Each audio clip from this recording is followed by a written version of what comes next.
Imagine, a book written more than 2,500 years ago. Yet, even today, the world's greatest military commanders, business leaders, statesmen, and successful entrepreneurs continue to learn from its timeless strategies. What if there were a source of wisdom that could teach you how to win without fighting, how to anticipate your opponent's next move before they make it, and how to achieve the impossible through patience, strategy, and the right decisions at the right time? This is more than a book about war. It is a timeless philosophy of strategy, wisdom, leadership, and victory. So, without further delay, let's begin the complete audiobook of The Art of War. Chapter 1. Introduction.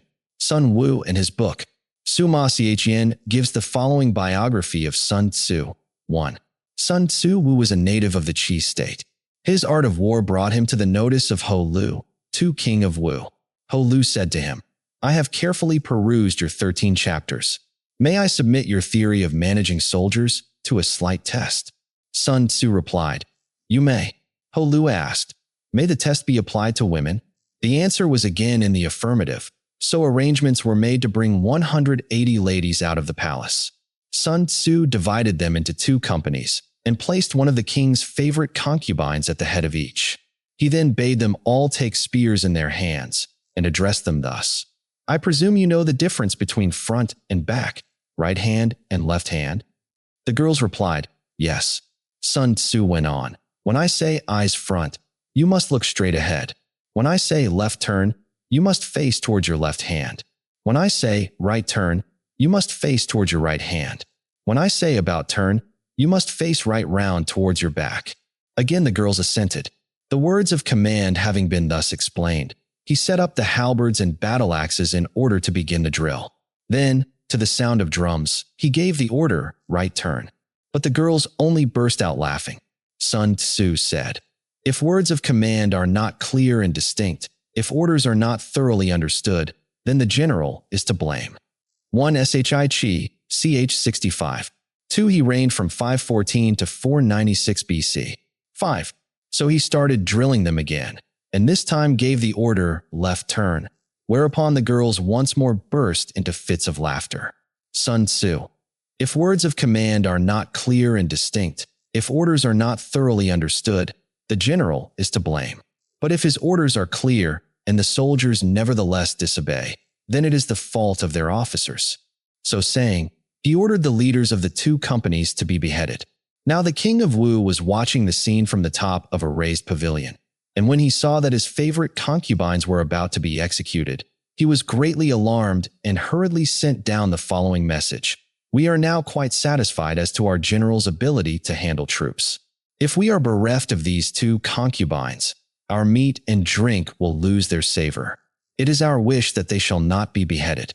Sun Tzu replied, "Having once received His Majesty's commission to be the general of his forces, there are certain commands of His Majesty which, acting in that capacity, I am unable to accept." Accordingly, he had the 2 leaders beheaded and straightway installed the pair next in order as leaders in their place. When this had been done, the drum was sounded for the drill once more, and the girls went through all the evolutions, turning to the right or to the left, marching ahead or wheeling back, kneeling or standing, with perfect accuracy and precision, not venturing to utter a sound. Then Sun Tzu sent a messenger to the king saying, "Your soldiers, sire, are now properly drilled and disciplined and ready for your Majesty's inspection. They can be put to any use that their sovereign may desire. Bid them go through fire and water, and they will not disobey." But the king replied, "Let our general cease drilling and return to camp. As for us, we have no wish to come down and inspect the troops." Thereupon Sun Tzu said, "The king is only fond of words and cannot translate them into deeds." After that, Ho Lu saw that Sun Tzu was one who knew how to handle an army, and finally appointed him general. In the west, he defeated the Chu state and forced his way into Ying, the capital. To the north, he put fear into the states of Qi and Qin, and spread his fame abroad amongst the feudal princes. And Sun Tzu shared in the might of the king. About Sun Tzu himself, this is all that Summa Chien has to tell us in this chapter. But he proceeds to give a biography of his descendant, Sun Pin, born about 100 years after his famous ancestor's death, and also the outstanding military genius of his time. Crushing defeat of his treacherous rival Pang Chuan will be found briefly related in Chapter 5, SS 19, note. To return to the elder Sun Tzu, he is mentioned in two other passages of the Shi Qi. In the third year of his reign, 512 BC, Ho Lu, king of Wu, took the field with Tzu, Ai Wu Yuan, and Papei, and attacked Chu. He captured the town of Shu and slew the two princes' sons who had formerly been generals of Wu. He was then meditating a descent on Ying, the capital, but the general Sun Wu said, "The army is exhausted. It is not yet possible. We must wait." After further successful fighting, in the 9th year, 506 BC, King Ho Lu addressed Wu Tzu and Sun Wu, saying, "Formerly, you declared that it was not yet possible for us to enter Ying. Is the time ripe now?" The two men replied, "Chus General Tsisichong, for his grasping and covetous, and the princes of Tang and Tsai both have a grudge against him. If your majesty has resolved to make a grand attack, you must win over Tang and Tsai, and then you may succeed." Ho Lu followed this advice, beat Chu in 5 pitched battles, and marched into Ying. 5. This is the latest date at which anything is recorded of Sun Wu. He does not appear to have survived his patron, who died from the effects of a wound in 496. In another chapter there occurs this passage, 6. From this time onward, a number of famous soldiers arose, one after the other. Cao Fan, 7 who was employed by the Qin state, Wang Tzu, 8 in the service of Qi, and Sun Wu, in the service of Wu. These men developed and threw light upon the principles of war. It is obvious enough that Sima Xian at least had no doubt about the reality of Sun Wu as an historical personage, and with one exception, to be noticed presently, he is by far the most important authority on the period in question. It will not be necessary, therefore, to say much of such a work as the Wyuhchiu, which is supposed to have been written by Chao Ye of the 1st century AD. The attribution is somewhat doubtful, but even if it were otherwise, his account would be of little value, based as it is on the Shi Qi and expanded with romantic details. The story of Sun Tzu will be found, for what it is worth, in Chapter 2. The only new points in it worth noting are: 1. Sun Tzu was first recommended to Ho Lu by Wu Tzu. 2. He is called a native of Wu. 3. He had previously lived a retired life, and his contemporaries were unaware of his ability. The following passage occurs in the Huainan Tzu. When sovereign and ministers show perversity of mind, it is impossible even for a Sun Tzu to encounter the foe. For the appellation of Nonghua, 5 Shi Qi, ch 31, 6 Shi Qi, ch 25, 7 the appellation of Hu Yan, mentioned in ch 39 under the year 637, 8 Wang, Su Ching Fu, ch 32, year 607. Assuming that this work is genuine, and hitherto no doubt has been cast upon it, we have here the earliest direct reference for Sun Tzu, for Huainan Tzu died in 122 BC, many years before the Shi Qi was given to the world. Lu Xiong, 80–9 BC, says, "The reason why Sun Tzu at the head of 30,000 men beat Chu with 200,000 is that the latter were undisciplined." Teng Mingshi informs us that the surname Sun was bestowed on Sun Wu's grandfather by Duke Qing of Qi, 547–490 BC. Sun Wu's father Sun Ping rose to be a minister of state in Qi, and Sun Wu himself, whose style was Xi, fled to Wu on account of the rebellion which was being fomented by the kindred of Tian Pao. He had 3 sons, of whom the second, named Ming, was the father of Sun Pin. According to this account then, Pin was the grandson of Wu, which, considering that Sun Pin's victory over Wei was gained in 341 BC, may be dismissed as chronological impossible. Whence these data were obtained by Teng Mingshi, I do not know, but of course no reliance whatever can be placed in them. An interesting document which has survived from the close of the Han period is the short preface written by the great Tsao, or Wei Wu Ti, for his edition of Sun Tzu. I shall give it in full. I have heard that the ancients used bows and arrows to their advantage. 9. The Shu mentions the army among the 8 objects of government. The I Ching says, "Army indicates firmness and justice. The experienced leader will have good fortune. The Shi Qing says, "The king rose majestic in his wrath, and he marshaled his troops."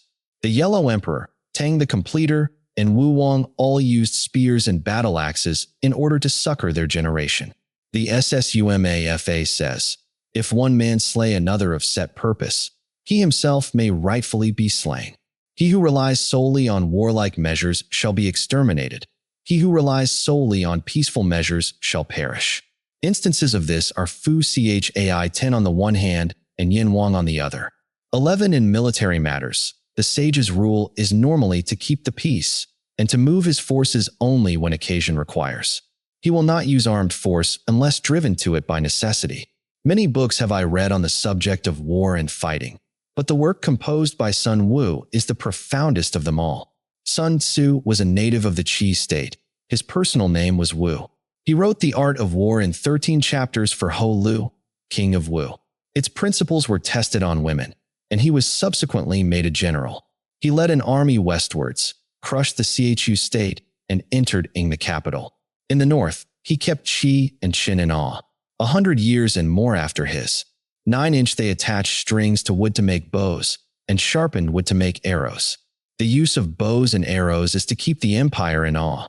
10. The son and successor of Ho Lu.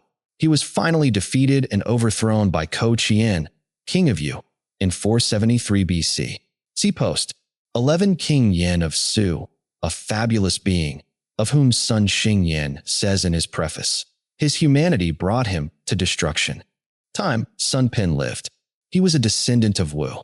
12. In his treatment of deliberation and planning, the importance of rapidity in taking the field, 13. Clearness of conception and depth of design, Sun Tzu stands beyond the reach of carping criticism. My contemporaries, however, have failed to grasp the full meaning of his instructions, and while putting into practice the smaller details in which his work abounds, they have overlooked its essential purport. That is the motive which has led me to outline a rough explanation of the whole. One thing to be noticed in the above is the explicit statement that the 13 chapters were specially composed for King Ho Lu. This is supported by the internal evidence of I.S.S. 15, in which it seems clear that some ruler is addressed. In the bibliographic section of the Han Shu, there is an entry which has given rise to much discussion. The works of Sun Tzu of Wu in 82 Pian, or chapters, with diagrams in 9 Chuan. It is evident that this cannot be merely the 13 chapters known to Sima Xin or those we possess today. Chang Shouqi refers to an edition of Sun Tzu's Art of War of which the 13 chapters formed the first Chuan, adding that there were 2 other Chuan besides. This has brought forth a theory that the bulk of these 82 chapters consisted of other writings of Sun Tzu. We should call them apocryphal, similar to the Wentie, of which a specimen dealing with the 9 situations 14 is preserved in the Tung Tien and another in Ho Xin's commentary. It is suggested that before his interview with Ho Lu, Sun Tzu had only written the 13 chapters, but afterwards composed a sort of exegesis in the form of question and answer between himself and the king. Pai Sun, the author of the Sun Tzu Hsulu, backs this up with a quotation from the Wyuehchunciu. The king of Wu summoned Sun Tzu and asked him questions about the art of war. Each time he set forth a chapter of his work, the king could not find words enough to praise him. As he points out, if the whole work was expounded on the same scale as in the above-mentioned fragments, the total number of chapters could not fail to be considerable. Then the numerous other treatises attributed to Sun Tzu might be included. The fact that the Han Chi mentions no work of Sun Tzu except the 82 Pian, whereas the Sui and Tang bibliographies give the titles of others in addition to the 13 chapters, is good proof, Pai Sun thinks, that all of these were contained in the 82 Pian. Without pinning our faith to the accuracy of details supplied by the Wyuehchunciu, or admitting the genuineness of any of the treatises cited by Pai Sun, we may see in this theory a probable solution of the mystery. Between Sima Xin and Pan Ku, there was plenty of time for a luxuriant crop of forgeries to have grown up under the magic name of Sun Tzu, and the 82 Pian may very well represent a collected edition of these lumped together with the original war. It is also possible, though less likely, that some of them existed in the time of the earlier historian and were purposely ignored by him. 15. 12. The passage I have put in brackets is omitted in the TUSHU and may be an interpolation. It was known, however, to Chang Shouqi of the Tang dynasty and appears in the Ti Ping Yu Lan. 13. Tsao Kung seems to be thinking of the first part of Chapter 2, perhaps especially of SS8. 14. See Chapter 11.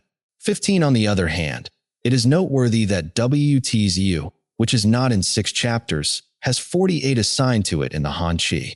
Likewise, the Chung Yung is credited with 49 chapters, though now only in 1 only. In Tu Mu's conjecture seems to be based on a passage which states, Wei Wu Ti strung together Sun Wu's art of war, which in turn may have resulted from a misunderstanding of the final words of Tsao King's preface. This, as Sun Xingyan points out, is only a modest way of saying that he made an explanatory paraphrase, or in other words, wrote a commentary on it. On the whole, this theory has met with very little acceptance. Thus, the SSUKUCHUAN says, the mention of the 13 chapters in the Shi Qi shows that they were in existence before the Han Chi, and that latter accretions are not to be considered part of the original work. Tu Mu's assertion can certainly not be taken as proof. There is every reason to suppose, then, that the 13 chapters existed in the time of Sumas and practically, as we have them now. That the work was then well known, he tells us in so many words. Sun Tzu's 13 chapters and Wu Qi's Art of War are the 2 books that people commonly refer to on the subject of military matters. Both of them are widely distributed, so I will not discuss them here. But as we go further back, serious difficulties begin to arise. The salient fact which has to be faced is that the Tso Chuan, the greatest contemporary record, makes no mention whatsoever of Sun Wu, either as a general or as a writer. It is natural, in view of this awkward circumstance, that many scholars should not only cast doubt on the story of Sun Wu as given in the Shi Qi, but even show themselves frankly skeptical as to the existence of the man at all. The most powerful presentment of this side of the case is to be found in the following disposition by Yeshichisen. 16. It is stated in Suma Xian's history that Sun Wu was a native of the Qi state and employed by Wu, and that in the reign of Ho Lu he crushed Chu, entered Ing, and was a great general. But in Tso's commentary, no Sun Wu appears at all. It is true that Tso's commentary need not contain absolutely everything that other histories contain. But Tso has not omitted to mention vulgar plebeians and hireling ruffians such as in Cao Shu, 17 Tsok, 18, Chu Chiwu, and Chuan Shi, Chu 19. In the case of Sun Wu, whose fame and achievements were so brilliant, the omission is much more glaring. Again, details are given, in their due order, about his contemporaries Wu Yuan and the minister Pei. 20. Is it credible that Sun Wu alone should have been passed over? In point of literary style, Sun Tzu's work belongs to the same school as Quan Tzu, 21 Liutao, 22, and the Yuehyu 23, and may have been the production of some private scholar living towards the end of the spring. The case of very short works, one is tempted to think that Pian might simply mean leaves. 16 Ye Shi of the Sung dynasty, 1151 to 1223. 17 He hardly deserves to be bracketed with assassins. 18 See Chapter 7, SS 27 and Chapter 11, SS 28. 19 See Chapter 11, SS 28. Chuan Chu is the abbreviated form of his name. 20 I.E. Pape. See Andy. 21 The nucleus of this work is probably genuine, though large additions have been made by later hands. Quan Chung died in 645 BC. 22 See Infra, beginning of introduction. 23 I do not know what this work, unless it be the last chapter of another work. Why that chapter should be singled out, however, is not clear. And Autumn, or the beginning of the Warring States, period. 24 The story that his precepts were actually applied by the Wu state is merely the outcome of big talk on the part of his followers. From the flourishing period of the Zhou dynasty 25 down to the time of the Spring and Autumn, all military commanders were statesmen as well, and the class of professional generals, for conducting external campaigns, did not then exist. It was not until the period of the 6 states, 26, that this custom changed. Now, although Wu was an uncivilized state, It is conceivable that Tzu should have left unrecorded the fact that Sun Wu was a great general and yet held no civil office. What we are told, therefore, about Zhengchu 27 and Sun Wu is not authentic matter, but the reckless fabrication of theorizing pundits. The story of Ho Lu's experiment on the women, in particular, is utterly preposterous and incredible. Ye Shichen represents Sima Sian as having said that Sun Wu crushed Chu and entered Ing. This is not quite correct. No doubt the impression left on the reader's mind is that he at least shared in these exploits. The fact may or may not be significant, but it is nowhere explicitly stated in the Shiqi either that Sun Tzu was general on the occasion of the taking of Ing, or that he even went there at all. Moreover, as we know that Wu Yuan and Pe both took part in the expedition, and also that its success was largely due to the dash and enterprise of Fu Kai, Ho Lu's younger brother, it is not easy to see how yet another general could have played a very prominent part in the same campaign. Chn Shin Sun of the Sung dynasty has the note. Military writers look upon Sun Wu as the father of their art, but the fact that he does not appear in the Tso Chuan, although he is said to have served under Ho Lu, king of Wu, makes it uncertain what period he really belonged to. He also says, the works of Sun Wu and Wu Qi may be of genuine antiquity. It is noticeable that both Ye Shichisen and Sichin Shin Sun, while rejecting the personality of Sun Wu as he figures in Suma Sichin's history, are inclined to accept the date traditionally assigned to the work which passes under his name. The author of the HSULU fails to appreciate this distinction, and consequently his bitter attack on Sichin Shin Sun really misses its mark. He makes one of 2 points, however, which certainly tell in favor of the high antiquity of our 13 chapters. Sun Tzu, he says, 24 about 480 BC. 25, that is, I suppose, the age of Wu Wang and Chou Kong. 26 inches the 3rd century BC. 27 Su, Ma Jiangchu, whose family name was Tian, lived in the latter half of the 6th century BC and is also believed to have written a work on war. Si Shi Qi, ch. 64, an infra at the beginning of the introduction. Must have lived in the age of Qing Wang, 519 to 476, because he is frequently plagiarized in subsequent works of the Zhou, Qin, and Han dynasties. The 2 most shameless offenders in this respect are Wu Qi and Huainan Tzu, both of them important historical personages in their day. The former lived only a century after the alleged date of Sun Tzu, and his death is known to have taken place in 381 BC. It was to him, according to Lu Xiong, that Sang Shun delivered the Tso Chuan, which had been entrusted to him by its author. 28 Now the fact that quotations from the art of war, acknowledged or otherwise, are to be found in so many authors of different epochs, establishes a very strong anterior to them all. In other words, that Sun Tzu's treatise was already in existence towards the end of the 5th century BC. Further proof of Sun Tzu's antiquity is furnished by the archaic or wholly obsolete meanings attaching to a number of the words he uses. A list of these, which might perhaps be extended, is given in the HSULU, and though some of the interpretations are doubtful, the main argument is hardly affected thereby. Again, it must not be forgotten that Ye Shui Qing, a scholar and critic of the first rank, deliberately pronounces the style of the 13 chapters to belong to the early part of the 5th century. Seeing that he is actually engaged in an attempt to disprove the existence of Sun Wu himself, we may be sure that he would not have hesitated to assign the work to a later date had he not honestly believed. But once refer the work to the 5th century or earlier, and the chances of its being other than a bona fide production are sensibly diminished. The great age of forgeries did not come until long after. That it should have been forged in the period immediately following 473 is particularly unlikely, for no one, as a rule, hastens to identify himself with a lost cause. As for Ye Shisen's theory, that the author was a literary recluse, that seems to me quite untenable. If one thing is more apparent than another after reading the maxims of Sun Tzu, it is that their essence has been distilled from a large store of personal observation and experience.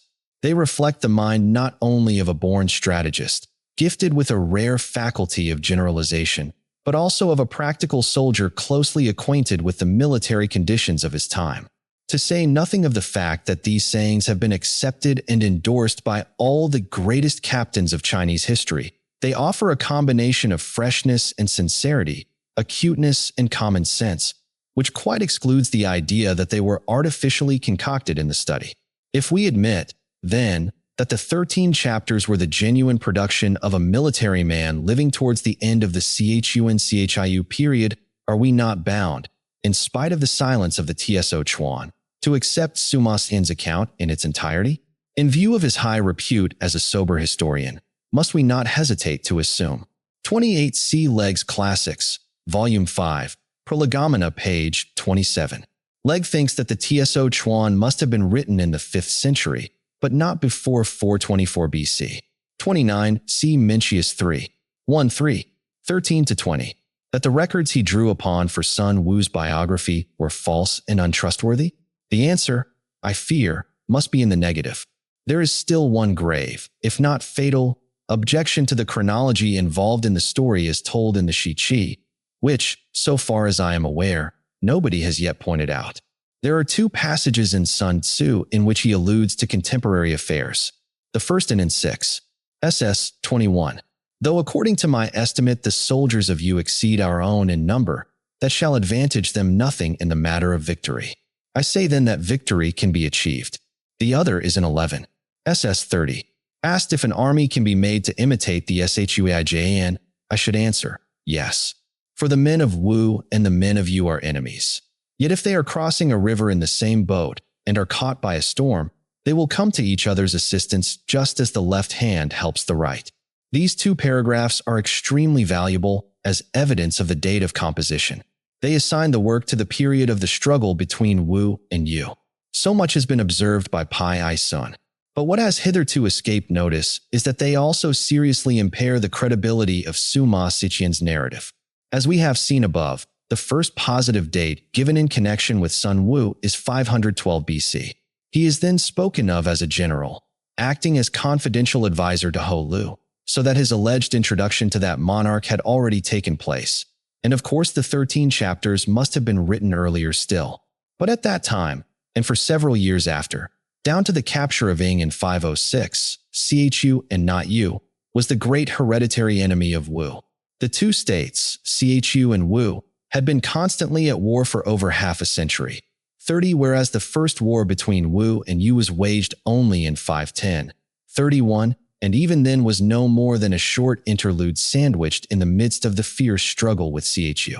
Now Chu is not mentioned in the 13 chapters at all. The natural inference is that they were written at a time when Yu had become the prime antagonist of Wu, that is, after Chu had suffered the great humiliation of 506. At this point, a table of dates may be found useful.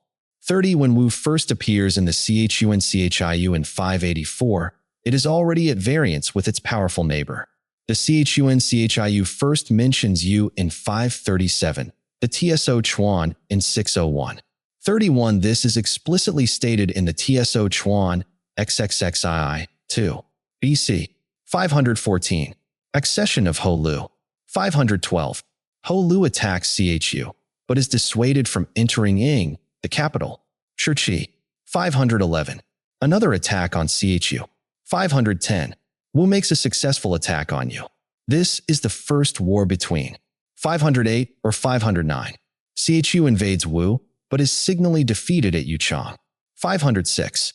Ho Lu attacks Chu with the aid of Tang and Tsai. Decisive Battle of Pachu and capture of Yi. 505.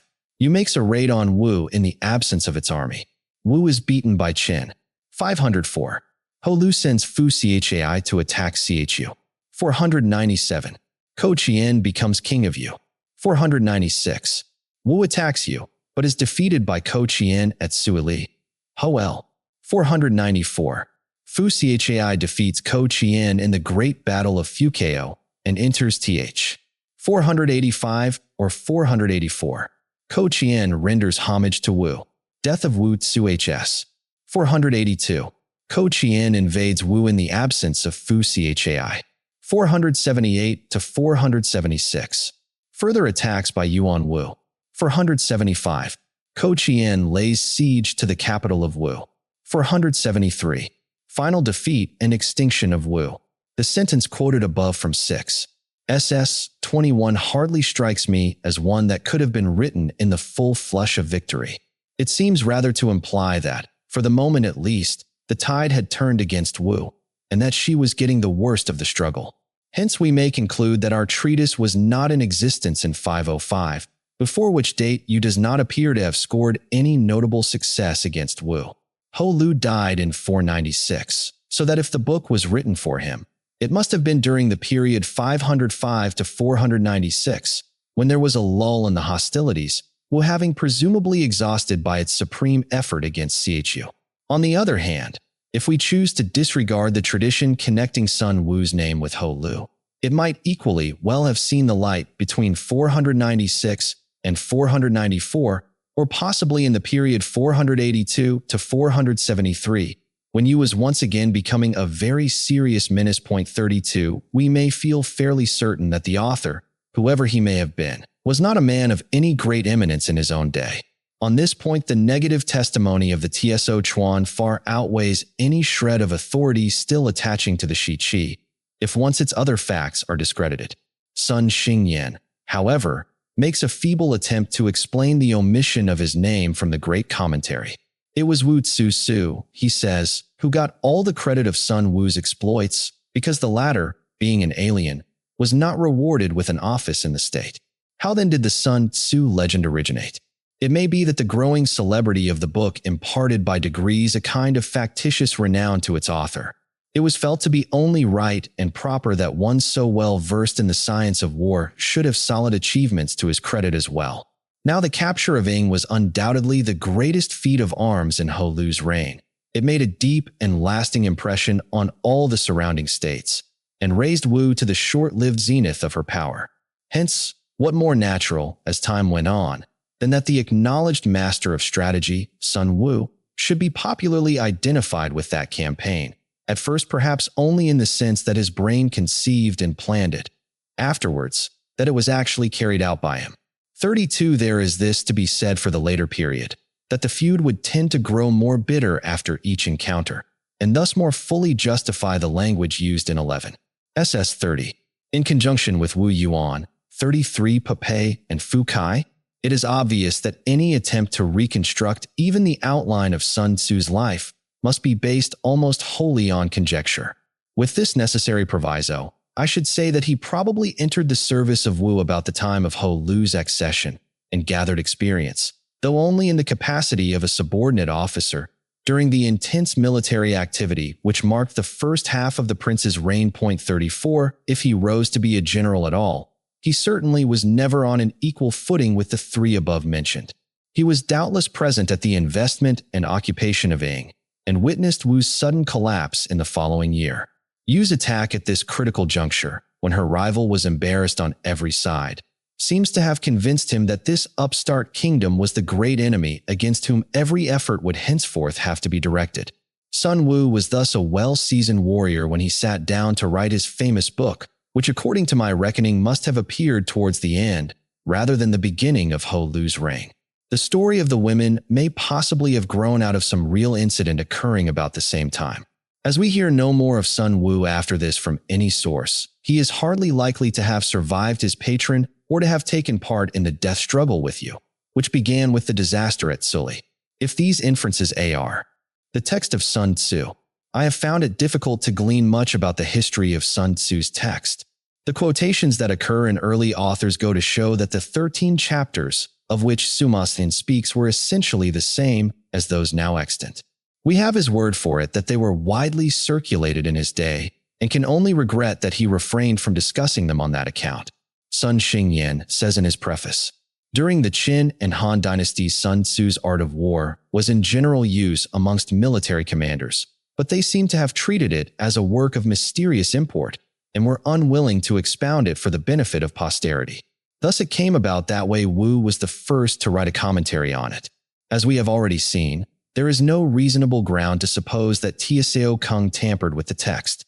But the text itself is often so obscure, and the number of editions which appeared from that time onwards so great, especially during the Tang and Sung dynasties, that it would be surprising if numerous corruptions had not managed.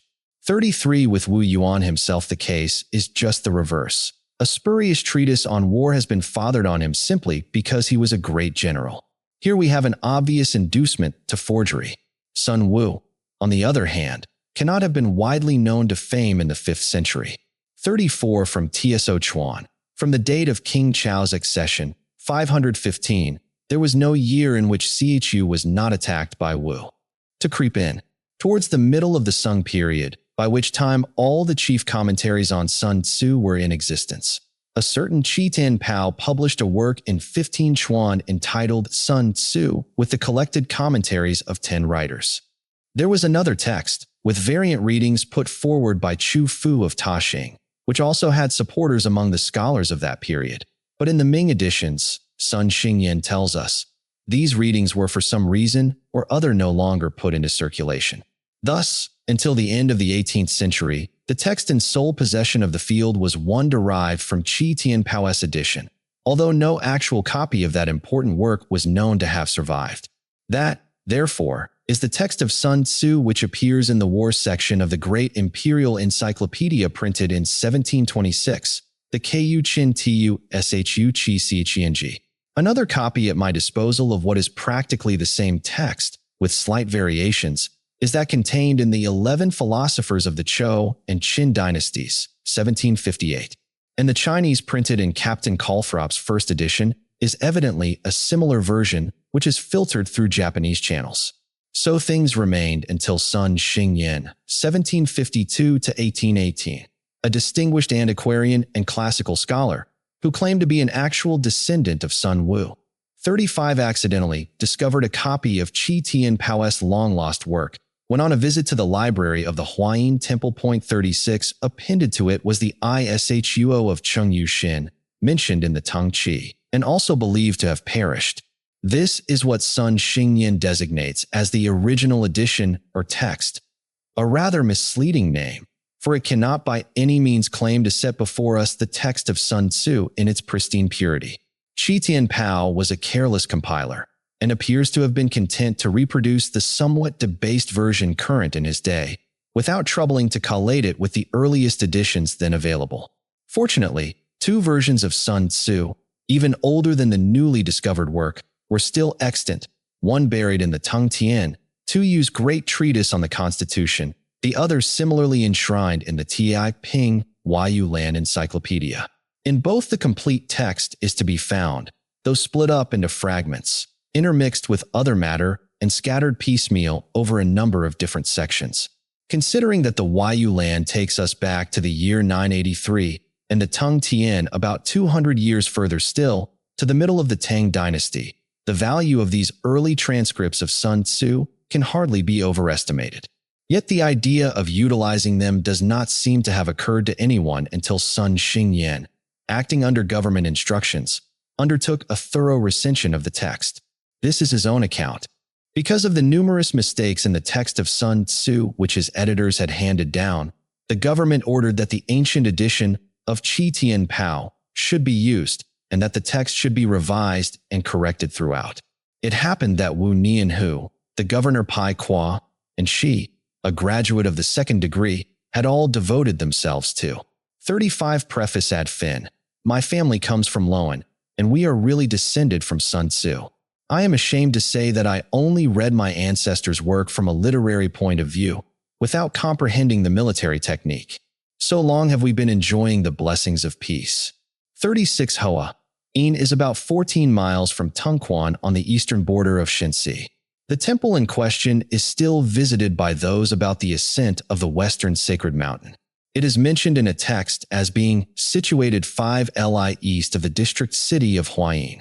The temple contains the Huashan tablet inscribed by the Tang Emperor Sun Tzu, 713 to 755.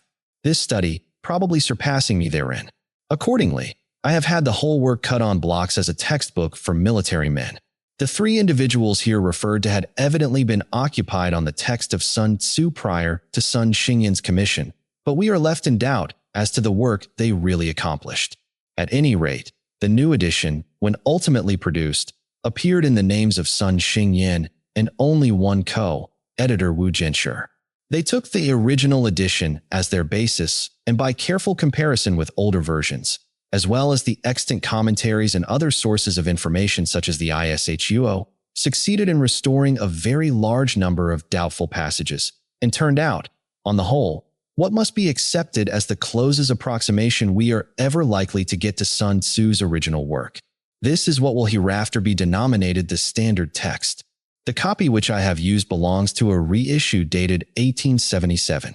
It is in 6 PN, forming part of a well-printed set of 23 early philosophical works in 83 PN.37. It opens with a preface by Sun Xingyan, largely quoted in this introduction, vindicating the traditional view of Sun Tzu's life and performances and summing up in remarkably concise fashion the evidence in its favor.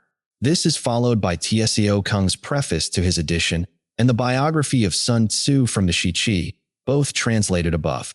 Then come, firstly, Chung Yu Shin's ISHUO 38 with author's preface, and next, a short miscellany of historical and bibliographical information entitled Sun Tzu HSULU, compiled by Pi Sun.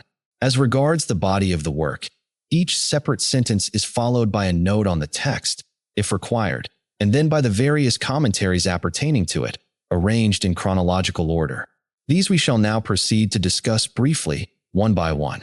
The commentators. Sun Tzu can boast an exceptionally long, distinguished roll of commentators, which would do honor to any classic. Ouyang Su remarks on this fact, though he wrote before the tale was complete, and rather ingeniously explains it by saying that the artifices of war, being inexhaustible, must therefore be susceptible of treatment in a great variety of ways. Tsao or Tsao Kung, afterwards known as Wei Wu Ti, ED 155-220. There is hardly any room for doubt that the earliest commentary on Sun Tzu actually came from the pen of this extraordinary man, whose biography in the Sankuo Chi reads like a romance. One of the greatest military geniuses that the world has seen, and Napoleonic in the scale of his operations, he was especially famed for the marvelous rapidity of his marches, which has found expression in the line, "Talk of Tsao," and Tsao will appear. Ouyang Su says of him that he was a great captain who measured his strength against Tung Chou, Lu Pu, and the two Yuan, father and son, and vanquished. 37 See my Catalogue of Chinese Books, Luzak and Company, 1908, number 40. 38. This is a discussion of 29 difficult passages in Sun Tzu. Them all, whereupon he divided the empire of Han with Wu and Shu, and made himself king. It is recorded that whenever a council of war was held by Wei on the eve of a far-reaching campaign, he had all his calculations ready. Those generals who made use of them did not lose one battle in 10. Those who ran counter to them in any particular saw their armies incontinently beaten and put to flight. Tsao Kung's notes on Sun Tzu, models of austere brevity, are so thoroughly characteristic of the stern commander known to history that it is hard indeed to conceive of them as the work of a mere litterateur. Sometimes, indeed, owing to extreme compression, they are scarcely intelligible and stand no less in need of a commentary than the text itself. Point 39. Mengshi. The commentary which has come down to us under this name is comparatively meager, and nothing about the author is known. Even his personal name has not been recorded. Chi Tian Pao's edition places them all, whereupon he divided the empire of Han with Wu and Shu, and made himself king. It is recorded that whenever a council of war was held by Wei on the eve of a far-reaching campaign, he had all his calculations ready. Those generals who made use of them did not lose one battle in 10. Those who ran counter to them in any particular saw their armies incontinently beaten and put to flight. Tsao Kung's notes on Sun Tzu, models of austere brevity, are so thoroughly characteristic of the stern commander known to history that it is hard indeed to conceive of them as the work of a mere litterateur. Sometimes, indeed, owing to extreme compression, they are scarcely intelligible and stand no less in need of a commentary than the text itself. Point 39. Mengshi. The commentary which has come down to us under this name is comparatively meager, and nothing about the author is known. Even his personal name has not been recorded. Chi Tian Pao's edition places him after Chia Lin and Tsao Kung, Wu also assigns him to the Tang dynasty. 40, but this is a mistake. In Sun Xingyan's preface, he appears as Meng Shi of the Liang dynasty, 502 to 557. Others would identify him with Meng Kong of the 3rd century. He is named in one work as the last of the 5 commentators, the others being Wei Wu Ti, Tu Mu, Sichen Hao, and Chia Lin. Lichun of the 8th century was a well-known writer on military tactics. One of his works has been in constant use down to the present day. The Tung Chi mentions lives of famous generals from the Zhou to the Tang dynasty, as written by him. 41 According to Cao Kung Wu in the Tianqiao catalog, he followed a variant of the text of Sun Tzu, which differs considerably from those now extant. His notes are mostly short and to the point, and he frequently illustrates his remarks by anecdotes from Chinese history. Tuyu died 812, did not publish a separate commentary on Sun Tzu, his notes being taken from the Tung Tian, the encyclopedic treatise on the Constitution, which was his life work. They are largely repetitions of Cao Kung and Meng Shi, besides which it is believed that he drew on the ancient commentaries of Wang Ling and others. Owing to the peculiar arrangement of Tung Tian, he has to explain each passage on its merits, apart from the context, and sometimes his own explanation does not agree with that of Cao Kung, whom he always quotes first. Though not strictly to be reckoned as one of the 10 commentators, he was added to their number by Qi Tianpao, being wrongly placed after his grandson Tu Mu. Tumu, 803 to 852, is perhaps the best known as a poet, a bright star even in the glorious galaxy of the Tang period. We learn from Cao Kung Wu that although he had no practical experience of war, he was extremely fond of discussing the subject, and was moreover well read in the military history of the 39 cf. Catalog of the Library of Fan family at Ningpo. His commentary is frequently obscure. It furnishes a clue, but does not fully develop the meaning.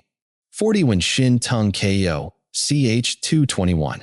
41 It is interesting to note that M. Pelliot has recently discovered chapters 1, 4 and 5 of this lost work in the grottos of the Thousand Buddhas. CBFEO, T. 8, numbers 3 to 4, page 525.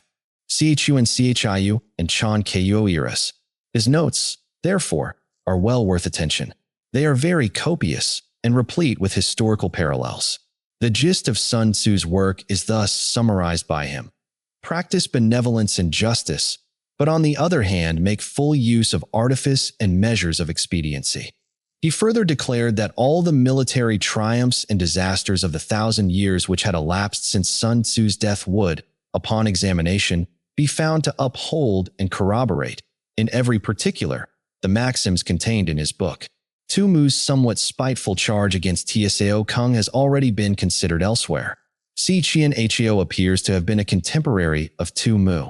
Cao Kung Wu says that he was impelled to write a new commentary on Sun Tzu because Cao Kung's on the one hand was too obscure and subtle, and that of Tu Mu on the other too long-winded and diffuse.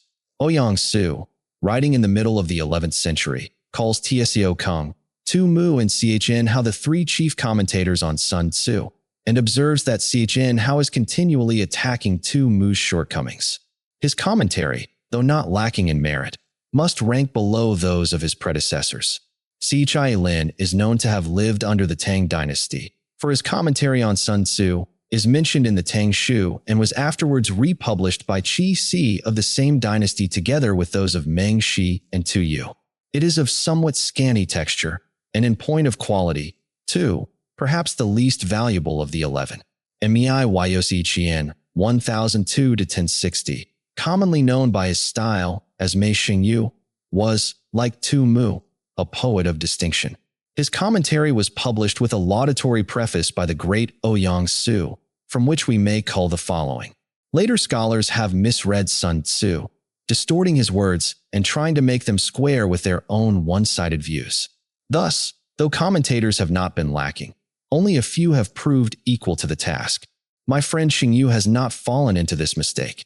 In attempting to provide a critical commentary for Sun Tzu's work, he does not lose sight of the fact that these sayings were intended for states engaged in internecine warfare, that the author is not concerned with the military conditions prevailing under the sovereigns of the three ancient dynasties, 42, nor with the 9 punitive measures prescribed to the minister of war. 43 again. Sun Tzu loved brevity of diction, but his meaning is always deep.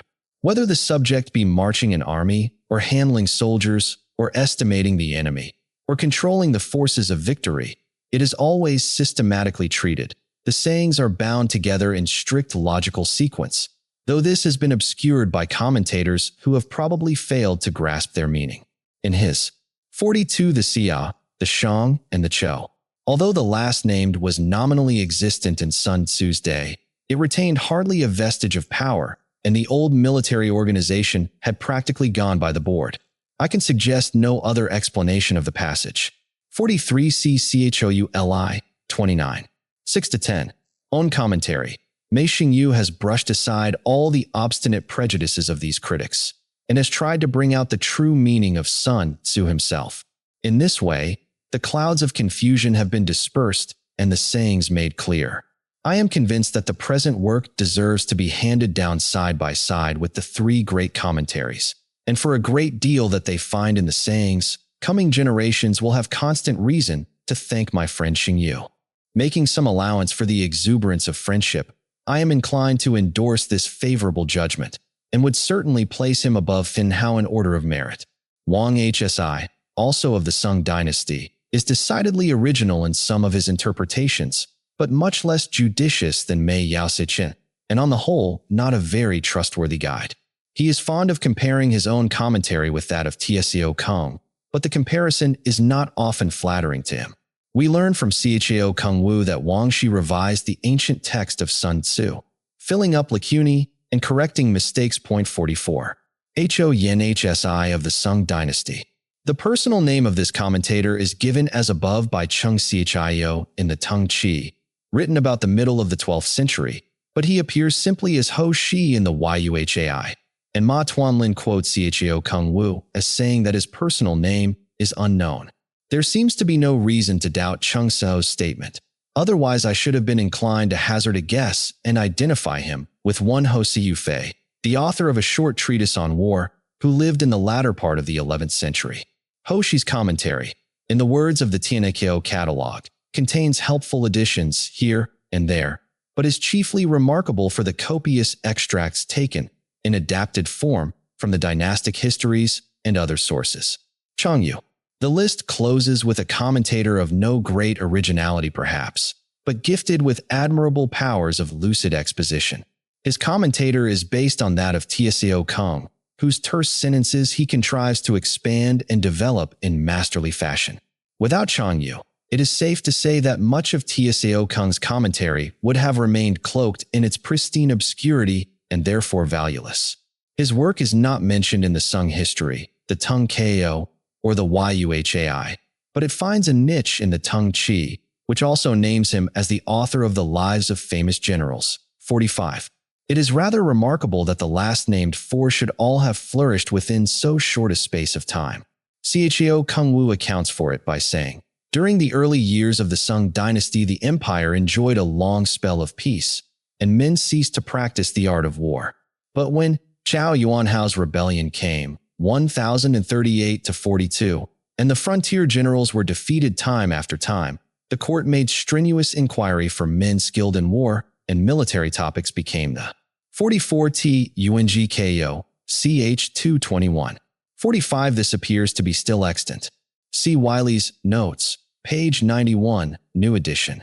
Vogue amongst all the high officials. Hence it is that the commentators of Sun Tzu in our dynasty belong mainly to that period. 46. Besides these 11 commentators, there are several others whose work has not come down to us. The SUISHU mentions 4, namely Wang Ling, often quoted by Tu Yu as Wang Tzu, Chang Tzu, Shang, Chia Su of Wei, 47, and Xin Yu of Wu. The Tang Shu adds Sun Hao, and the Tung Chi Xiao Qi, while the TUSHU mentions a Ming commentator, Huang Junyu. It is possible that some of these may have been merely collectors and editors of other commentaries, like Qi Tian Pao and Qi Si, mentioned above.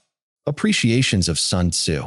Sun Tzu has exercised a potent fascination over the minds of some of China's greatest men. Among the famous generals who are known to have studied his pages with enthusiasm may be mentioned Han Hsin, d. 196 BC, 48 Feng I d. 34 AD, 49 Lu Ming d. 219, 50, and Yo Fei, 1103 to 1141. Point 51 The opinion of Tso Kung, who disputes with Han Hsin the highest place in Chinese military annals, has already been recorded. Point 52 Still more remarkable, in one way, is the testimony of purely literary men, such as Su Sun, the father of Su Tungpio, who wrote several essays on military topics, all of which owe their chief inspiration to Sun Tzu. The following short passage by him is preserved in the Yuhai 53, Sun Wu's saying that in war one cannot make certain of conquering. 54 is very different indeed from what other books tell us. Point 55 Wu Qi was a man of the same stamp as Sun Wu. They both wrote books on war, and they are linked together in popular speech as Sun and Wu. But Wu Qi's remarks on war are less weighty. His rules are rougher and more crudely stated, and there is not the same unity of plan as in Sun Tzu's work, where the style is terse, but the meaning fully brought out. The following is an extract from the Impartial Judgments in the Garden of Literature by Chung Ho. 46 Tungko, Lok Cit. 47 A notable person in his day. His biography is given in the Sankuo Chi, ch. 10. 48 C11. SS 58, note. 49 Hou Han Shu, ch. 17 Adinet. 50 Sankuo Chi, ch. 54. 51 Sung Shi, ch. 365 Adinet. 52 The few Europeans who have yet had an opportunity of acquainting themselves with Sun Tzu are not behindhand in their praise. In this connection, I may perhaps be excused for quoting from a letter from Lord Roberts, to whom the sheets of the present work were submitted previous to publication. Many of Sun Wu's maxims are perfectly applicable to the present day, and number 11, in Chapter 8, is one that the people of this country would do well to take to heart. 53 ch. 140. 54 c4. ss 3. 55 The allusion may be to Mencius 6. 29. 2. Sun Tzu's 13 chapters are not only the staple and base of all military men's training, but also compel the most careful attention of scholars and men of letters. His sayings are terse yet elegant, simple yet profound, perspicuous and eminently practical. Such works as the Lun Yu, the I Ching, and the Great Commentary, 56, as well as the writings of Mencius, Sun Quan, and Yang Chu, all fall below the level of Sun Tzu. Chu Shi, commenting on this, fully admits the first part of the criticism, although he dislikes the audacious comparison with the venerated classical works. Language of this sort, he says, encourages a ruler's bent towards unrelenting warfare and reckless militarism. Apologies for war. Accustomed as we are to think of China as the greatest peace-loving nation on earth, we are in some danger of forgetting that her experience of war in all its phases has also been such as no modern state can parallel. Her long military annals stretch back to a point at which they are lost in the mists of time. She had built the Great Wall and was maintaining a huge standing army along her frontier centuries before the first Roman legionary was seen on the Danube.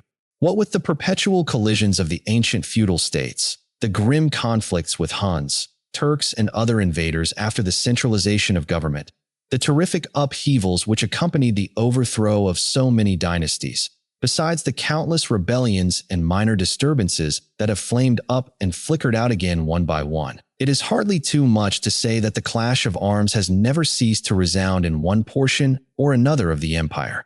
No less remarkable is the succession of illustrious captains to whom China can point with pride. As in all countries, the greatest are fond of emerging at the most fateful crises of her history. Thus, Puqi stands out conspicuous in the period when Qin was entering upon her final struggle with the remaining independent states. The stormy years which followed the breakup of the Qin dynasty are illuminated by the transcendent genius of Han Hsin. When the house of Han in turn is tottering to its fall, the great and baleful figure of Tso dominates the scene. And in the establishment of the Tang dynasty, one of the mightiest tasks achieved by man. The superhuman energy of Li Shimin, afterwards the Emperor Tai Tsung, was seconded by the brilliant strategy of Li Qing. None of these generals need fear comparison with the greatest names in the military history of Europe. In spite of all this, the great body of Chinese sentiment, from Lao Tzu downwards, and especially as reflected in the standard literature of Confucianism, has been consistently pacific and intensely opposed to militarism in any form. It is such an uncommon thing to find any of the literati defending warfare on principle that I have thought it worthwhile to collect and translate a few passages in which the unorthodox view is upheld. The following, by Sima Zetian, shows that for all his ardent admiration of Confucius, he was yet no advocate of peace at any price. 56. The Tso Chuan. Military weapons are the means used by the sage to punish violence and cruelty, to give peace to troublous times, to remove difficulties and dangers, and to succor those who are in peril. Every animal with blood in its veins and horns on its head will fight when it is attacked. How much more so will man, who carries in his breast the faculties of love and hatred, joy and anger. When he is pleased, a feeling of affection springs up within him. When angry, his poisoned sting is brought into play. That is the natural law which governs his being. What then shall be said of those scholars of our time, blind to all great issues, and without any appreciation of relative values, who can only bark out their stale formulas about virtue and civilization, condemning the use of military weapons? They will surely bring our country to impotence and dishonor and the loss of her rightful heritage, or, at the very least, they will bring about invasion and rebellion, sacrifice of territory and general enfeeblement. Yet they obstinately refuse to modify the position they have taken up. The truth is that, just as in the family, the teacher must not spare the rod, and punishments cannot be dispensed with in the state, so military chastisement can never be allowed to fall into abeyance in the empire. All one can say is that this power will be exercised wisely by some, foolishly by others, and that among those who bear arms some will be loyal and others rebellious. 57. The next piece is taken from Tu Mu's preface to his commentary on Sun Tzu. War may be defined as punishment, which is one of the functions of government. It was the profession of Cheng Yu and Jan Chiu, both disciples of Confucius. Nowadays, the holding of trials and hearing of litigation, the imprisonment of offenders and their execution by flogging in the marketplace are all done by officials. But the wielding of huge armies, the throwing down of fortified cities, the hauling of women and children into captivity, and the beheading of traitors, this is also work which is done by officials. The objects of the rack and of military weapons are essentially the same. There is no intrinsic difference between the punishment of flogging and cutting off heads in war. For the lesser infractions of law, which are easily dealt with, only a small amount of force need be employed, hence the use of military weapons and wholesale decapitation. In both cases, however, the end in view is to get rid of wicked people and to give comfort and relief to the good. Chi Sun asked Jan Yu, saying, "Have you, sir, acquired your military aptitude by study, or is it innate?" Jan Yu replied, "It has been acquired by study." 58. How can that be so, said Chi Sun, seeing that you are a disciple of Confucius? It is a fact, replied Jan Yu. I was taught by Confucius. It is fitting that the great sage should exercise both civil and military functions, though to be sure my instruction in the art of fighting has not yet gone very far. 57. Shi Chi, ch 25, folios I. 58. Cf. Shi Chi, ch 47. Now, who the author was of this rigid distinction between the civil and the military, and the limitation of each to a separate sphere of action, or in what year of which dynasty it was first introduced, is more than I can say. But, at any rate, it has come about that the members of the governing class are quite afraid of enlarging on military topics, or do so only in a shamefaced manner. If any are bold enough to discuss the subject, they are at once set down as eccentric individuals of coarse and brutal propensities. This is an extraordinary instance in which, through sheer lack of reasoning, men unhappily lose sight of fundamental principles. When the Duke of Zhou was minister under Seng Wang, he regulated ceremonies and made music and venerated the arts of scholarship and learning. Yet when the barbarians of the river Huai revolted, 59. He sallied forth and chastised them. When Confucius held office under the Duke of Lu, and a meeting was convened at Chiaku, 60, he said, "If pacific negotiations are in progress, warlike preparations should have been made beforehand." He rebuked and shamed the Marquis of Qi, who cowered under him and dared not proceed to violence. How can it be said that these two great sages had no knowledge of military matters? We have seen that the great Chu Shi held Sun Tzu in high esteem. He also appeals to the authority of the classics. Our master Confucius, answering Duke Ling of Wei, said, "I have never studied matters connected with armies and battalions." 61. Replying to Kung Wen Tzu, he said, "I have not been instructed about buffcoats and weapons." But if we turn to the meeting at Chiaku, we find that he used armed force against the men of Lai, so that the Marquis of Qi was overawed. Again, when the inhabitants of Pai revolted, he ordered his officers to attack them, whereupon they were defeated and fled in confusion. He once uttered the words, "If I fight, I conquer."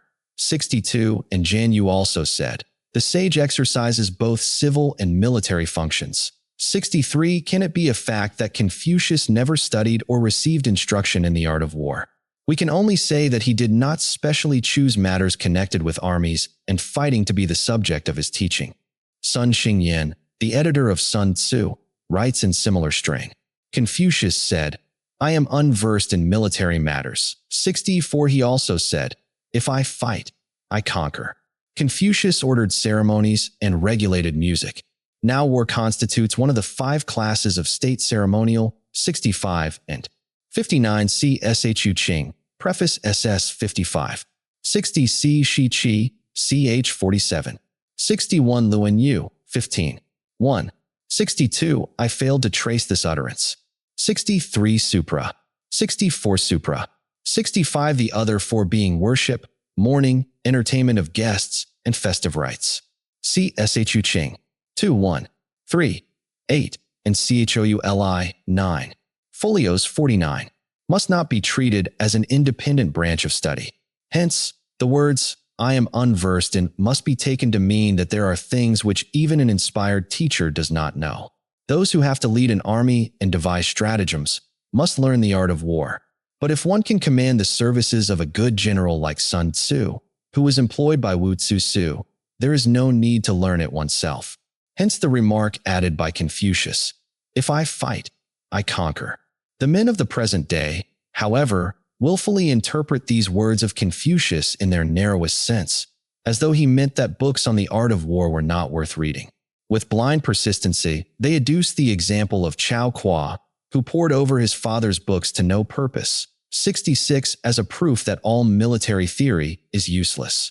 Again, seeing that books on war have to do with such things as opportunism in designing plans and the conversion of spies, they hold that the art is immoral and unworthy of a sage. These people ignore the fact that the studies of our scholars and the civil administration of our officials also require steady application and practice before efficiency is reached. The ancients were particularly chary of allowing mere novices to botch their work. 67 Weapons are baneful. 68 And fighting perilous and useless unless a general is in constant practice. He ought not to hazard other men's lives in battle. 69 Hence, it is essential that Sun Tzu's 13 chapters should be studied.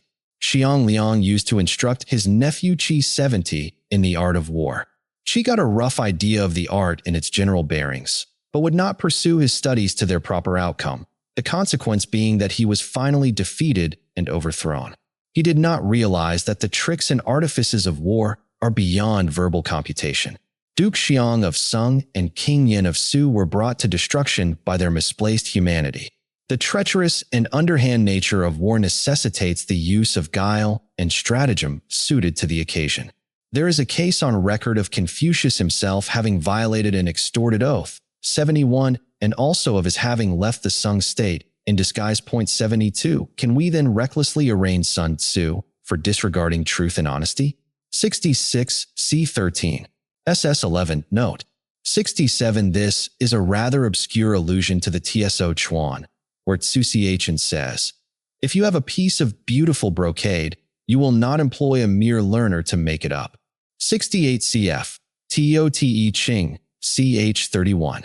69 Sun Xingyan might have quoted Confucius again. Clunyu, 13. 29, 30. 70 better known as Xiangyu, 233 to 202 BC. 71 Shi Qi, ch. 47. 72 Shi Qi, ch. 38. Bibliography. Wu Tzu, in 1 Chuan or 6 chapters. By Wu Qi, d. 381 BC. A genuine work. C. Shi Qi, ch. 65. Ssumafa, in 1 Chuan or 5 chapters. Wrongly attributed to Sima Jiangchu of the 6th century BC. Its date, however, must be early, as the customs of the 3 ancient dynasties are constantly to be met within its pages. C. Shi Qi, ch. 64. The Ssukuchun Sish 99, f. 1, remarks that the oldest 3 treatises on war, Sun Tzu, WTU, and Ssumafa, are, generally speaking, only concerned with things strictly military. The art of producing, collecting, training, and drilling troops, and the correct theory with regard to measures of expediency, laying plans, transport of goods, and the handling of soldiers, in strong contrast to later works, in which the science of war is usually blended with metaphysics, divination, and magical arts in general.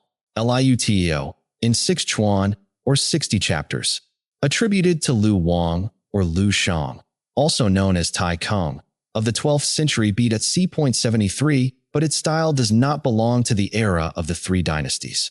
Lu Taiming, 550 to 625 AD, mentions the work and enumerates the headings of the 6 sections so that the forgery cannot have been later than Sui dynasty.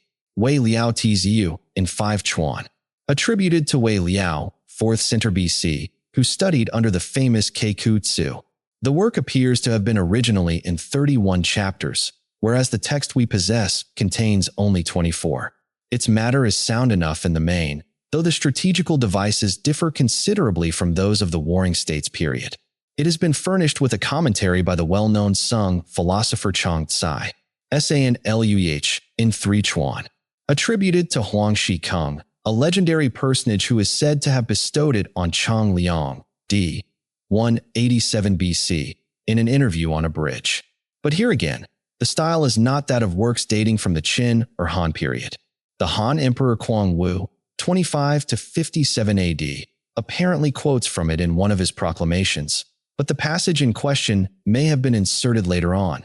73 C13. SS 27 note. Further details on Tai Kung will be found in the Shi Qi, ch. 32 Adinet. Besides the tradition which makes him a former minister of Cho Hsin, 2 other accounts of him are there given, according to which he would appear to have been first raised from a humble private station by Wen Wang. 26. In order to prove the genuineness of the work, we shall not be far out if we refer it to the Northern Sung period, 420 to 478 AD, or somewhat earlier. Li Wei Kung Wen Tui, in 3 sections. Written in the form of a dialogue between Tai Tsung and his great general Li Qing, it is usually ascribed to the latter. Competent authorities consider it a forgery, though the author was evidently well versed in the art of war. Li Qing Ping Fa, not to be confounded with the foregoing, is a short treatise in 8 chapters, preserved in the Tung Tien, but not published separately. This fact explains its omission from the Ssukuchun Shu, Wu Qi Ching, in 1 Chuan, attributed to the legendary minister Feng Ho, with exegetically notes by Kung Sun Hung of the Han Dynasty, d. 121 BC, and said to have been eulogized by the celebrated General Ma Lung, d. 300 AD. Yet the earliest mention of it is in the Sung Chi. Although a forgery, the work is well put together. Considering the high popular estimation in which Chu Keo Liang has always been held, it is not surprising to find more than one work on war ascribed to his pen. Such are 1. The Shi Liu Tsc, 1 Chuan, preserved in the Young Lo Tatn, 2 Chang, Yuan, 1 Chuan, and 3 Sin Shu, 1 Chuan, which steals wholesale from Sun Tzu. None of these has the slightest claim to be considered genuine. Most of the large Chinese encyclopedias contain extensive sections devoted to the literature of war. The following references may be found useful. Tung Tien, circa 800 AD, ch. 148 to 162. Ti Ping Yu Lan, 983, ch. 270 to 359. Wen Xin Tung Ko, 13th Center, ch. 221. Yuhai, 13th Center, ch. 140, 141. Santsiatuhui, 16th Center. Huang Powu Chi, 1607, ch. 31, 32. Chin Chio Leishu, 1632, ch. 75. Yuan Qian Lei Han, 1710, ch. 206 to 229. Ku Chin Tu Shu Chi Si Qianji, 1726, section XXX, ESPC 8190. HSU Wen Xin Tung Ko, 1784, ch. 121 to 134. Huang Xiao Qing Shiwen Pian, 1826, ch. 76, 77. To these, of course, must be added the great catalog of the Imperial Library, SSUKUCHUN SHU, Sung Mutiyo, 1790, sich 99, 100. The previously mentioned works are the oldest Chinese treatises on war, after Sun Tzu. The notes on each have been drawn principally from the SSUKUCHUN SHU Chen Ming MULU, sich 9, folios 22 SQQ. Chapter 2. Laying Plans. Tsao Kong, in defining the meaning of the Chinese for the title of this chapter, says it refers to the deliberations in the temple selected by the general for his temporary use, or as we should say, in his tent. See SS 26. Sun Tzu said, "The art of war is of vital importance to the state. It is a matter of life and death, a road either to safety or to ruin. Hence it is a subject of inquiry which can on no account be neglected. The art of war, then, is governed by 5 constant factors to be taken into account in one's deliberations when seeking to determine the conditions obtaining in the field. These are 1. The moral law, 2. Heaven, 3. Earth, 4. The commander, 5. Method and discipline." It appears from what follows that Sun Tzu means by moral law a principle of harmony, not unlike the Tao of Lao Tzu in its moral aspect. One might be tempted to render it by morale, were it not considered as an attribute of the ruler in SS 13. 6. The moral law causes the people to be in complete accord with their ruler, so that they will follow him regardless of their lives, undismayed by any danger. Tu quotes Wang Tzu as saying, "Without constant practice, the officers will be nervous and undecided when mustering for battle. Without constant practice, the general will be wavering and irresolute when the crisis is at hand." Heaven signifies night and day, cold and heat, times and seasons. The commentators, I think, make an unnecessary mystery of 2 words here. Mengshi refers to the hard and the soft, waxing and waning of. 29. Heaven. Wang Shi, however, may be right in saying that what is meant is the general economy of heaven, including the 5 elements, the 4 seasons, wind and clouds, and other phenomena. Earth comprises distances, great and small, danger and security, open ground and narrow passes, the chances of life and death. The commander stands for the virtues of wisdom, sincerely, benevolence, courage, and strictness. The 5 cardinal virtues of the Chinese are 1. Humanity or benevolence, 2. Uprightness of mind, 3. Self-respect, self-control, or proper feeling, 4. Wisdom, 5. Sincerity or good faith. Here, wisdom and sincerity are put before humanity or benevolence, and the 2 military virtues of courage and strictness substituted for uprightness of mind and self-respect, self-control, or proper feeling.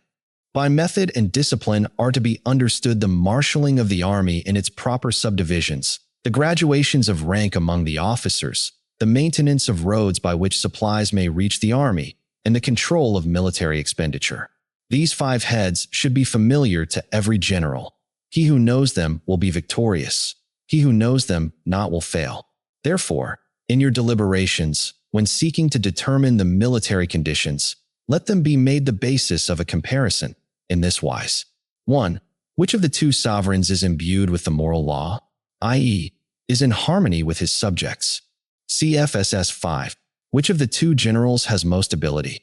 With whom lie the advantages derived from heaven and earth? CSS 7, 8. On which side is discipline most rigorously enforced? Tumu alludes to the remarkable story of Tseo Tso, AD 155-220, who was such a strict disciplinarian that once, in accordance with his own severe regulations against injury to standing crops, he condemned himself to death for having allowed him horse to shy into a field of corn. However, in lieu of losing his head, he was persuaded to satisfy his sense of justice by cutting off his hair. Tso's own comment on the present passage is characteristically curt. When you lay down a law, see that it is not disobeyed. If it is disobeyed, the offender must be put to death. Which army is stronger, morally as well as physically? As Mei Yaoxichen puts it, freely rendered, Esprit de Corps and big battalions. On which side are officers and men more highly trained? Tuyu quotes Wang Tzu as saying, without constant practice, the officers will be nervous and undecided when mustering for battle. Without constant practice, the general will be wavering and irresolute when the crisis is at hand. In which army is there the greater constancy both in reward and punishment? On which side is there the most absolute certainty that merit will be properly rewarded and misdeeds summarily punished? By means of these 7 considerations, I can forecast victory or defeat. The general that hearkens to my counsel and acts upon it will conquer. Let such a one be retained in command. The general that hearkens not to my counsel nor acts upon it will suffer defeat. Let such a one be dismissed. The form of this paragraph reminds us that Sun Tzu's treatise was composed expressly for the benefit of his patron Ho Lu, king of the Wu state. While heading the profit of my counsel, avail yourself also of any helpful circumstances over and beyond the ordinary rules. According as circumstances are favorable, one should modify one's plans. Sun Tzu, as a practical soldier, will have none of the bookish theoric. He cautions us here not to pin our faith to abstract principles. For, as Changyu puts it, while the main laws of strategy can be stated clearly enough for the benefit of all and sundry, you must be guided by the actions of the enemy in attempting to secure a favorable position in actual warfare. On the eve of the Battle of Waterloo, Lord Uxbridge, commanding the cavalry, went to the Duke of Wellington in order to learn what his plans and calculations were for the morrow, because, as he explained, he might suddenly find himself commander-in-chief and would be unable to frame new plans in a critical moment. The Duke listened quietly and then said, "Who will attack the first tomorrow, I or Bonaparte?" "Bonaparte," replied Lord Uxbridge. "Well," continued the Duke, "Bonaparte has not given me any idea of his projects, and as my plans will depend upon his, how can you expect me to tell you what mine are? 1. All warfare is based on deception. 1. Words on Wellington, by Sir W. Fraser. The truth of this pithy and profound saying will be admitted by every soldier. Colonel Henderson tells us that Wellington, great in so many military qualities, was especially distinguished by the extraordinary skill with which he concealed his movements and deceived both friend and foe. Hence, when able to attack, we must seem unable. When using our forces, we must seem inactive. When we are near, we must make the enemy believe we are far away. When far away, we must make him believe we are near. Hold out baits to entice the enemy. Feign disorder and crush him. All commentators, except Changyu, say, when he is in disorder, crush him. It is more natural to suppose that Sun Tzu is still illustrating the uses of deception in war. If he is secure at all points, be prepared for him. If he is in superior strength, evade him. If your opponent is of choleric temper, seek to irritate him. Pretend to be weak, that he may grow arrogant. Wang Tzu, quoted by Tuyu, says that the good tactician plays with his adversary as a cat plays with a mouse, first feigning weakness and immobility, and then suddenly pouncing upon him. If he is taking his ease, give him no rest. This is probably the meaning, though Mei Yaoxichen has the note. While we are taking our ease, wait for the enemy to tire himself out. The Yuan has lure him on and tire him out. If his forces are united, separate them. Less plausible is the interpretation favored by most of the commentators. If sovereign and subject are in accord, put division between them. Attack him where he is unprepared, appear where you are not expected. These military devices, leading to victory, must not be divulged beforehand. Now the general who wins a battle makes many calculations in his temple ere the battle is fought. Yu tells us that in ancient times it was customary for a temple to be set apart for the use of a general who was about to take the field, in order that he might there elaborate his plan of campaign. The general who loses a battle makes but few calculations beforehand. Thus do many calculations lead to victory, and few calculations to defeat. How much more no calculation at all? It is by attention to this point that I can foresee who is likely to win or lose. Chapter 3. Waging War. Tso Kung has the note. He who wishes to fight must first count the cost, which prepares us for the discovery that the subject of the chapter is not what we might expect from the title, but is primarily a consideration of ways and means. Sun Tzu said, "In the operations of war, where there are in the field 1,000 swift chariots, as many heavy chariots, and 100,000 mail-clad soldiers, the swift chariots were lightly built and, according to Yu, used for the attack. The heavy chariots were heavier and designed for purposes of defense." Li Sichen, it is true, says that the latter were light, but this seems hardly probable. It is interesting to note the analogies between early Chinese warfare and that of the Homeric Greeks. In each case, the war chariot was the important factor, forming as it did the nucleus round which was grouped a certain number of foot soldiers. With regard to the numbers given here, we are informed that each swift chariot was accompanied by 75 footmen and each heavy chariot by 25 footmen, so that the whole army would be divided up into 1,000 battalions, each consisting of 2 chariots and 100 men, with provisions enough to carry them 1,000 li. 2.78 modern li go to a mile. The length may have varied slightly since Sun Tzu's time.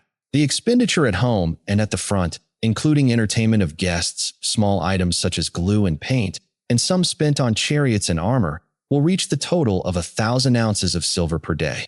Such is the cost of raising an army of 100,000 men. When you engage in actual fighting, if victory is long in coming, then men's weapons will grow dull and their ardor will be damped.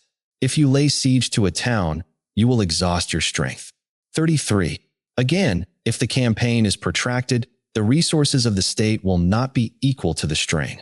Now, when your weapons are dulled, your ardor damped, your strength exhausted, and your treasure spent, other chieftains will spring up to take advantage of your extremity. Then no man, however wise, will be able to avert the consequences that must ensue. Thus, though we have heard of stupid haste in war, cleverness has never been seen associated with long delays. This concise and difficult sentence is not well explained by any of the commentators. Tso Kung, Li San, Meng Shi, Tu Yu, Tu Mu, and Mei Yaoxichen have notes to the effect that a general, though naturally stupid, may nevertheless conquer through sheer force of rapidity. Ho Shi says, "Haste may be stupid, but at any rate it saves expenditure of energy and treasure. Protracted operations may be very clever, but they bring calamity in their train." Wang Shi evades the difficulty by remarking, "Lengthy operations mean an army growing old, wealth being expended, an empty exchequer and distress among the people. True cleverness ensures against the occurrence of such calamities." Yu says, "So long as victory can be attained, stupid haste is preferable to clever dilatoriness." Now Sun Tzu says nothing whatever, except possibly by implication, about ill-considered haste being better than ingenious but lengthy operations. What he does say is something much more guarded, namely that, while speed may sometimes be injudicious, tardiness can never be anything but foolish, if only because it means impoverishment to the nation. In considering the point raised here by Sun Tzu, the classic example of Fabius Cunctator will inevitably occur to the mind. That general deliberately measured the endurance of Rome against that of Hannibal's isolated army, because it seemed to him that the latter was more likely to suffer from a long campaign in a strange country. But it is quite a moot question whether his tactics would have proved successful in the long run. Their reversal, it is true, led to Canny, but this only establishes a negative presumption in their favor.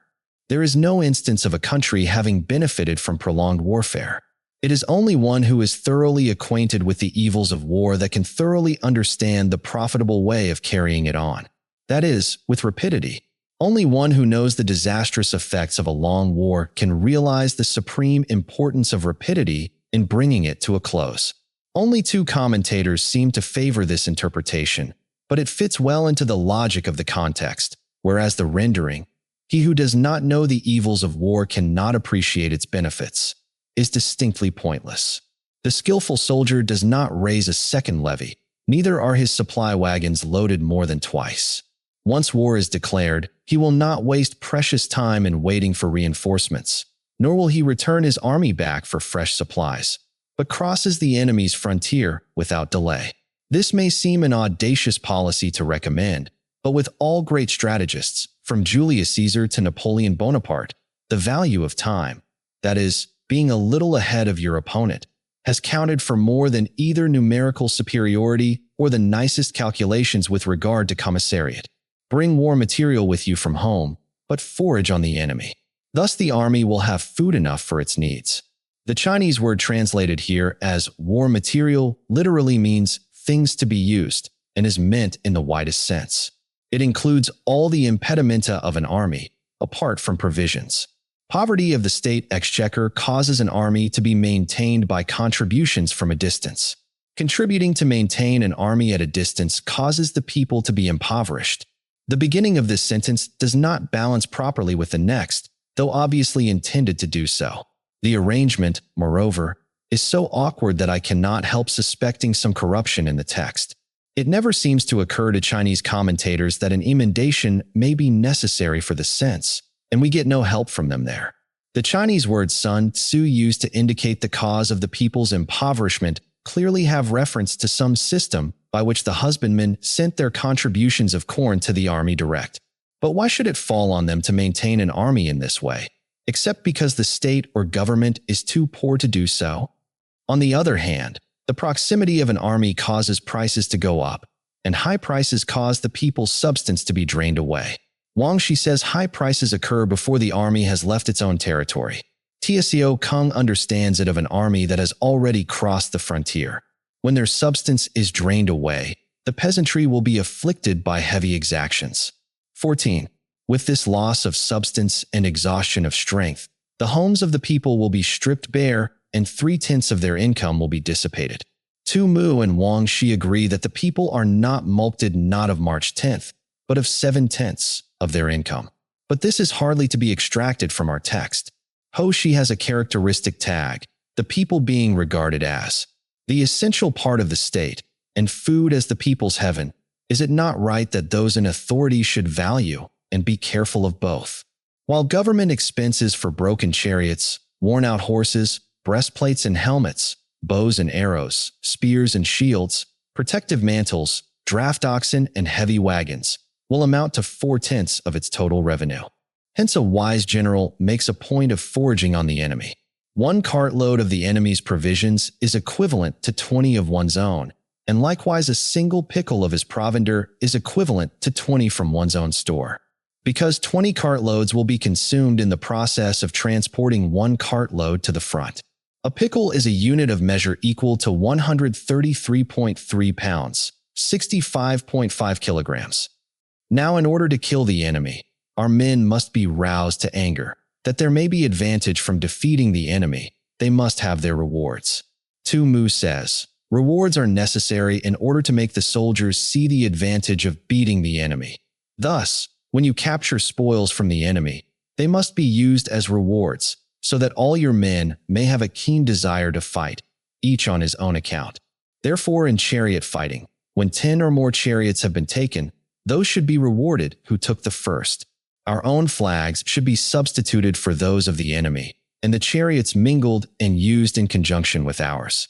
The captured soldiers should be kindly treated and kept. This is called using the conquered foe to augment one's own strength. In war, then, let your great object be victory, not lengthy campaigns. As Ho Shi remarks, war is not a thing to be trifled with. Sun Tzu here reiterates the main lesson which this chapter is intended to enforce. Thus it may be known that the leader of armies is the arbiter of the people's fate, the man on whom it depends whether the nation shall be in peace or in peril. Chapter 4. Attack by Stratagem. Sun Tzu said, "In the practical art of war, the best thing of all is to take the enemy's country whole and intact. To shatter and destroy it is not so good. So, too, it is better to recapture an army entire than to destroy it, to capture a regiment, a detachment, or a company entire than to destroy them." The equivalent to an army corps, according to Summa Fa, consisted nominally of 12,500 men. According to Tso Kung, the equivalent of a regiment contained 500 men. The equivalent to a detachment consists from any number between 100 and 500, and the equivalent of a company contains from 5 to 100 men. For the last two, however, Chang Yu gives the exact figures of 105 respectively. Hence, to fight and conquer in all your battles is not supreme excellence. Supreme excellence consists in breaking the enemy's resistance without fighting. Here again, no modern strategist but will approve the words of the old Chinese general. Moltke's greatest triumph, the capitulation of the huge French army at Sedan, was won practically without bloodshed. Thus, the highest form of generalship is to balk the enemy's plans. Perhaps the word balk falls short of expressing the full force of the Chinese word, which implies not an attitude of defense, whereby one might be content to foil the enemy's stratagems one after another, but an active policy of counter-attack. Hoshi puts this very clearly in his note. When the enemy has made a plan of attack against us, we must anticipate him by delivering our own attack first. The next best is to prevent the junction of the enemy's forces, isolating him from his allies. We must not forget that Sun Tzu, in speaking of hostilities, always has in mind the numerous states or principalities into which the China of his day was split up. 37. The next in order is to attack the enemy's army in the field, when he is already at full strength. And the worst policy of all is to besiege walled cities. The rule is not to besiege walled cities if it can possibly be avoided. Another sound piece of military theory. Had the Boers acted upon it in 1899 and refrained from dissipating their strength before Kimberley, Mafeking, or even Ladysmith, it is more than probable that they would have been masters of the situation before the British were ready seriously to oppose them. The preparation of mantlets, movable shelters, and various implements of war will take up 3 whole months. It is not quite clear what the Chinese word, here translated as mantlets, described. Tso Kung simply defines them as large shields, but we get a better idea of them from Li Xin, who says they were to protect the heads of those who were assaulting the city walls at close quarters. This seems to suggest a sort of Roman testudo, ready-made. Tu Mu says they were wheeled vehicles used in repelling attacks, but this is denied by Seichen Hao. See Super 2. 14. The name is also applied to turrets on city walls. Of the movable shelters, we get a fairly clear description from several commentators. They were wooden missile-proof structures on 4 wheels, propelled from within, covered over with raw hides, and used in sieges to convey parties of men to and from the walls, for the purpose of filling up the encircling moat with earth. Tu Mu adds that they are now called wooden donkeys, and the piling up of mounds over against the walls will take 3 months more. These were great mounds or ramparts of earth heaped up to the level of the enemy's walls in order to discover the weak points in the defense, and also to destroy the fortified turrets mentioned in the preceding note. The general, unable to control his irritation, will launch his men to the assault like swarming ants. This vivid simile of Tso Kung is taken from the spectacle of an army of ants climbing a wall. The meaning is that the general, losing patience at the long delay, may make a premature attempt to storm the place before his engines of war are ready, with the result that 1/3 of his men are slain, while the town still remains untaken. Such are the disastrous effects of a siege. We are reminded of the terrible losses of the Japanese before Port Arthur, in the most recent siege which history has to record. Therefore, the skillful leader subdues the enemy's troops without any fighting. He captures their cities without laying siege to them. He overthrows their kingdom without lengthy operations in the field. Chia Lin notes that he only overthrows the government, but does no harm to individuals. The classical instance is Wu Wang, who after having put an end to the Yin dynasty was acclaimed father and mother of the people. With his forces intact, he will dispute the mastery of the empire, and thus, without losing a man, his triumph will be complete. Owing to the double meanings in the Chinese text, the latter part of the sentence is susceptible of quite a different meaning, and thus, the weapon not being blunted by use, its keenness remains perfect. This is the method of attacking by stratagem. It is the rule in war. If our forces are 10 to the enemy's 1, to surround him; if 5 to 1, to attack him straightway, without waiting for any further advantage; if twice as numerous, to divide our army into 2. Sun Tzu takes exception to the saying, and at first sight, indeed, it appears to violate a fundamental principle of war. Tso Kung, however, gives a clue to Sun Tzu's meaning. Being 2 to the enemy's 1, we may use one part of our army in the regular way and the other for some special diversion. Chang Yu thus further elucidates the point. If our force is twice as numerous as that of the enemy, it should be split up into 2 divisions, one to meet the enemy in front and one to fall upon his rear. If he replies to the frontal attack, he may be crushed from behind. If to the rearward attack, he may be crushed in front. This is what is meant by saying that one part may be used in the regular way and the other for some special diversion. Sun Tzu does not understand that dividing one's army is simply an irregular, just as concentrating it is the regular, strategical method, and he is too hasty in calling this a mistake. If equally matched, we can offer battle. Li Sichin, followed by Ho Shi, gives the following paraphrase. If attackers and attacked are equally matched in strength, only the able general will fight. If slightly inferior in numbers, we can avoid the enemy. The meaning, we can watch the enemy, is certainly a great improvement on the above, but unfortunately there appears to be no very good authority for the variant. Chang Yu reminds us that the saying only applies if the other factors are equal. A small difference in numbers is often more than counterbalanced by superior energy and discipline. If quite unequal in every way, we can flee from him. Hence, though an obstinate fight may be made by a small force, in the end it must be captured by the larger force. Now the general is the bulwark of the state. If the bulwark is complete at all points, the state will be strong. If the bulwark is defective, the state will be weak. As Li Xingyan tersely puts it, gap indicates deficiency. If the general's ability is not perfect, i.e., if he is not thoroughly versed in his profession, his army will lack strength. There are 3 ways in which a ruler can bring misfortune upon his army. 1.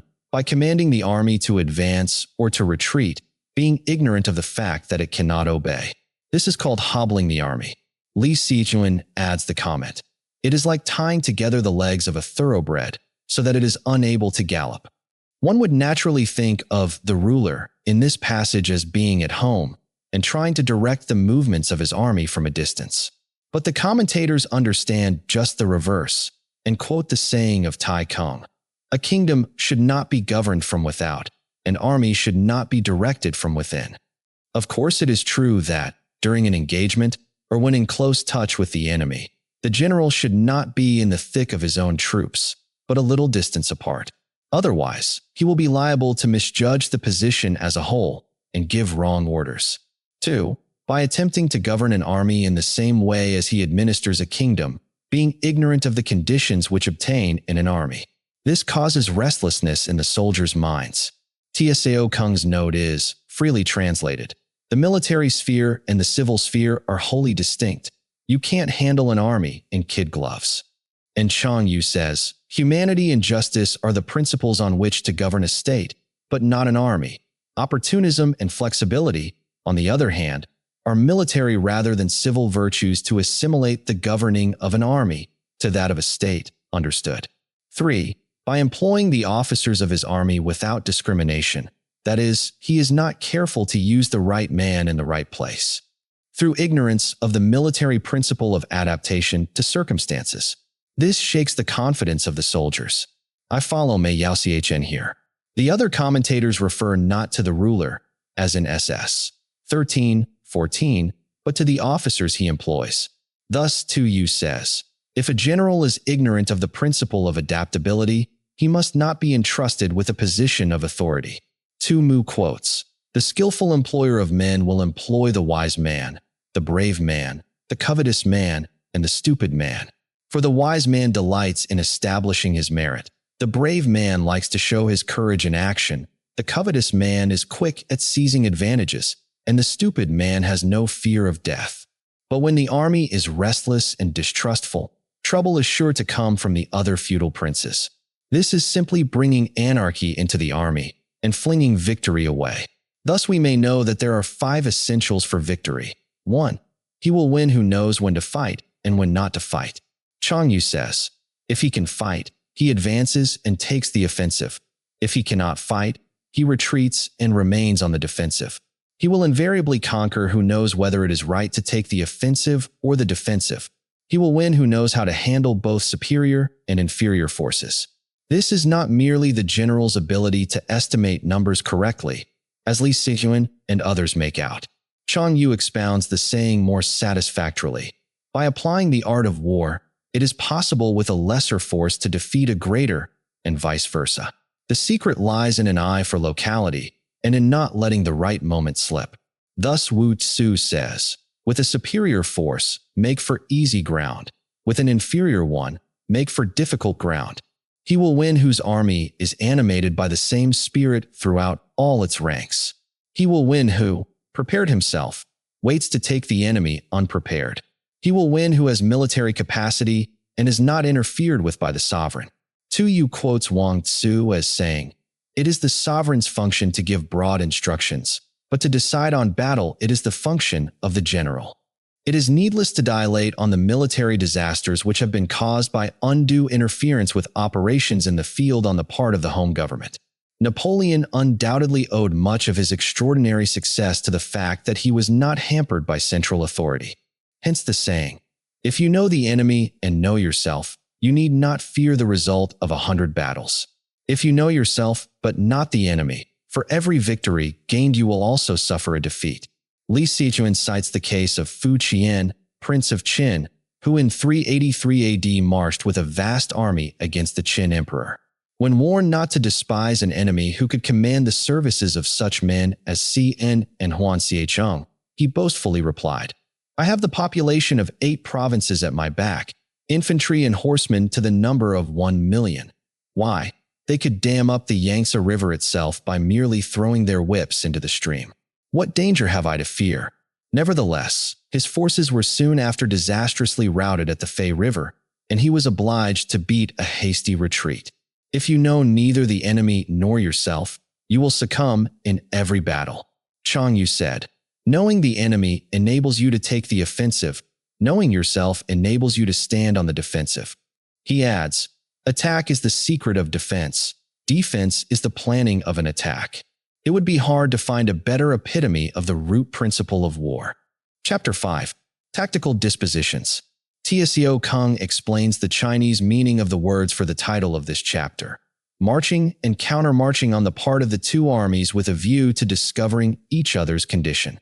Tu Mu says, it is through the dispositions of an army that its condition may be discovered.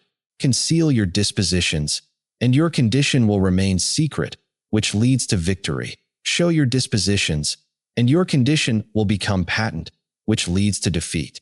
Wang Shi remarks that the good general can secure success by modifying his tactics to meet those of the enemy. Sun Tzu said, the good fighters of old first put themselves beyond the possibility of defeat, and then waited for an opportunity of defeating the enemy. To secure ourselves against defeat lies in our own hands, but the opportunity of defeating the enemy is provided by the enemy himself. That is, of course, by a mistake on the enemy's part. Thus the good fighter is able to secure himself against defeat. Sun Tzu says this is done by concealing the disposition of his troops, covering up his tracks, and taking unremitting precautions, but cannot make certain of defeating the enemy. Hence the saying, one may know how to conquer without being able to do it. Security against defeat implies defensive tactics. Ability to defeat the enemy means taking the offensive. I retain the sense found in a similar passage in SS 1-3, in spite of the fact that the commentators are all against me. The meaning they give, he who cannot conquer takes the defensive, is plausible enough. 43. Standing on the defensive indicates insufficient strength. Attacking, a superabundance of strength. The general who is skilled in defense hides in the most secret recesses of the earth. Literally, hides under the ninth earth, which is a metaphor indicating the utmost secrecy and concealment, so that the enemy may not know his whereabouts. He who is skilled in attack flashes forth from the topmost heights of heaven. Another metaphor, implying that he falls on his adversary like a thunderbolt, against which there is no time to prepare. This is the opinion of most of the commentators. Thus, on the one hand, we have ability to protect ourselves. On the other, a victory that is complete. To see victory only when it is within the ken of the common herd is not the acme of excellence. As Tsao Kung remarks, the thing is to see the plant before it has germinated, to foresee the event before the action has begun. Li Xin alludes to the story of Han Hsin who, when about to attack the vastly superior army of Chao, which was strongly entrenched in the city of Sichingen, said to his officers, "Gentlemen, we are going to annihilate the enemy, and shall meet again at dinner." The officers hardly took his words seriously and gave a very dubious assent. But Han Hsin had already worked out in his mind the details of a clever stratagem, whereby, as he foresaw, he was able to capture the city and inflict a crushing defeat on his adversary. Neither is it the acme of excellence if you fight and conquer, and the whole empire says, "Well done." True excellence being, as Sun Tzu says, to plan secretly, to move surreptitiously, to foil the enemy's intentions and balk his schemes, so that at last the day may be won without shedding a drop of blood. Sun Tzu reserves his approbation for things that the world's coarse thumb and finger fail to plumb. To lift an autumn hair is no sign of great strength. Autumn hair is explained as the fur of a hare, which is finest in autumn, when it begins to grow afresh. The phrase is a very common one in Chinese writers. To see the sun and moon is no sign of sharp sight. To hear the noise of thunder is no sign of a quick ear. Ho Shi gives as real instances of strength, sharp sight, and quick hearing. Wu Hua, who could lift a tripod weighing 250 stone. Li Chu, who at a distance of 100 paces could see objects no bigger than a mustard seed. And Shi Kuang, a blind musician who could hear the footsteps of a mosquito. What the ancients called a clever fighter is one who not only wins, but excels in winning with ease. The last half is literally one who, conquering, excels in easy conquering. Mei Yaoxichen says, "He who only sees the obvious wins his battles with difficulty.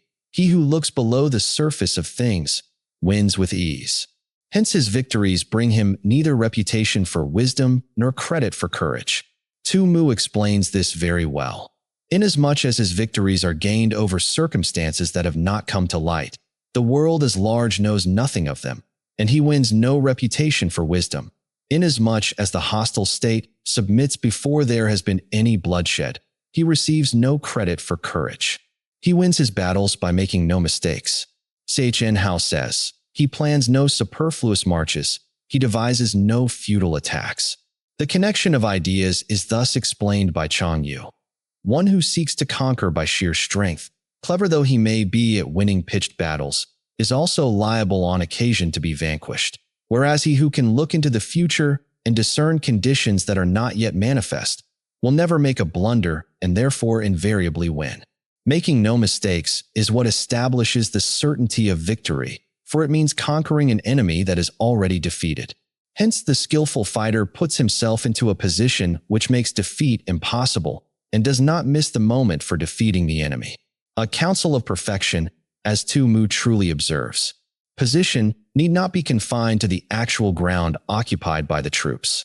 It includes all the arrangements and preparations which a wise general will make to increase the safety of his army.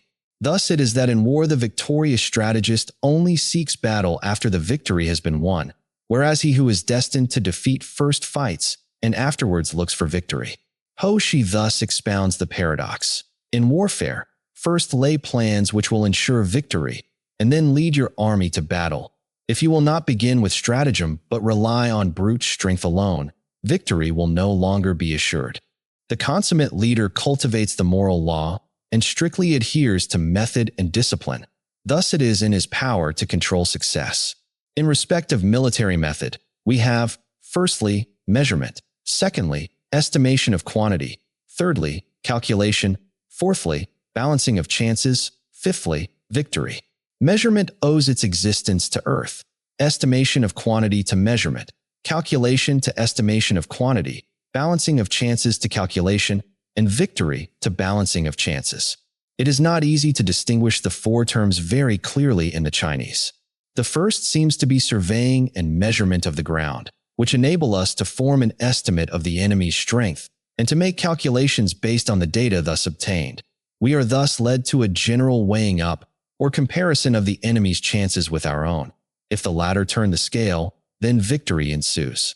The chief difficulty lies in third term, which in the Chinese some commentators take as a calculation of numbers, thereby making it nearly synonymous with the second term. Perhaps the second term should be thought of as a consideration of the enemy's general position or condition, while the third term is the estimate of his numerical strength. On the other hand, Sun Tzu says, the question of relative strength having been settled, we can bring the varied resources of cunning into play. Hoshi seconds this interpretation, but weakens it. However, it points to the third term as being a calculation of numbers. A victorious army opposed to a routed one is as a pound's weight placed in the scale against a single grain. Literally, a victorious army is like an eye, 20 ounces, weighed against a SHU, 1/24th ounce. A routed army is a SHU weighed against an eye. The point is simply the enormous advantage which a disciplined force, flushed with victory, has over one demoralized by defeat. Legge, in his note on Mencius, I2, 9.2, makes the eye to be 24 Chinese ounces and corrects Chu Shi's statement that it equaled 20 ounces only. But Li Chun of the Tang dynasty here gives the same figure as Chu Shi. The onrush of a conquering force is like the bursting of pent-up waters into a chasm 1,000 fathoms deep. Chapter 6. Energy. Sun Tzu said, "The control of a large force is the same principle as the control of a few men. It is merely a question of dividing up their numbers. That is, cutting up the army into regiments, companies, etc., with subordinate officers in command of each." Sun Tzu reminds us of Han Hsin's famous reply to the first Han Emperor, who once said to him, "How large an army do you think I could lead?" "Not more than 100,000 men, Your Majesty." "And you?" asked the emperor. "Oh," he answered, "the more the better." Fighting with a large army under your command is nowise different from fighting with a small one. It is merely a question of instituting signs and signals to ensure that your whole host may withstand the brunt of the enemy's attack and remain unshaken. This is effected by maneuvers direct and indirect. We now come to one of the most interesting parts of Sun Tzu's treatise, the discussion of the Chung and the Qi. As it is by no means easy to grasp the full significance of these two terms, or to render them consistently by good English equivalents, it may be as well to tabulate some of the commentators' remarks on the subject before proceeding further. Li Chun. Facing the enemy is Chung, making lateral diversion is Qi. Qia Lin. In presence of the enemy, your troops should be arrayed in normal fashion, but in order to secure victory, abnormal maneuvers must be employed. Mei Yao Chun. Qi is active, Chung is passive. Passivity means waiting for an opportunity, activity being the victory itself. Ho Shi. We must cause the enemy to regard our straightforward attack as one that is secretly designed, and vice versa. Thus Chung may also be Qi, and Qi may also be Chung. He instances the famous exploit of Han Hsin, who when marching ostensibly against Lin Qin, now Chao 47, in Shenxi, suddenly threw a large force across the Yellow River in wooden tubs, utterly disconcerting his opponent. Chn Han Shu, ch3. Here, we are told, the march on Lin Qin was Chung, and the surprise maneuver was Qi. Chang Yu gives the following summary of opinions on the words. Military writers do not agree with regard to the meaning of Qi and Chung. Wei Liao Tzu, 4th century BC, says, direct warfare favors frontal attacks, indirect warfare attacks from the rear. Tsao Kung says, going straight out to join battle is a direct operation. Appearing on the enemy's rear is an indirect maneuver. Li Weikung, 6th and 7th century AD, says, in war, to march straight ahead is Chung, turning movements, on the other hand, are qi. These writers simply regard chung as chung and qi as qi. They do not note that the two are mutually interchangeable and run into each other like the two sides of a circle. See Infra, SS 11. A comment on the Tang Emperor Taizong goes to the root of the matter. A qi maneuver may be chung. If we make the enemy look upon it as chung, then our real attack will be qi, and vice versa. The whole secret lies in confusing the enemy so that he cannot fathom our real intent. To put it perhaps a little more clearly, any attack or other operation is chung, on which the enemy has had his attention fixed, whereas that is qi, which takes him by surprise or comes from an unexpected quarter. If the enemy perceives a movement which is meant to be qi, it immediately becomes chung. That the impact of your army may be like a grindstone dashed against an egg. This is affected by the science of weak points and strong. In all fighting, the direct method may be used for joining battle, but indirect methods will be needed in order to secure victory. Chang Yu says, steadily develop indirect tactics, either by pounding the enemy's flanks or falling on his rear. A brilliant example of indirect tactics, which decided the fortunes of a campaign, was Lord Robert's night march round the Peshawar Kotal in the Second Afghan War. 1. Indirect tactics, efficiently applied, are inexhaustible as heaven and earth, unending as the flow of rivers and streams, like the sun and moon. They end but to begin anew. Like the four seasons, they pass away to return once more. Tu Yu and Chang Yu understand this of the permutations of qi and chung. But at present Sun Tzu is not speaking of chung at all, unless, indeed, we suppose with Chung Yu Shin that a clause relating to it has fallen out of the text. Of course, as has already been pointed out, the two are so inextricably interwoven in all military operations that they cannot really be considered apart. Here we simply have an expression, in figurative language, of the almost infinite resource of a great leader. 1 inch 41 years in India, Chapter 46. There are not more than 5 musical notes, yet the combinations of these 5 give rise to more melodies than can ever be heard. There are not more than 5 primary colors, blue, yellow, red, white, and black, yet in combination they produce more hues than can ever been seen. There are not more than 5 cardinal tastes, sour, acrid, salt, sweet, bitter, yet combinations of them yield more flavors than can ever be tasted. In battle, there are not more than 2 methods of attack, the direct and the indirect.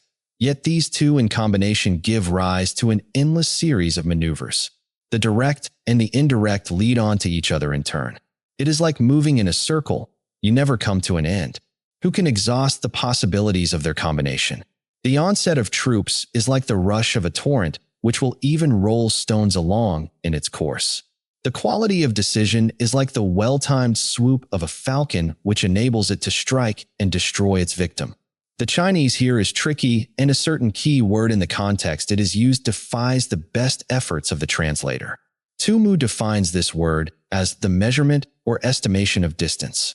But this meaning does not quite fit the illustrative simile in SS 15.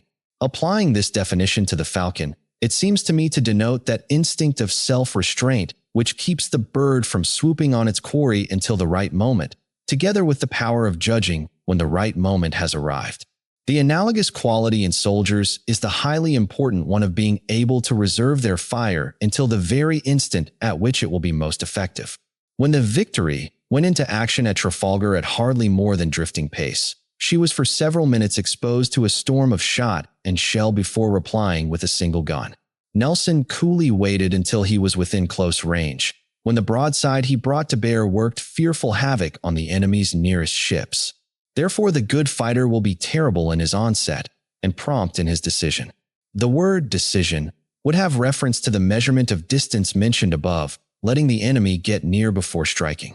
But I cannot help thinking that Sun Tzu meant to use the word in a figurative sense comparable to our own idiom short and sharp. Cf. Wang Shi's note, which after describing the falcon's mode of attack, proceeds, "This is just how this psychological moment should be seized in war.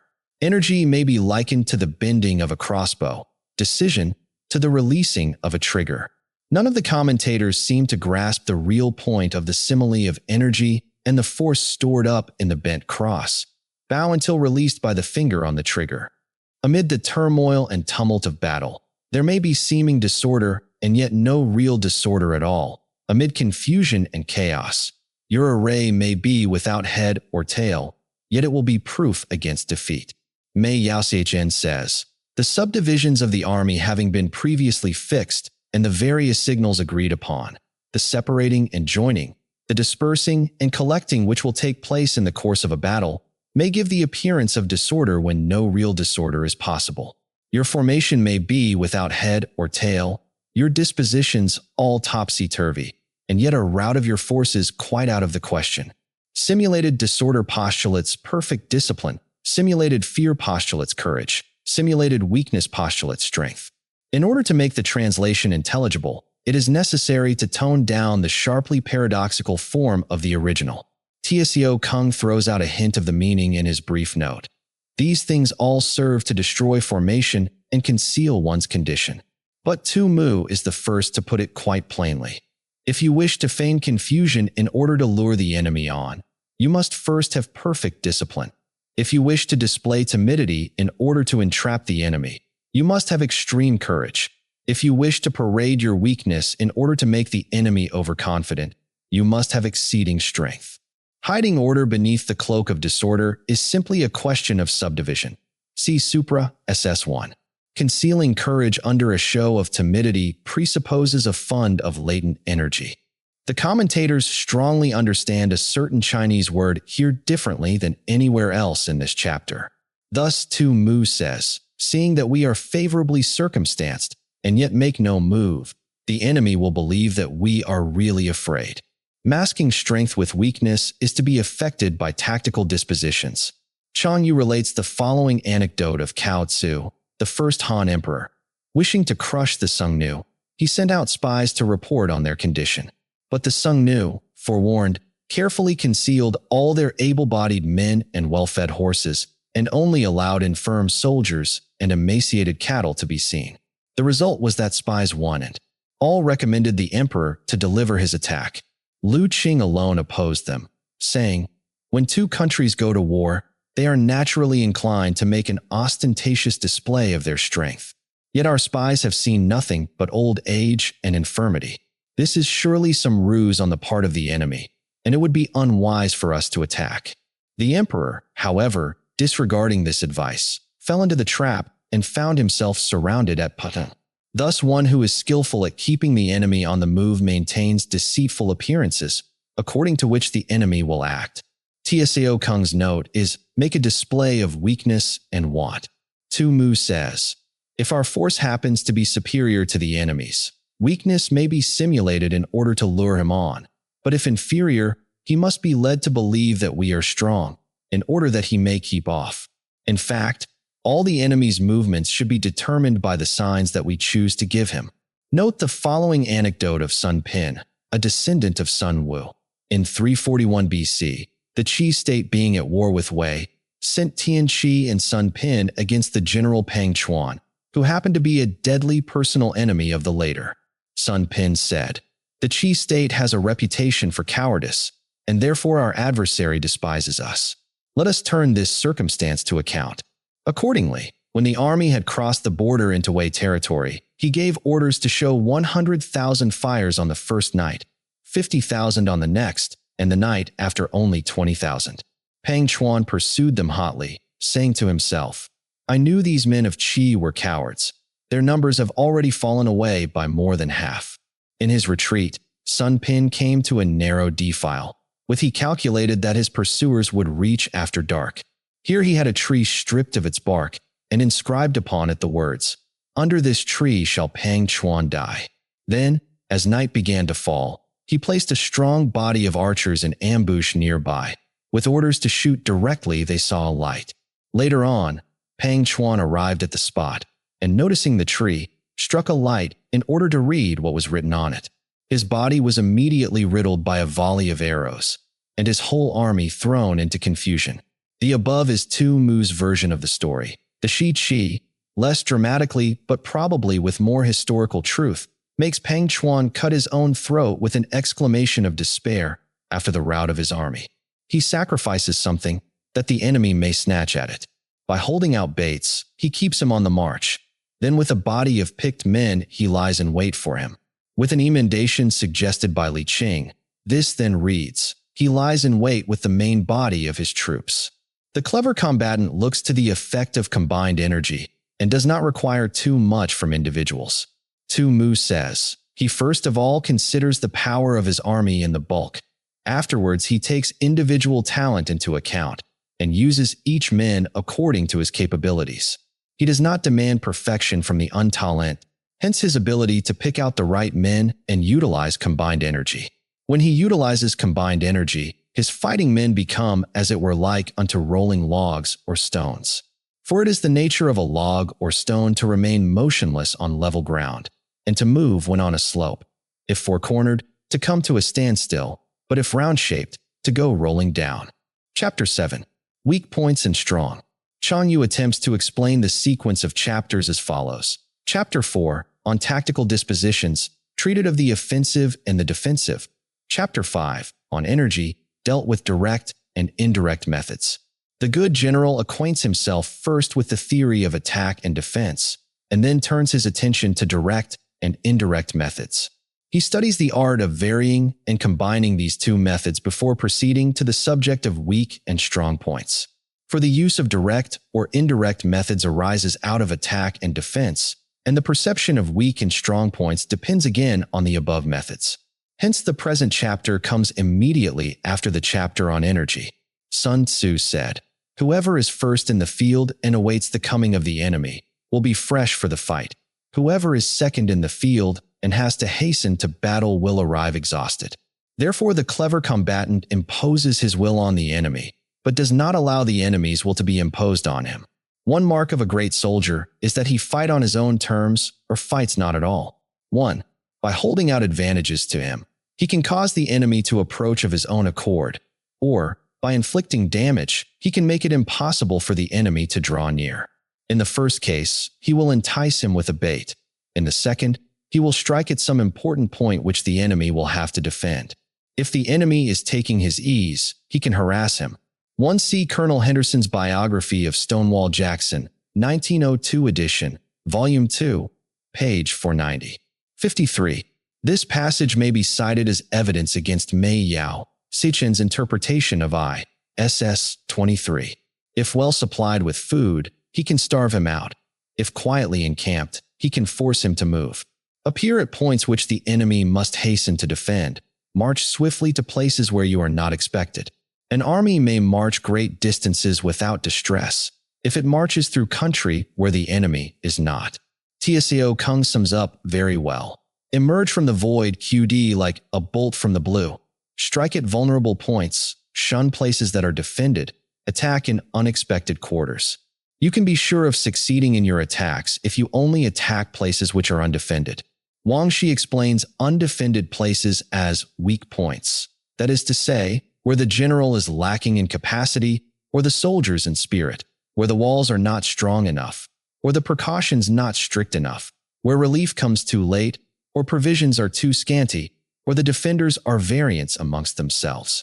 You can ensure the safety of your defense if you only hold positions that cannot be attacked, i.e., where there are none of the weak points mentioned above. There is rather a nice point involved in the interpretation of this later clause.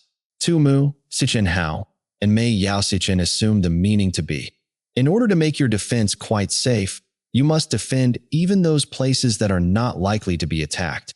And Tu Mu adds, how much more, then, those that will be attacked? Taken thus, however, the clause balances less well with the preceding, always a consideration in the highly antithetical style which is natural to the Chinese. Chang Yu, therefore, seems to come nearer the mark in saying, he who is skilled in attack flashes forth from the topmost heights of heaven C4. SS 7, making it impossible for the enemy to guard against him. This being so, the places that I shall attack are precisely those that the enemy cannot defend. He who is skilled in defense hides in the most secret recesses of the earth, making it impossible for the enemy to estimate his whereabouts. This being so, the places that I shall hold are precisely those that the enemy cannot attack. Hence that general is skillful in attack whose opponent does not know what to defend, and he is skillful in defense whose opponent does not know what to attack. An aphorism which puts the whole art of war in a nutshell. O divine art of subtlety and secrecy! Through you we learn to be invisible, through you inaudible. Literally, without form or sound. But it is said, of course, with reference to the enemy.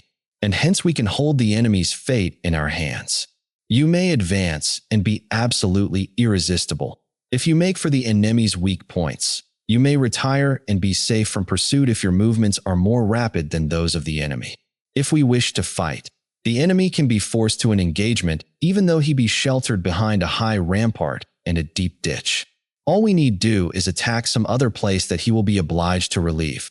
Sun Tzu says, if the enemy is the invading party, we can cut his line of communications and occupy the roads by which he will have to return.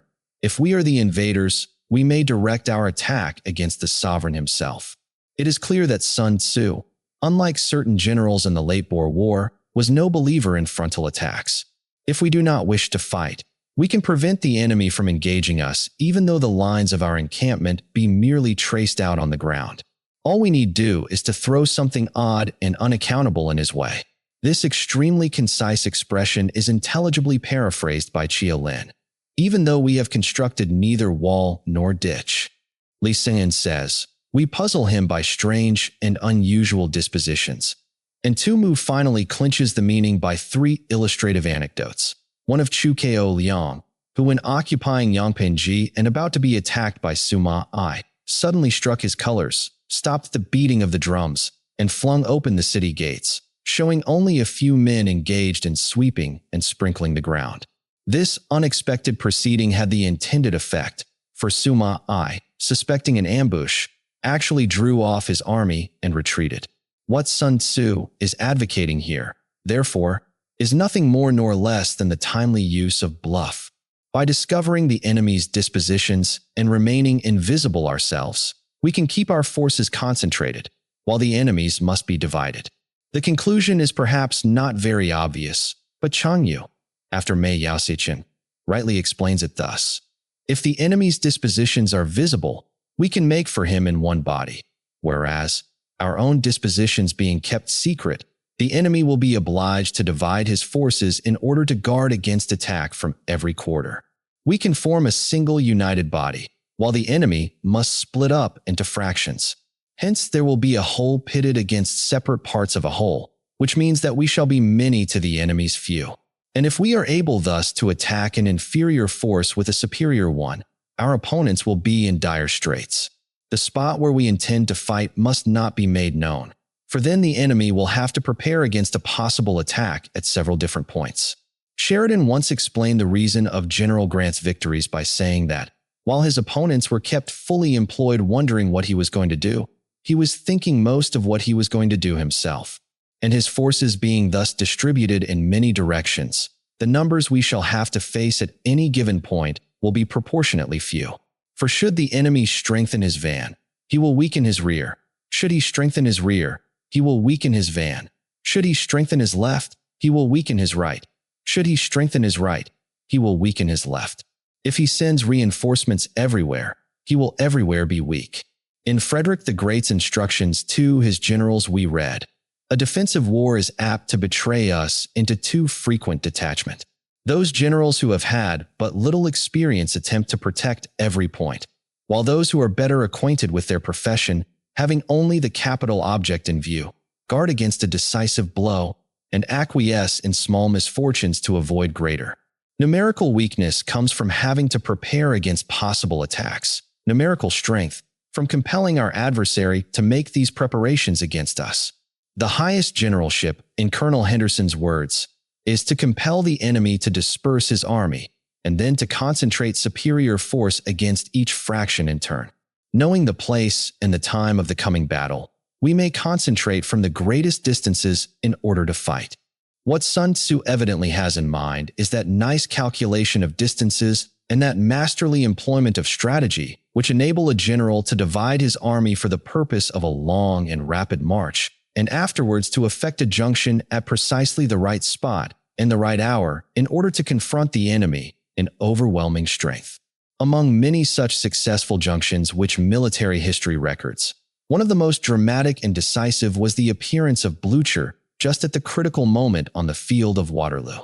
But if neither time nor place be known, then the left wing will be impotent to succor the right equally impotent to succor the left, the van, unable to relieve the rear, or the rear to support the van.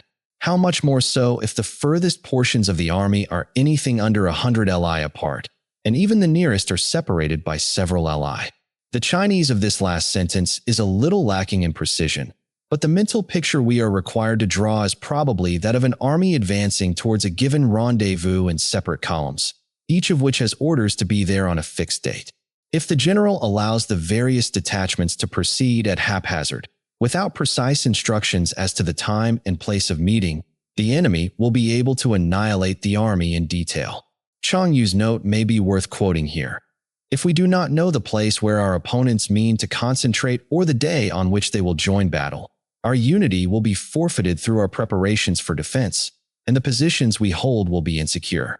Suddenly happening upon a powerful foe, we shall be brought to battle in a flurried condition, and no mutual support will be possible between wings, vanguard, or rear, especially if there is any great distance between the foremost and hindmost divisions of the army. Though according to my estimate the soldiers of you exceed our own in number, that shall advantage them nothing in the matter of victory.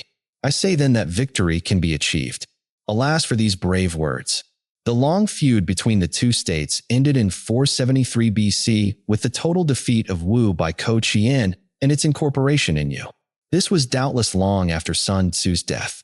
With his present assertion compare 4. SS4. Chang Yu is the only one to point out the seeming discrepancy, which he thus goes on to explain. In the chapter on tactical dispositions, it is said, "One may know how to conquer without being able to do it," whereas here we have the statement that victory can be achieved. The explanation is that in the former chapter, where the offensive and defensive are under discussion, it is said that if the enemy is fully prepared, one cannot make certain of beating him. But the present passage refers particularly to the soldiers of Yu who, according to Sun Tzu's calculations, will be kept in ignorance of the time and place of the impending struggle. That is why he says here that victory can be achieved. Though the enemy be stronger in numbers, we may prevent him from fighting. Scheme so as to discover his plans and the likelihood of their success. An alternative reading offered by Chia Lin is, know beforehand all plans conducive to our success and to the enemy's failure. Rouse him and learn the principle of his activity or inactivity. Chang Yu tells us that by noting the joy or anger shown by the enemy on being thus disturbed, we shall be able to conclude whether his policy is to lie low or the reverse.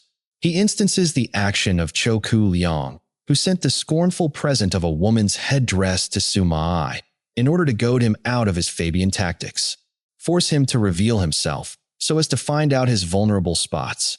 24. Carefully compare the opposing army with your own, so that you may know where strength is superabundant and where it is deficient. Cf. 4. SS 6. In making tactical dispositions, the highest pitch you can attain is to conceal them. The piquancy of the paradox evaporates in translation. Concealment is perhaps not so much actual invisibility, see Supra SS 9, as showing no sign of what you mean to do, of the plans that are formed in your brain. Conceal your dispositions, and you will be safe from the prying of the subtlest spies, from the machinations of the wisest brains. Tu Mu explains, though the enemy may have clever and capable officers, they will not be able to lay any plans against us. How victory may be produced for them out of the enemy's own tactics, that is what the multitude cannot comprehend. All men can see the tactics whereby I conquer, but what none can see is the strategy out of which victory is evolved. I.e., everybody can see superficially how a battle is won. What they cannot see is the long series of plans and combinations which has preceded the battle. Do not repeat the tactics which have gained you one victory, but let your methods be regulated by the infinite variety of circumstances. As Wang Shi sagely remarks, there is but one root, principle underlying victory, but the tactics which lead up to it are infinite in number. With this compare Colonel Henderson. The rules of strategy are few and simple. They may be learned in a week. They may be taught by familiar illustrations or a dozen diagrams. But such knowledge will no more teach a man to lead an army like Napoleon than a knowledge of grammar will teach him to write like Gibbon. Military tactics are like unto water, for water in its natural course runs away from high places and hastens downwards. So in war, the way is to avoid what is strong and to strike at what is weak. Like water, taking the line of least resistance. Water shapes its course according to the nature of the ground over which it flows. The soldier works out his victory in relation to the foe whom he is facing. Therefore, just as water retains no constant shape, so in warfare there are no constant conditions. He who can modify his tactics in relation to his opponent and thereby succeed in winning may be called a heaven-born captain. The 5 elements, water, fire, wood, metal, earth, are not always equally predominant. That is, as Wang Shi says, they predominate alternately. The 4 seasons make way for each other in turn. Literally, have no invariable seat. There are short days and long. The moon has its periods of waning and waxing. CFVSS 6. The purport of the passage is simply to illustrate the want of fixity in war by the changes constantly taking place in nature. The comparison is not very happy, however, because the regularity of the phenomena which Sun Tzu mentions is by no means paralleled in war. Chapter 8. Maneuvering. Sun Tzu said, "In war, the general receives his commands from the sovereign. Having collected an army and concentrated his forces, he must blend and harmonize the different elements thereof before pitching his camp." Chang Yu says, "The establishment of harmony and confidence between the higher and lower ranks before venturing into the field." And he quotes a saying of Wu Tzu, Chapter 1 ad in it, "Without harmony in the state, no military expedition can be undertaken. Without harmony in the army, no battle array can be formed." In an historical romance, Sun Tzu is represented as saying to Wu Yuan, "As a general rule, those who are waging war should get rid of all the domestic troubles before proceeding to attack the external foe. After that comes tactical maneuvering, than which there is nothing more difficult." I have departed slightly from the traditional interpretation of Tso Kung, who says, "From the time of receiving the sovereign's instructions until our encampment over against the enemy, the tactics to be pursued are most difficult." It seems to me that the tactics or maneuvers can hardly be said to begin until the army has sallied forth and encamped, and Sanhao's note gives color to this view. For levying, concentrating, harmonizing, and entrenching an army, there are plenty of old rules which will serve. The real difficulty comes when we engage in tactical operations. Yu also observes that the great difficulty is to be beforehand with the enemy in seizing favorable position. The difficulty of tactical maneuvering consists in turning the devious into the direct and misfortune into gain. 60. This sentence contains one of those highly condensed and somewhat enigmatical expressions of which Sun Tzu is so fond. This is how it is explained by Tso Kung. Make it appear that you are a long way off, then cover the distance rapidly and arrive on the scene before your opponent. Tu Mu says, "Hoodwink the enemy, so that he may be remiss and leisurely while you are dashing along with utmost speed." Ho Shi gives a slightly different turn. Although you may have difficult ground to traverse and natural obstacles to encounter, this is a drawback which can be turned into actual advantage by celerity of movement. Signal examples of this saying are afforded by the 2 famous passages across the Alps, that of Hannibal, which laid Italy at his mercy, and that of Napoleon 2,000 years later, which resulted in the great victory of Marengo. Thus, to take a long and circuitous route, after enticing the enemy out of the way, and those starting after him, to contrive to reach the goal before him, shows knowledge of the artifice of deviation. Tu Mu cites the famous march of Chao Shi in 270 BC to relieve the town of Ou, which was closely invested by a Qin army. The king of Chao first consulted Lin Pe on the advisability of attempting a relief, but the latter thought the distance too great and the intervening country too rugged and difficult. His Majesty then turned to Chao Shi, who fully admitted the hazardous nature of the march, but finally said, "We shall be like 2 rats fighting in a hole, and the pluckier one will win." So he left the capital with his army, but had only gone a distance of 30 li when he stopped and began throwing up entrenchments. For 28 days he continued strengthening his fortifications and took care that spies should carry the intelligence to the enemy. The Qin general was overjoyed and attributed his adversary's tardiness to the fact that the beleaguered city was in the Han state and thus not actually part of Chao territory. But the spies had no sooner departed than she began a forced march lasting for 2 days and 1 night, and arrive on the scene of action with such astonishing rapidity that he was able to occupy a commanding position on the North Hill before the enemy had got wind of his movements. A crushing defeat followed for the Qin forces, who were obliged to raise the siege of Oyu in all haste and retreat across the border. Maneuvering with an army is advantageous. With an undisciplined multitude, most dangerous. I adopt the reading of the Tung Tien, Chung Yu Xin, and the Tushu, since they appear to apply the exact nuance required in order to make sense. The commentators using the standard text take this line to mean that maneuvers may be profitable or they may be dangerous. It all depends on the ability of the general. If you set a fully equipped army in march in order to snatch an advantage, the chances are that you will be too late. On the other hand, to detach. A flying column for the purpose involves the sacrifice of its baggage and stores. Some of the Chinese text is unintelligible to the Chinese commentators, who paraphrase the sentence. I submit my own rendering without much enthusiasm, being convinced that there is some deep-seated corruption in the text. On the whole, it is clear that Sun Tzu does not approve of a lengthy march being undertaken without supplies. Cf. Infra, SS 11. Thus, if you order your men to roll up their buff coats and make forced marches without halting day or night, covering double the usual distance at a stretch.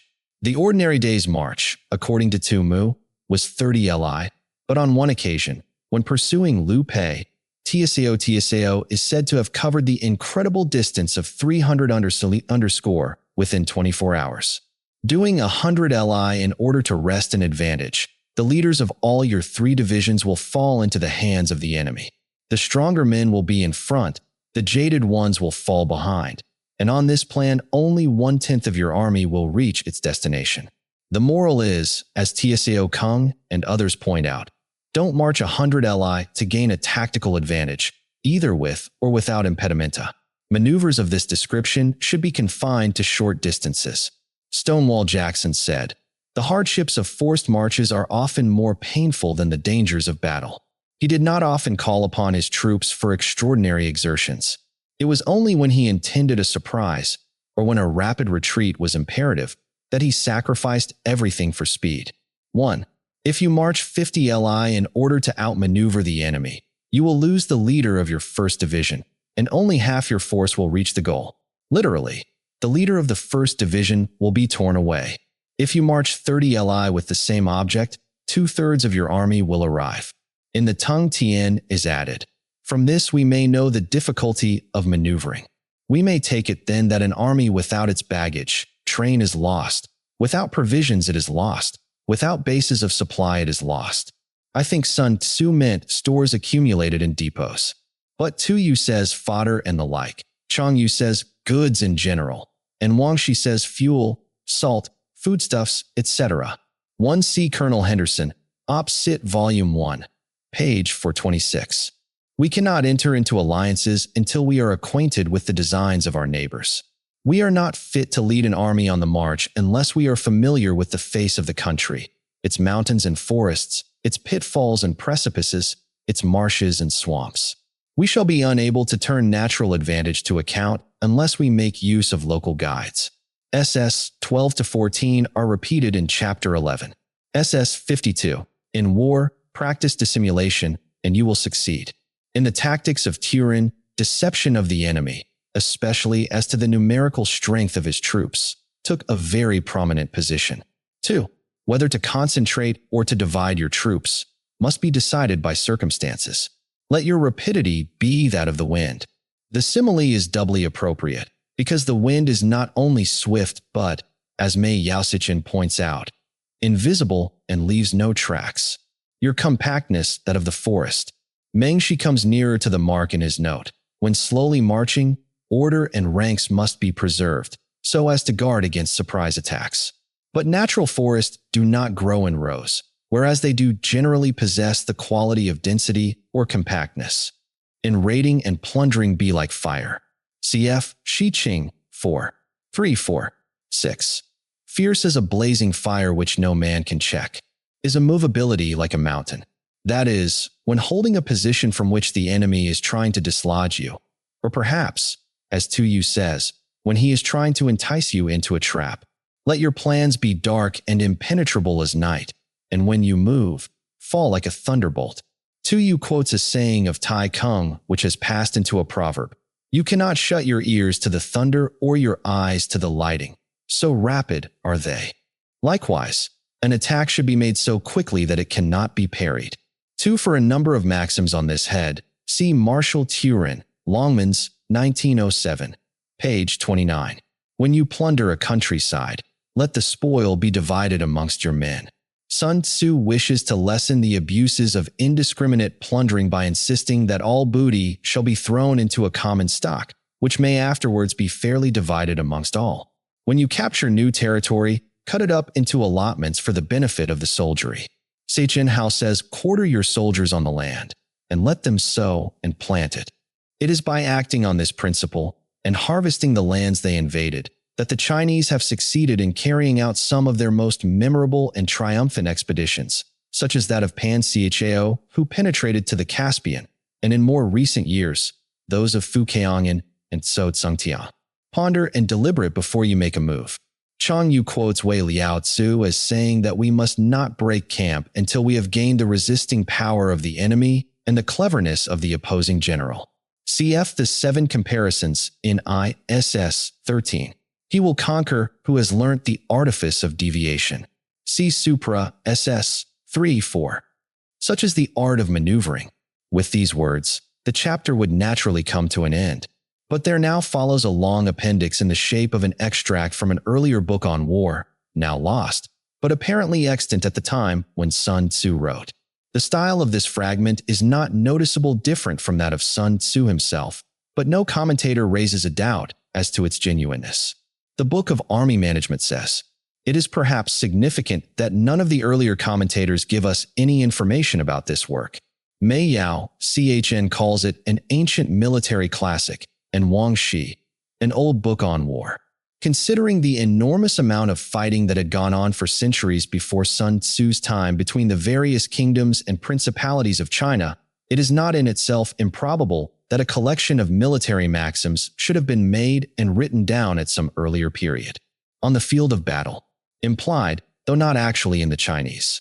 The spoken word does not carry far enough, hence the institution of gongs and drums. Nor can ordinary objects be seen clearly enough, hence the institution of banners and flags. Gongs and drums, banners and flags, are means whereby the ears and eyes of the host may be focused on one particular point. Chang Yu says, if sight and hearing converge simultaneously on the same object, the evolutions of as many as 1,000,000 soldiers will be like those of a single man. The host thus forming a single united body. Is it impossible either for the brave to advance alone, or for the cowardly to retreat alone? Chuang Yu quotes a saying, equally guilty are those who advance against orders and those who retreat against orders.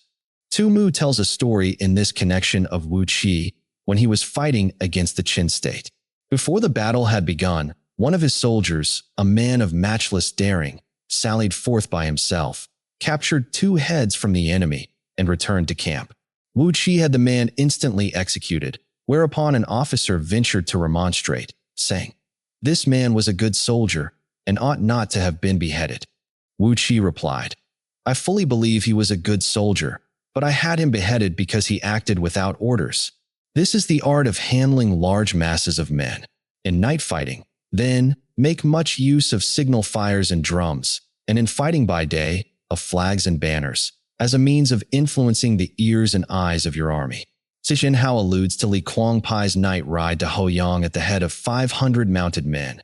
They made such an imposing display with torches that though the rebel leader Shi Su-ming had a large army, he did not dare to dispute their passage. A whole army may be robbed of its spirit. In war, says Chang Yu, if a spirit of anger can be made to pervade all ranks of an army at one and the same time, its onset will be irresistible. Now the spirit of the enemy's soldiers will be keenest when they have newly arrived on the scene, and it is therefore our cue not to fight at once, but to wait until their ardor and enthusiasm have worn off and then strike. It is in this way that they may be robbed of their keen spirit. Li Chun and others tell an anecdote, to be found in the Tso Chuan, Year 10, SS1, of Tsok, a protege of Duke Chuang of Lu. The latter state was attacked by Qi, and the Duke was about to join battle at Sichangchou. After the first roll of the enemy's drums, when Tso said, "Not just yet," only after their drums had beaten for the third time, did he give the word for attack. Then they fought, and the men of Qi were utterly defeated. Questioned afterwards by the Duke as to the meaning of his delay, Tsok replied, "In battle, a courageous spirit is everything." Now the first roll of the drum tends to create this spirit, but with the second it is already on the wane, and after the third it is gone altogether. I attacked when their spirit was gone, and ours was at its height. Hence our victory. Wu Tzu, Chapter 4, puts spirit first among the four important influences in war, and continues, "The value of a whole army, a mighty host of 1,000,000 men, is dependent on one man alone. Such is the influence of spirit. A commander-in-chief may be robbed of his presence of mind." Chang Yu says, "Presence of mind is the general's most important asset.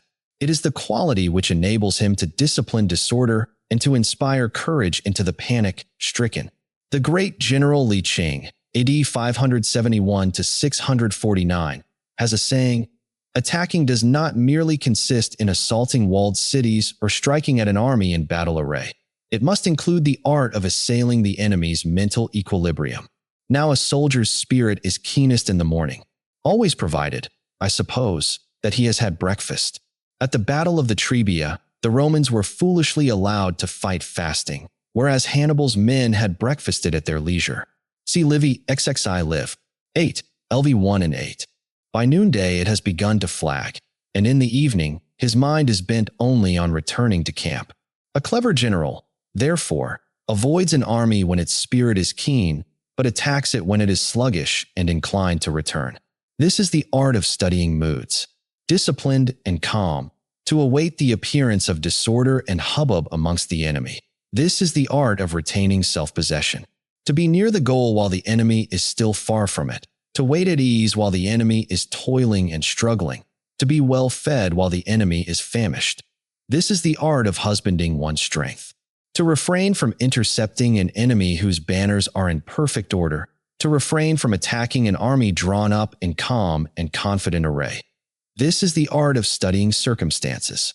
It is a military axiom not to advance uphill against the enemy, nor to oppose him when he comes downhill. Do not pursue an enemy who simulates flight. Do not attack soldiers whose temper is keen.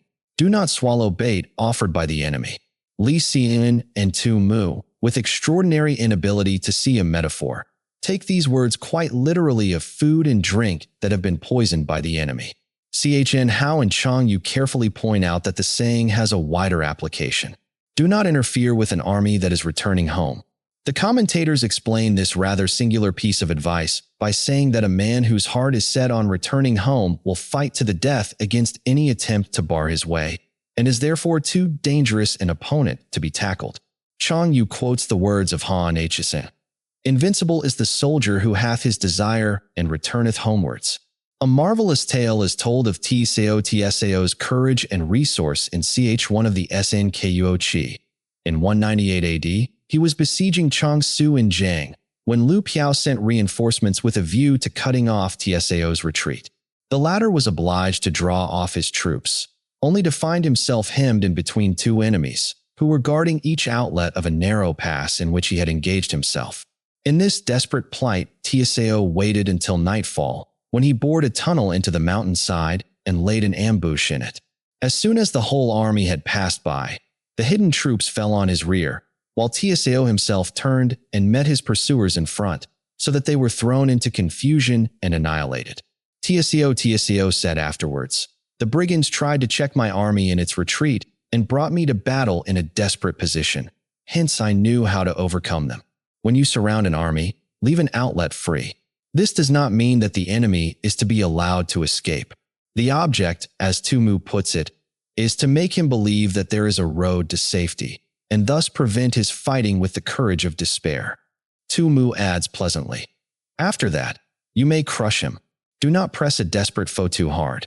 Chn Hao quotes the saying, birds and beasts when brought to bay will use their claws and teeth. Chang Yu says, if your adversary has burned his boats and destroyed his cooking pots, and is ready to stake all on the issue of a battle, he must not be pushed to extremities. Hoshi illustrates the meaning by a story taken from the life of Yinsi Jinji.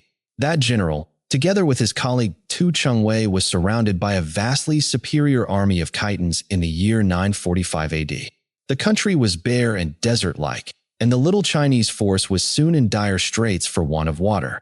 The wells they bored ran dry, and the men were reduced to squeezing lumps of mud and sucking out the moisture. Their ranks thinned rapidly, until at last Fu Yinsitinji exclaimed, "We are desperate men. Far better to die for our country than to go with fettered hands into captivity."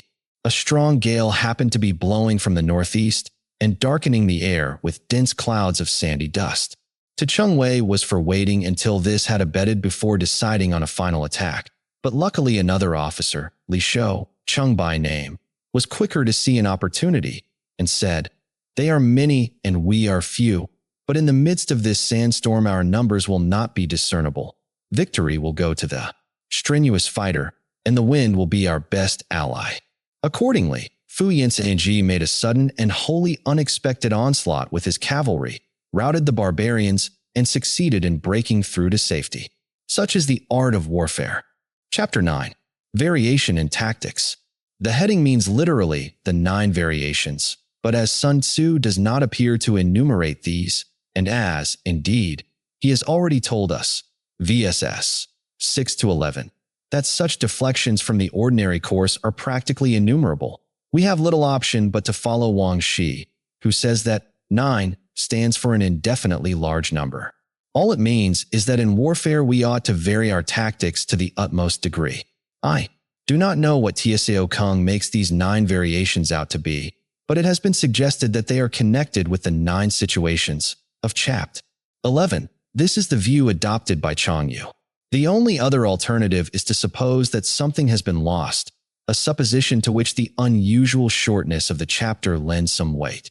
Sun Tzu said, "In war, the general receives his commands from the sovereign, collects his army, and concentrates his forces." Repeated from 7. SS1, where it is certainly more in place. It may have been interpolated here merely in order to supply a beginning to the chapter. When in difficult country, do not encamp. In country where high roads intersect, join hands with your allies. Do not linger in dangerously isolated positions. The last situation is not one of the 9 situations as given in the beginning of Chapter 11, but occurs later on, Ibid SS 43, QV. Chang Yu defines this situation as being situated across the frontier in hostile territory. Li Xingyan says it is country in which there are no springs or wells, flocks or herds, vegetables or firewood.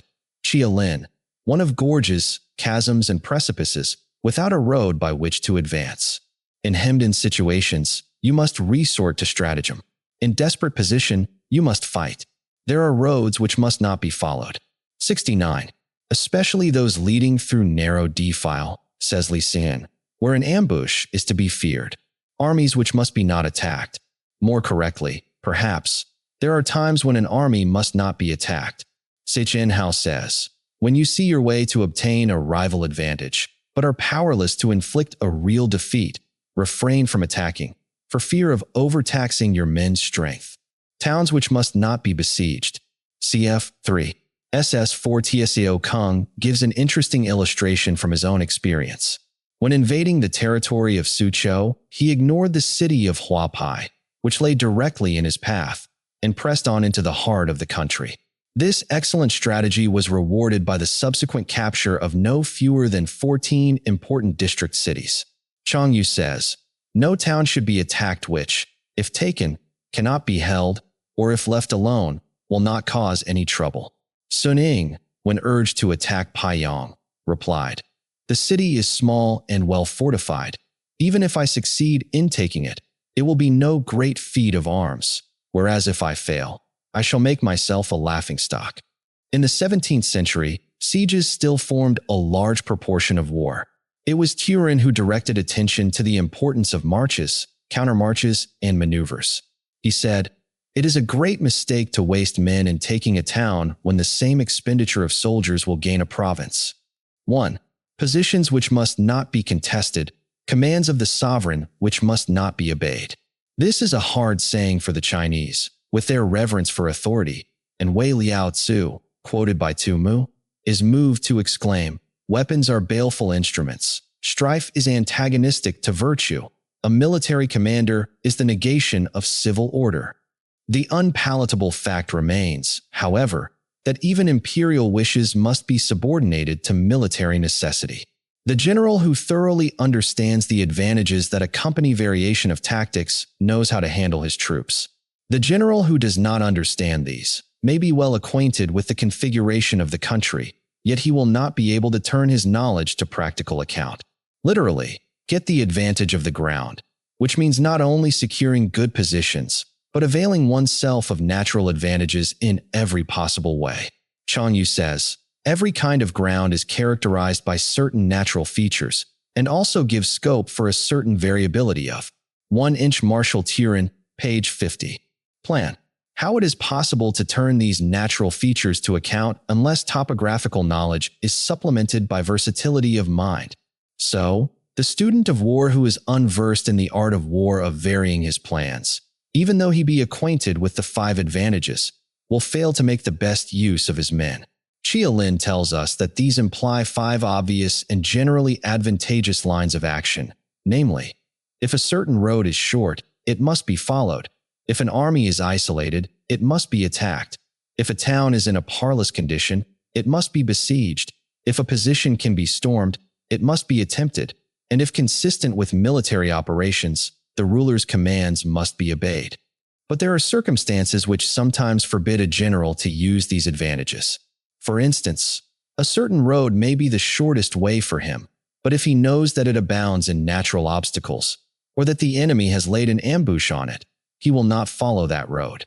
A hostile force may be open to attack, but if he knows that it is hard-pressed and likely to fight with desperation, he will refrain from striking, and so on. Hence, in the wise leader's plans, considerations of advantage and of disadvantage will be blended together, whether in an advantageous position or a disadvantageous one, says Tso Kong. The opposite state should be always present to your mind. If our expectation of advantage be tempered in this way, we may succeed in accomplishing the essential part of our schemes. Sun Tzu says, "If we wish to wrest an advantage from the enemy, we must not fix our minds on that alone, but allow for the possibility of the enemy also doing some harm to us, and let this enter as a factor into our calculations. If, on the other hand, in the midst of difficulties we are always ready to seize an advantage, we may extricate ourselves from misfortune." Sun Tzu says, "If I wish to extricate myself from a dangerous position, I must consider not only the enemy's ability to injure me, but also my own ability to gain an advantage over the enemy. If in my counsels these 2 considerations are properly blended, I shall succeed in liberating myself.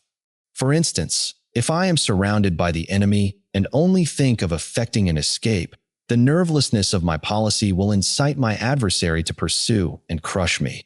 It would be far better to encourage my men to deliver a bold counterattack and use the advantage thus gained to free myself from the enemy's toils." See the story of Tso 7. SS 35 note. Reduce the hostile chiefs by inflicting damage on them. Chia Lin enumerates several ways of inflicting this injury, some of which would only occur to the Oriental mind. Entice away the enemy's best and wisest men, so that he may be left without counselors. Introduce traitors into his country, that the government policy may be rendered futile. Foment intrigue and deceit, and thus sow dissension between the ruler and his ministers. By means of every artful contrivance, cause deterioration amongst his men and waste of his treasure. Corrupt his morals by insidious gifts leading him into excess. Disturb and unsettle his mind by presenting him with lovely women. Chang Yu, after Wang Shi, makes a different interpretation of Sun Tzu here. Get the enemy into a position where he must suffer injury, and he will submit of his own accord, and make trouble for them. Sun Tzu, in this phrase, in his interpretation indicates that trouble should be made for the enemy affecting their possessions, or, as we might say, assets, which he considers to be a large army, a rich exchequer, harmony amongst the soldiers, punctual fulfillment of commands. These give us a whip hand over the enemy and keep them constantly engaged. Literally, make servants of them. Yu says prevent them from having any rest. Hold out specious allurements and make them rush to any given point. Mengxi's note contains an excellent example of the idiomatic use of cause them to forget Pian, the reasons for acting otherwise than on their first impulse, and hasten in our direction. The art of war teaches us to rely not on the likelihood of the enemy's not coming, but on our own readiness to receive him, not on the chance of his not attacking, but rather on the fact that we have made our position unassailable. There are 5 dangerous faults which may affect a general. Recklessness, which leads to destruction. Bravery without forethought, as Tsao Kung analyzes it, which causes a man to fight blindly and desperately like a mad bull. Such an opponent, says Chang Yu, must not be encountered with brute force, but may be lured into an ambush and slain. Cf. Wu Tzu, Chapter 4. Add in it. In estimating the character of a general, men are wont to pay exclusive attention to his courage, forgetting that courage is only one out of many qualities which a general should possess. The merely brave man is prone to fight recklessly, and he who fights recklessly, without any perception of what is expedient, must be condemned. Summa Fa. 2. Make the incisive remark.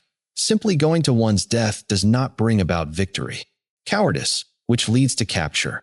Tsao Kung defines the Chinese word translated here as cowardice as being of the man whom timidity prevents from advancing to seize an advantage, and Wang Shi adds, who is quick to flee at the sight of danger.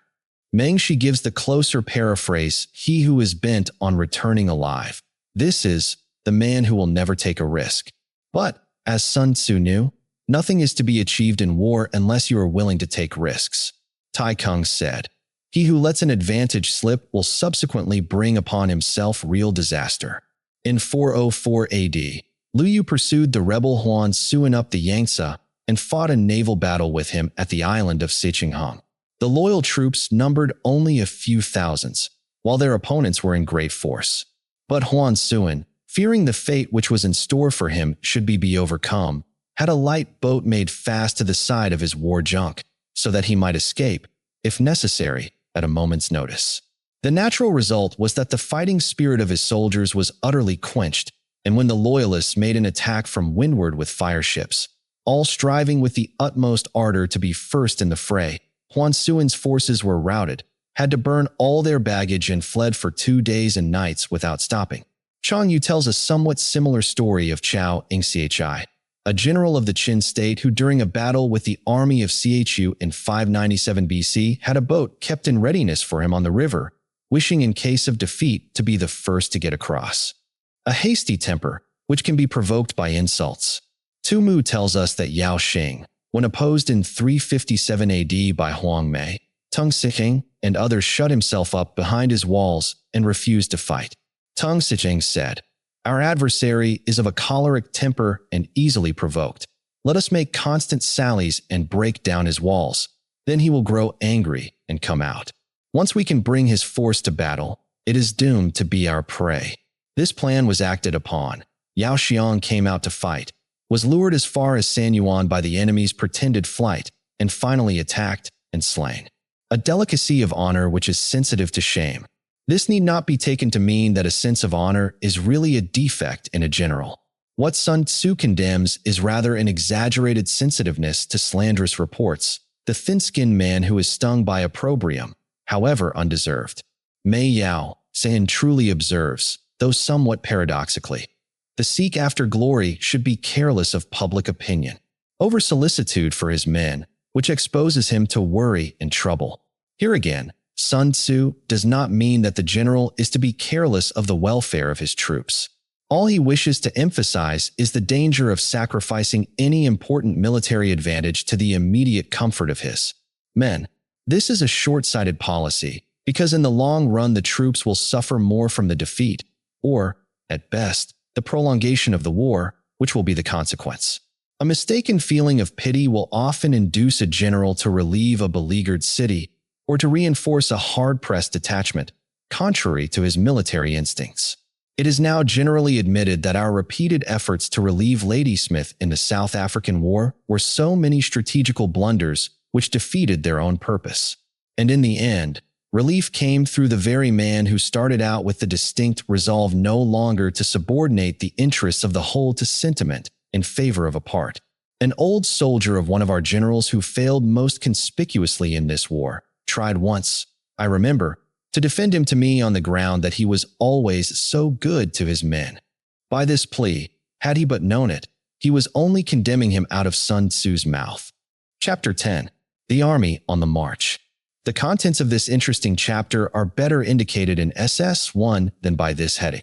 Sun Tzu said, "We come now to the question of encamping the army and observing signs of the enemy. Pass quickly over mountains and keep in the neighborhood of valleys. The idea is not to linger among barren uplands, but to keep close to supplies of water and grass. Cf. Wu Tzu, ch. 3. Abide not in natural ovens, i.e. the openings of valleys." Chang Yu tells the following anecdote. Wu Tu Xiecheng was a robber captain in the time of the later Han, and Ma Yuan was sent to exterminate his gang. Xiecheng having found a refuge in the hills, Ma Yuan made no attempt to force a battle, but seized all the favorable positions commanding supplies of water and forage. Xiecheng was soon in such a desperate plight for want of provisions that he was forced to make a total surrender. He did not know the advantage of keeping in the neighborhood of valleys. Camp in high places, not on high hills, but on knolls or hillocks elevated above the surrounding country, facing the sun. Tu Mu takes this to mean facing south, and Chn Hao facing east. Cf. Infra, SS. 11:13. Do not climb heights in order to fight. So much for mountain warfare. After crossing a river, you should get far away from it, in order to tempt the enemy to cross after you, according to Tsao Kong, and also, says Chang Yu, in order not to be impeded in your evolutions. 75. The Tung Tien reads, if the enemy crosses a river, etc. But in view of the next sentence, this is almost certainly an interpolation. When an invading force crosses a river in its onward march, do not advance to meet it in midstream. It will be best to let half the army get across, and then deliver your attack. Li Xiechun alludes to the great victory won by Han Hsin over Lung Chu at the Wei River. Turning to the Chin Han Shu, ch. 34, folios 6 verso, we find the battle described as follows. The two armies were drawn up on opposite sides of the river. In the night, Han Hsin ordered his men to take some 10,000 sacks filled with sand and construct a dam higher up. Then, leading half his army across, he attacked Lung Chu, but after a time, pretending to have failed in his attempt, he hastily withdrew to the other bank. Lung Chu was much elated by this unlooked-for success, and exclaiming, I felt sure that Han Hsin was really a coward. He pursued him and began crossing the river in his turn. Han Hsin now sent a party to cut open the sandbags, thus releasing a great volume of water, which swept down and prevented the greater portion of Lung Chu's army from getting across. He then turned upon the force which had been cut off and annihilated it, Lung Chu himself being amongst the slain. The rest of the army, on the further bank, also scattered and fled in all directions. If you are anxious to fight, you should not go to meet the invader near a river which he has to cross, for fear of preventing his crossing. Moor your craft higher up than the enemy, and facing the sun. See Supra, SS2. The repetition of these words in connection with water is very awkward. Chang Yu has the note. Said either of troops marshaled on the river bank, or of boats anchored in the stream itself. In either case, it is essential to be higher than the enemy and facing the sun. The other commentators are not at all explicit. Do not move upstream to meet the enemy. Tu Mu says, as water flows downwards, we must not pitch our camp on the lower reaches of a river, for fear the enemy should open the sluices and sweep us away in a flood.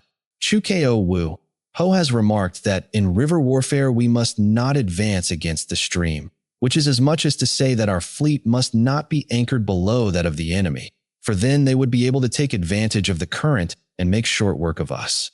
There is also the danger, noted by other commentators that the enemy may throw poison on the water to be carried down to us.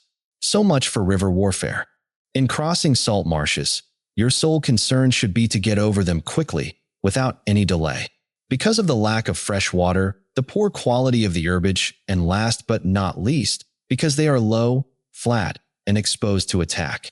If forced to fight in a salt marsh, you should have water and grass near you, and get your back to a clump of trees. Li Siguin remarks that the ground is less likely to be treacherous where there are trees, while Tu Mu says that they will serve to protect the rear. So much for operations in salt marshes. In dry, level country, take up an easily accessible position with rising ground to your right and on your rear. Tu Mu quotes Tai Kung as saying, "An army should have a stream or a marsh on its left and a hill or tumulus on its right, so that the danger may be in front and safety lie behind." So much for campaigning in flat country. These are the 4 useful branches of military knowledge. Those, namely, concerned with 1. Mountains, 2. Rivers, 3. Marshes, and 4. Plains. Compare Napoleon's military maxims, number 1, which enabled the Yellow Emperor to vanquish for several sovereigns. Regarding the Yellow Emperor, Mei Yaoxichen asks, with some plausibility, whether there is an error in the text as nothing is known of Huang Ti having conquered 4 other emperors. The Shi Qi, ch1 Adinet, speaks only of his victories over Yen Ti and Chihu. In the Liuto, it is mentioned that he fought 70 battles and pacified the empire. Tsao Kung's explanation is that the Yellow Emperor was the first to institute the feudal system of vassals princes, each of whom, to the number of 4, originally bore the title of emperor. Li Xiaochuan tells us that the art of war originated under Huang Ti, who received it from his minister Feng Ho. All armies prefer high ground to low. High ground, says Mei Yaoxichen, is not only more agreement and salubrious, but more convenient from a military point of view. Low ground is not only damp and unhealthy, but also disadvantageous for fighting, and sunny places to dark. If you are careful of your men, Tsao Kung says, make for fresh water and pasture where you can turn out your animals to graze, and camp on hard ground. The army will be free from disease of every kind. Chang Yu says, the dryness of the climate will prevent the outbreak of illness, and this will spell victory. When you come to a hill or a bank, occupy the sunny side, with the slope on your right rear. Thus you will at once act for the benefit of your soldiers and utilize the natural advantages of the ground. When, in consequence of heavy rains up country, a river which you wish to ford is swollen and flecked with foam, you must wait until it subsides. Country in which there are precipitous cliffs with torrents running between, deep natural hollows. The latter defined as places enclosed on every side by steep banks, with pools of water at the bottom. Confined places, defined as natural pens or prisons, or places surrounded by precipices on 3 sides, easy to get into, but hard to get out of. Tangled thickets, defined as places covered with such dense undergrowth that spears cannot be used. Quagmires, defined as low-lying places, so heavy with mud as to be impassable for chariots and horsemen. And crevasses, defined by Mei Yaoxichen as a narrow, difficult way between beetling cliffs. Tu Mu's note is ground covered with trees and rocks and intersected by numerous ravines and pitfalls. This is very vague, but Xia Lin explains it clearly enough as a defile or narrow pass, and Chang Yu takes much the same view. On the whole, the weight of the commentators certainly inclines to the rendering defile, but the ordinary meaning of the Chinese in one place is a crack or fissure, and the fact that the meaning of the Chinese elsewhere in the sentence indicates something in the nature of a defile make me think that Sun Tzu is here speaking of crevasses. Should be left with all possible speed and not approached. While we keep away from such places, we should get the enemy to approach them. While we face them, we should let the enemy have them on his rear. If in the neighborhood of your camp there should be any hilly country, ponds surrounded by aquatic grass, hollow basins filled with reeds, or woods with thick undergrowth, they must be carefully routed out and searched, for these are places where men in ambush or insidious spies are likely to be lurking. Chang Yu has the note. We must also be on our guard against traitors who may lie in close covert, secretly spying out our weaknesses and overhearing our instructions. When the enemy is close at hand and remains quiet, he is relying on the natural strength of his position. Here begins Sun Tzu's remarks on the reading of signs, much of which is so good that it could almost be included in a modern manual like General Baden-Powell's Aids to Scouting. When he keeps aloof and tries to provoke a battle, he is anxious for the other side to advance, probably because we are in a strong position from which he wishes to dislodge us. If he came close up to us, says Sun Tzu, and tried to force a battle, he would seem to despise us, and there would be less probability of our responding to the challenge. If his place of encampment is easy of access, he is tendering a bait. Movement amongst the trees of a forest shows that the enemy is advancing. Tzu Kung explains this as felling trees to clear a passage, and Chang Yu says, every man sends out scouts to climb high places and observe the enemy. If a scout sees that the trees of a forest are moving and shaking, he may know that they are being cut down to clear a passage for the enemy's march. The appearance of a number of screens in the midst of thick grass means that the enemy wants to make us suspicious. Yu's explanation, borrowed from Tzu Kung's, is as follows. The presence of a number of screens or sheds in the midst of thick vegetation is a sure sign that the enemy has fled and, fearing pursuit, has constructed these hiding places in order to make us suspect an ambush. It appears that these screens were hastily knotted together out of any long grass which the retreating enemy happened to come across. The rising of birds in their flight is the sign of an ambuscade. Chang Yu's explanation is doubtless right. When birds that are flying along in a straight line suddenly shoot upwards, it means that soldiers are in ambush at the spot beneath. Startled beasts indicate that a sudden attack is coming. When there is dust rising in a high column, it is the sign of chariots advancing. When the dust is low, but spread over a wide area, it betokens the approach of infantry. High and sharp, or rising to a peak, is of course somewhat exaggerated as applied to dust. The commentators explain the phenomenon by saying that horses and chariots, being heavier than men, raise more dust and also follow one another in the same wheel track, whereas foot soldiers would be marching in ranks, many abreast. According to Chang Yu, every army on the march must have scouts some way in advance, who on sighting dust raised by the enemy, will gallop back and report it to the commander-in-chief. Cf. General Baden-Powell.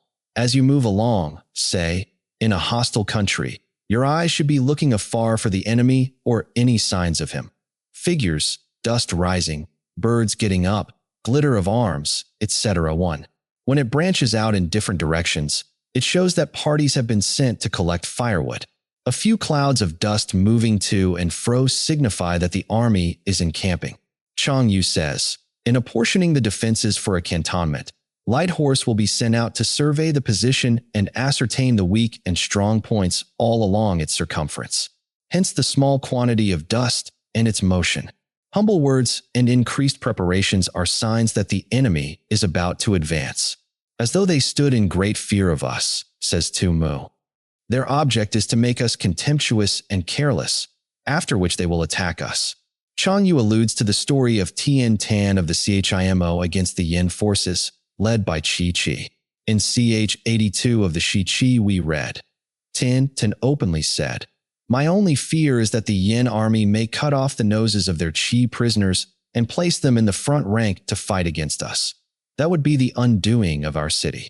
The other side, being informed of this speech, at once acted on the suggestion, but those within the city were enraged at seeing their fellow countrymen thus mutilated, and fearing only lest they should fall into the enemy's hands, were nerved to defend themselves more obstinately than ever. Once again Tian Tan sent back converted spies who reported these words to the enemy. What I dread most is 1-inch aids to scouting, page 26. That the men of Yin may dig up the ancestral tombs outside the town, and by inflicting this indignity on our forefathers cause us to become faint-hearted. Forthwith the besiegers dug up all the graves and burned the corpses lying in them.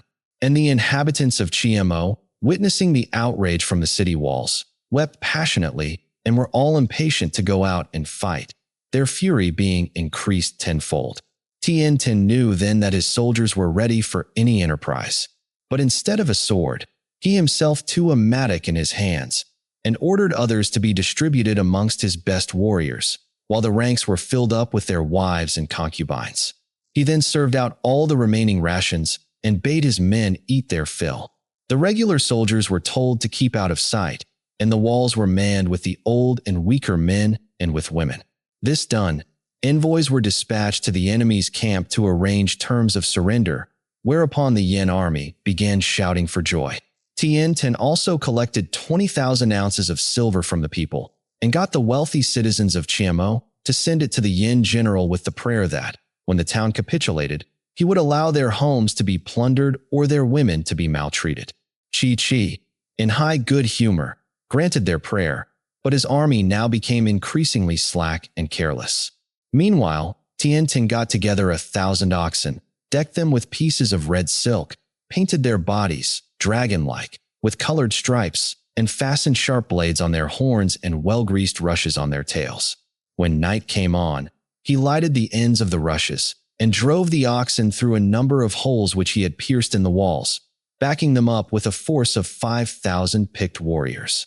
The animals, maddened with pain, dashed furiously into the enemy's camp, where they caused the utmost confusion and dismay, for their tails acted as torches, showing up the hideous pattern on their bodies, and the weapons on their horns killed or wounded any with whom they came into contact.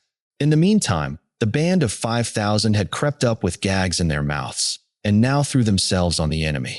At the same moment, a frightful din arose in the city itself, all those that remained behind making as much noise as possible by banging drums and hammering on bronze vessels, until heaven and earth were convulsed by the uproar. Terror-stricken, the Yin army fled in disorder, hotly pursued by the men of Qi, who succeeded in slaying their general Qi Qian. The result of the battle was the ultimate recovery of some 70 cities which had belonged to the Qi state. Violent language and driving forward as if to the attack are signs that he will retreat. When the light chariots come out first and take up a position on the wings, it is a sign that the enemy is forming for battle. Peace proposals unaccompanied by a sworn covenant indicate a plot. The reading here is uncertain.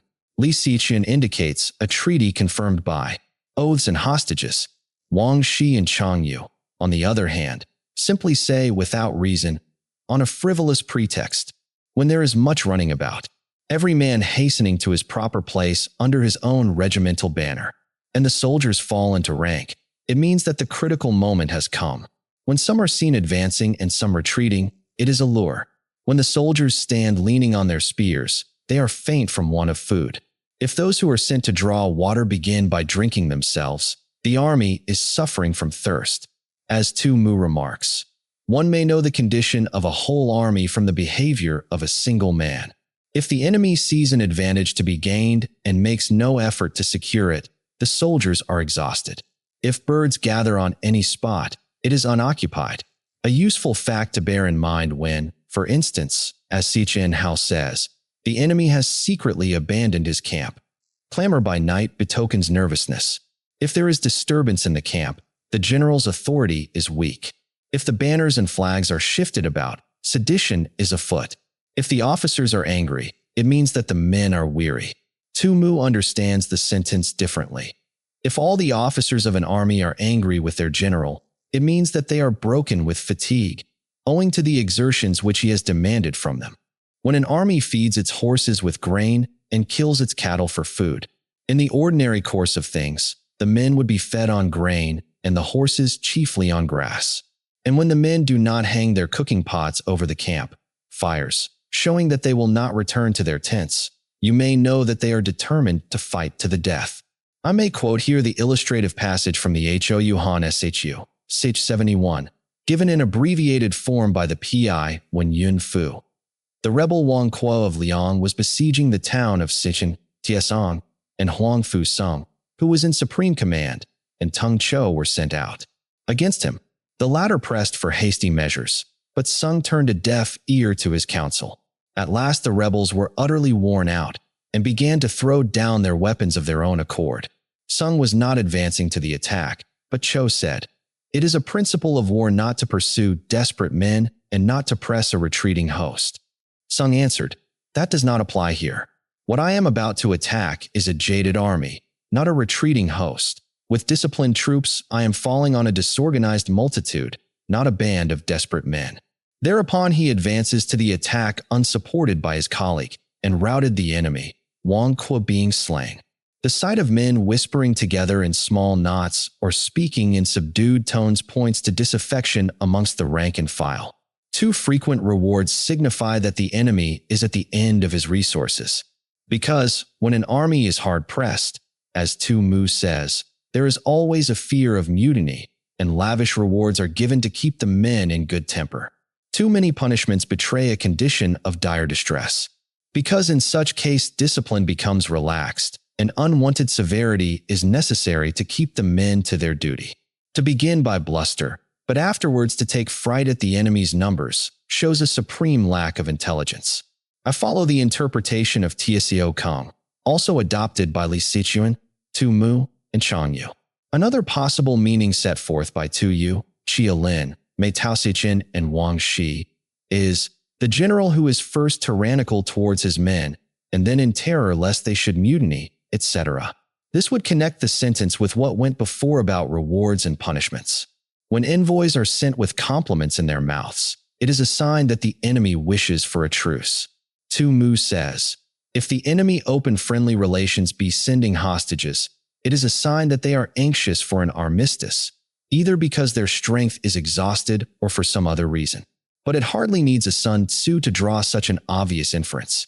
If the enemy's troops march up angrily and remain facing ours for a long time, without either joining battle or taking themselves off again, the situation is one that demands great vigilance and circumspection. Tao Kung says a maneuver of this sort may be only a ruse to gain time for an unexpected flank attack or the laying of an ambush. If our troops are no more in number than the enemy, that is amply sufficient. It only means that no direct attack can be made. Literally, no martial advance. That is to say, Chung tactics and frontal attacks must be eschewed and stratagem resorted to instead. What we can do is simply to concentrate all our available strength, keep a close watch on the enemy, and obtain reinforcements. This is an obscure sentence, and none of the commentators succeed in squeezing very good sense out of it. I follow Li Sichuan, who appears to offer the simplest explanation. Only the side that gets more men will win. Fortunately, we have Chang Yu to expound its meaning to us in language which is lucidity itself. When the numbers are even, and no favorable opening presents itself, although we may not be strong enough to deliver a sustained attack, we can find additional recruits amongst our sutlers and camp followers, and then, concentrating our forces and keeping a close watch on the enemy, contrive to snatch the victory. But we must avoid borrowing foreign soldiers to help us. He then quotes from Wei Liao Tzu, ch. 3, the nominal strength of mercenary troops may be 100,000, but their real value will be not more than half that figure. He who exercises no forethought but makes light of his opponents is sure to be captured by them. Sichin Hao, quoting from the Tso Chuan, says, if bees and scorpions carry poison, how much more will a hostile state, even a puny opponent, then, should not be treated with contempt. If soldiers are punished before they have grown attached to you, they will not prove submissive, and, unless submissive, then will be practically useless. If, when the soldiers have become attached to you, punishments are not enforced, they will still be unless. Therefore, soldiers must be treated in the first instance with humanity, but kept under control by means of iron discipline. Yen Tzu BC 493 said of Sima Jiangchu, his civil virtues endeared him to the people, his martial prowess kept his enemies in awe. Cf. Wu Tzu, ch. 4 in it. The ideal commander unites culture with a warlike temper. The profession of arms requires a combination of hardness and tenderness. This is a certain road to victory. If in training soldiers' commands are habitually enforced, the army will be well disciplined. If not, its discipline will be bad. If a general shows confidence in his men, but always insists on his orders being obeyed. Tu Mu says, a general ought in time of peace to show kindly confidence in his men and also make his authority respected, so that when they come to face the enemy, orders may be executed and discipline maintained, because they all trust and look up to him. What Sun Tzu has said in SS 44, however, would lead one rather to expect something like this. If a general is always confident that his orders will be carried out, etc., the game will be mutual. Chang Yu says, the general has confidence in the men under his command, and the men are docile, having confidence in him. Thus the gain is mutual. He quotes a pregnant sentence from Wei Liao Tzu, ch. 4. The art of giving orders is not to try to rectify minor blunders and not to be swayed by petty doubts. Vacillation and fussiness are the surest means of sapping the confidence of an army. Chapter 11. Terrain. Only about a third of the chapter, comprising SS 1 to 13, deals with terrain, the subject being more fully treated in ch. 11. The 6 calamities are discussed in SS 14 to 20, and the rest of the chapter is again a mere string of desultory remarks, though not less interesting, perhaps, on that account. Sun Tzu said, we may distinguish 6 kinds of terrain, to wit, accessible ground. Mei Yaoxian says, plentifully provided with roads and means of communications. Entangling ground. The same commentator says, net-like country, venturing into which you become entangled. Temporizing ground. Ground which allows you to stave off or delay. Narrow passes. Precipitous heights. Positions at a great distance from the enemy. It is hardly necessary to point out the faultiness of this classification. A strange lack of logical perception is shown in the Chinaman's unquestioning acceptance of glaring cross divisions such as the above. Ground which can be freely traversed by both sides is called accessible. With regard to ground of this nature, be before the enemy in occupying the raised and sunny spots, and carefully guard your line of supplies. 86.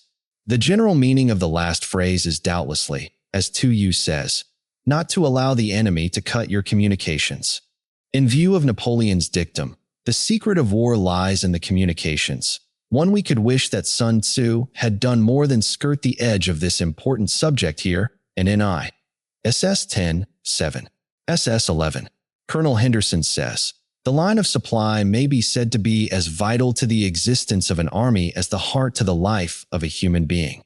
Just as the duelist who finds his adversary's point menacing him with certain death, and his own guard astray, is compelled to conform to his adversary's movements, and to content himself with warding off his thrusts, so the commander whose communications are suddenly threatened finds himself in a false position, and he will be fortunate if he is not to change all his plans, to split up his force into more or less isolated detachments, and to fight with inferior numbers on ground which he has not had time to prepare, and where defeat will not be an ordinary failure, but will entail the ruin or surrender of his whole army. 2. Then you will be able to fight with advantage. Ground which can be abandoned but is hard to reoccupy is called entangling.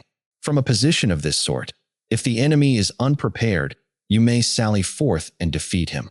But if the enemy is prepared for your coming, and you fail to defeat him, then, return being impossible, disaster will ensue. When the position is such that neither side will gain by making the first move, it is called temporizing ground. Sun Tzu says, each side finds it inconvenient to move, and the situation remains at a deadlock. In a position of this sort, even though the enemy should offer us an attractive bait, Sun Tzu says, turning their backs on us and pretending to flee. But this is only one of the lures which might induce us to quit our position. It will be advisable not to stir forth, but rather to retreat, thus enticing the enemy in his turn. Then, when part of his army has come out, we may deliver our attack with advantage. With regard to narrow passes, if you can occupy them first, let them be strongly garrisoned and await the advent of the enemy. Because then, as Sun Tzu observes, the initiative will lie with us, and by making sudden and unexpected attacks we shall have the enemy at our mercy. 1C Ponce's de Napoleon 1 number 47. 2-inch The Science of War, Chapter 2. The enemy, and the strength of the two armies is equal. It is not easy to provoke a battle.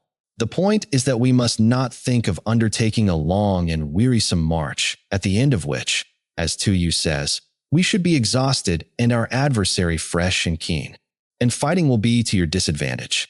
These 6 are the principles connected with earth, or perhaps, the principles relating to ground. See, however, ISS 8.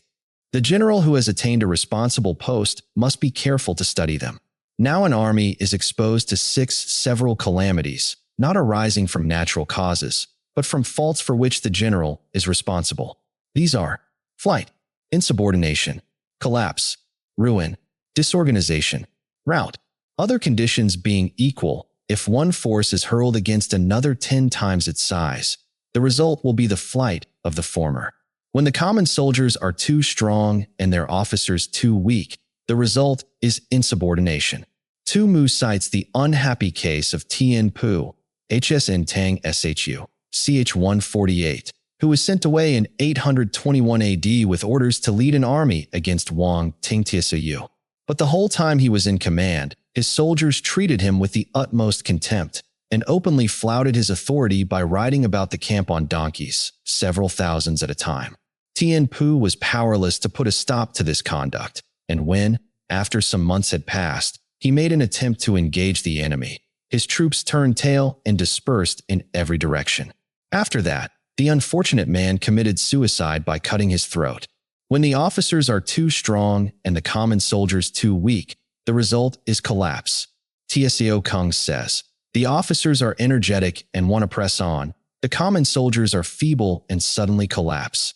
When the higher officers are angry and insubordinate, and on meeting the enemy give battle on their own account from a feeling of resentment, before the commander-in-chief can tell whether or no he is in a position to fight, the result is ruin. Wang Shi's note is, this means the general is angry without cause, and at the same time does not appreciate the ability of his subordinate officers. Thus he arouses fierce resentment and brings an avalanche of ruin upon his head. When the general is weak and without authority, when his orders are not clear and distinct. Wei Liao Tzu, ch. 4, says, if the commander gives his orders with decision, the soldiers will not wait to hear them twice. If his moves are made without vacillation, the soldiers will not be in two minds about doing their duty. General Baden Powell says, italicizing the words, the secret of getting successful work out of your trained men lies in one nutshell, in the clearness of the instructions they receive.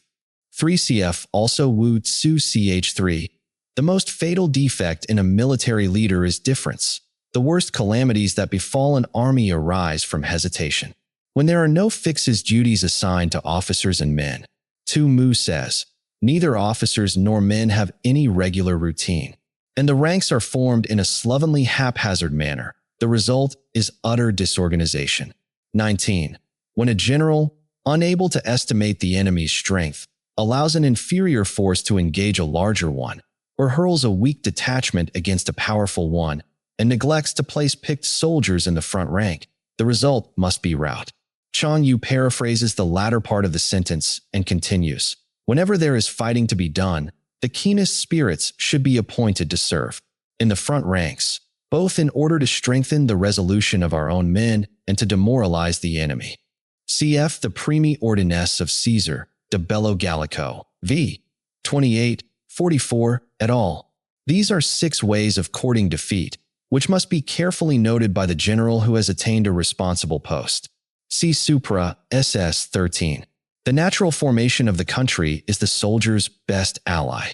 Seychen Hao says, the advantages of weather and season are not equal to those connected with ground, but a power of estimating the adversary, of controlling the forces of victory, and of shrewdly calculating difficulties, dangers, and distances, constitutes the test of a great general.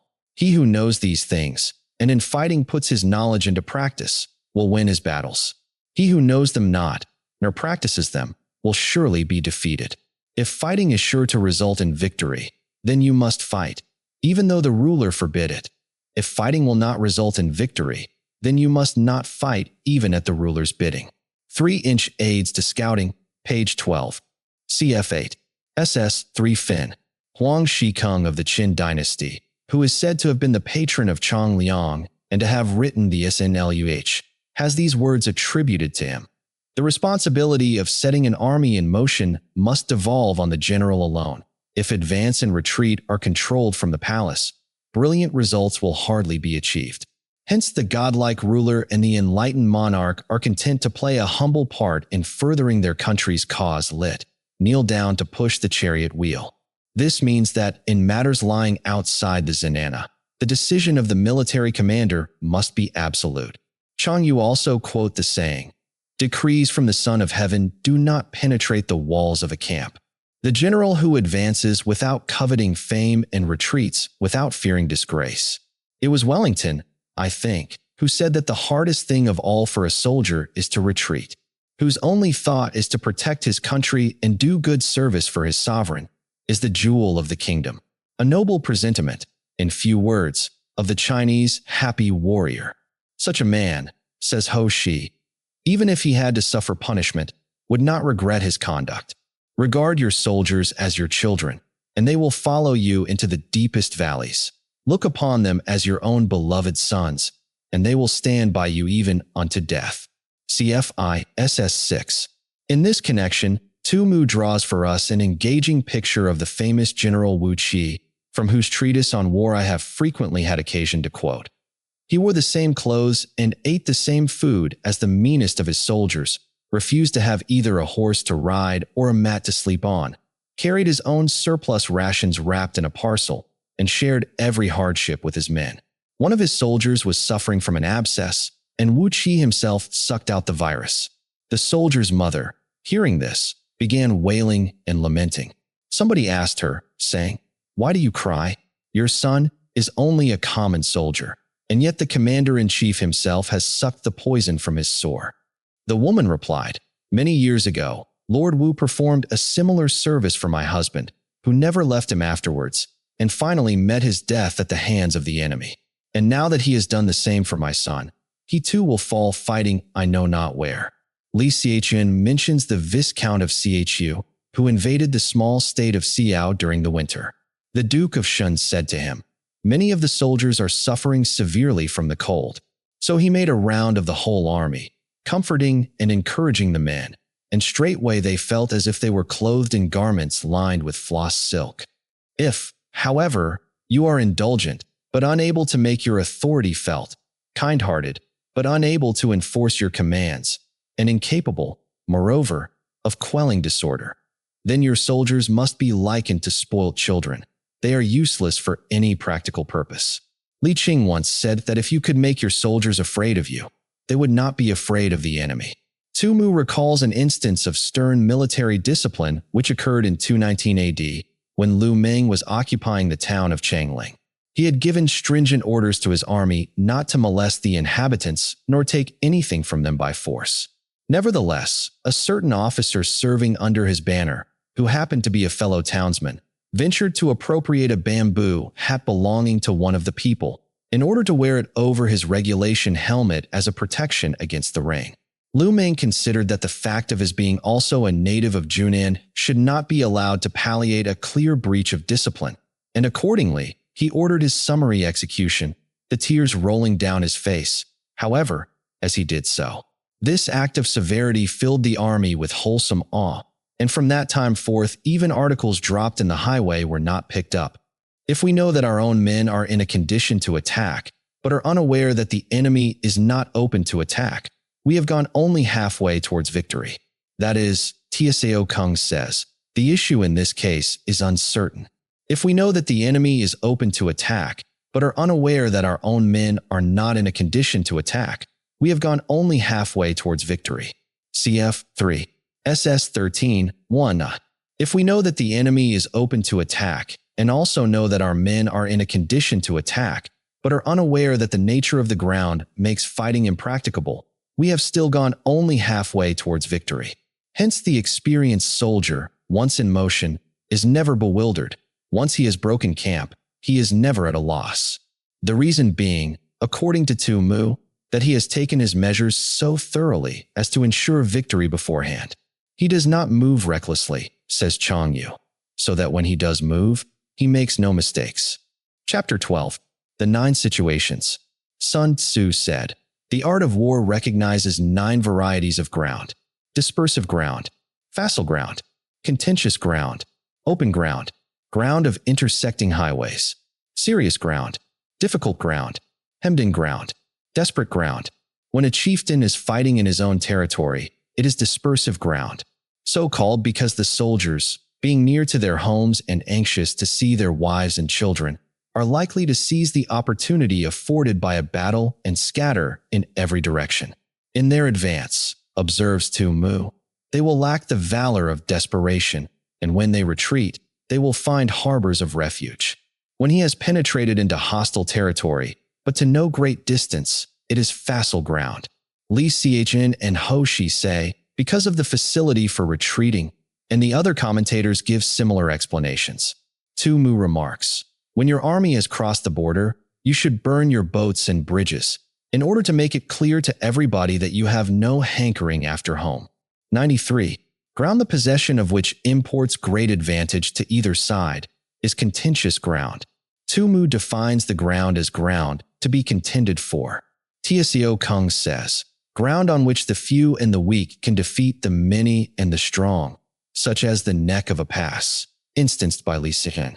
Thus, Thermopylae was of this classification because the possession of it, even for a few days only, meant holding the entire invading army in check and thus gaining invaluable time. Cf. Wu Tzu, CHV, Adonit. For those who have to fight in the ratio of 1 to 10, there is nothing better than a narrow pass. When Lu Kuang was returning from his triumphant expedition to Turkestan in 385 AD and had got as far as Aiho, laden with spoils, Liang Shi, administrator of Liangzhou, taking advantage of the death of Fu Qian, king of Qin, plotted against him and was for barring his way into the province. Yang Han, governor of Kaohsiung, counseled him, saying, Lu Kuang is fresh from his victories in the west, and his soldiers are vigorous and mettlesome. If we oppose him in the shifting sands of the desert, we shall be no match for him, and we must therefore try a different plan.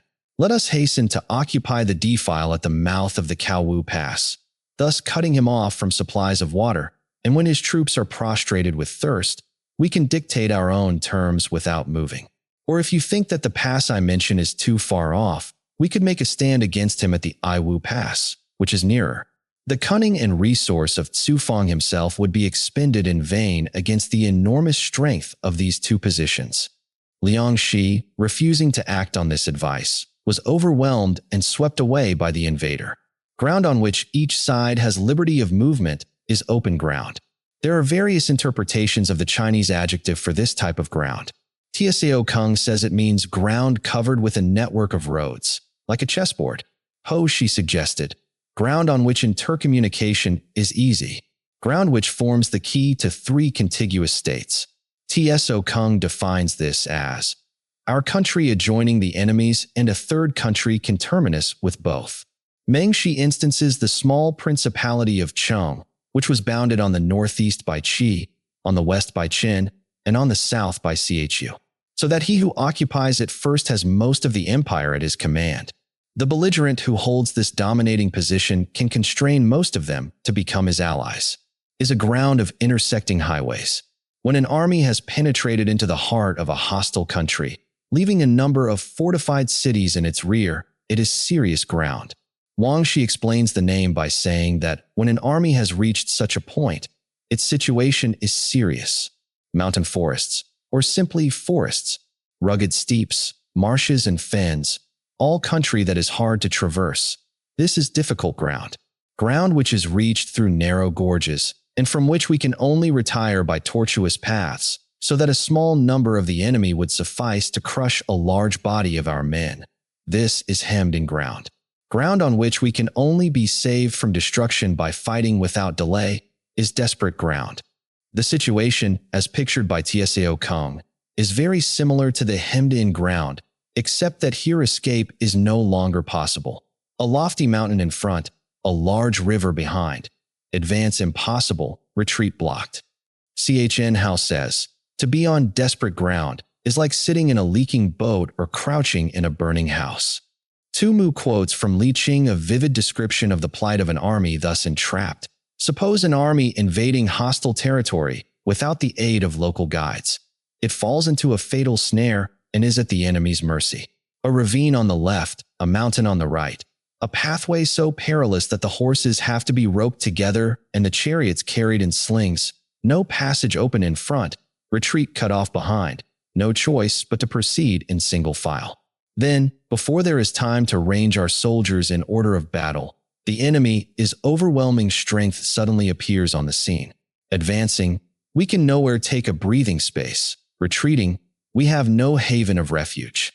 We seek a pitched battle, but in vain. Yet standing on the defensive, none of us has a moment's respite. If we simply maintain our ground, whole days and months will crawl by. The moment we make a move, we have to sustain the enemy's attacks on front and rear. The country is wild, destitute of water and plants. The army is lacking in the necessaries of life. The horses are jaded and the men worn out. All the resources of strength and skill unavailing. The pass so narrow that a single man defending it can check the onset of 10,000. All means of offense in the hands of the enemy. All points of vantage already forfeited by ourselves. In this terrible plight, even though we had the most valiant soldiers and the keenest of weapons, how could they be employed with the slightest effect? Students of Greek history may be reminded of the awful close to the Sicilian expedition and the agony of the Athenians under Nicias and Demosthenes. See Thucydides 7:78 SQQ. On dispersive ground, therefore, fight not. On facile ground, halt not. On contentious ground, attack not. But rather let all your energies be bent on occupying the advantageous position first. So Tso Kung, Li Xinwen, and others, however, suppose the meaning to be that the enemy has already forestalled us, sought that it would be sheer madness to attack. In the Sun Tzu Hsulu, when the king of Wu inquires what should be done in this case, Sun Tzu replies, "The rule with regard to contentious ground is that those in possession have the advantage over the other side. If a position of this kind is secured first by the enemy, beware of attacking him. Lure him away by pretending to flee. Show your banners and sound your drums. Make a dash for other places that he cannot afford to lose. Trail brushwood and raise a dust. Confound his ears and eyes. Detach a body of your best troops and place it secretly in ambuscade. Then your opponent will sally forth to the rescue. On open ground, do not try to block the enemy's way, because the attempt would be futile and would expose the blocking force itself to serious risks." There are two interpretations available here. I follow that of Changyu. The other is indicated in Tso Kung's brief note. Draw closer together. See that a portion of your own army is not cut off. On the ground of intersecting highways, join hands with your allies. Or perhaps, form alliances with neighboring states.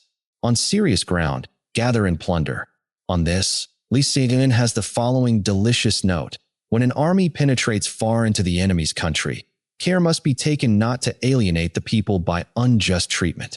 Follow the example of the Han Emperor Cao Tzu, whose march into Qin territory was marked by no violation of women or looting of valuables. Nota bene, this was in 207 BC, and may well cause us to blush for the Christian armies that entered Peking in 1900 AD. Thus he won the hearts of all. In the present passage, then, I think that the true reading must be, not plunder, but do not plunder. Alas, I fear that in this instance the worthy commentator's feelings outran his judgment. Tu Mu, at least, has no such illusions.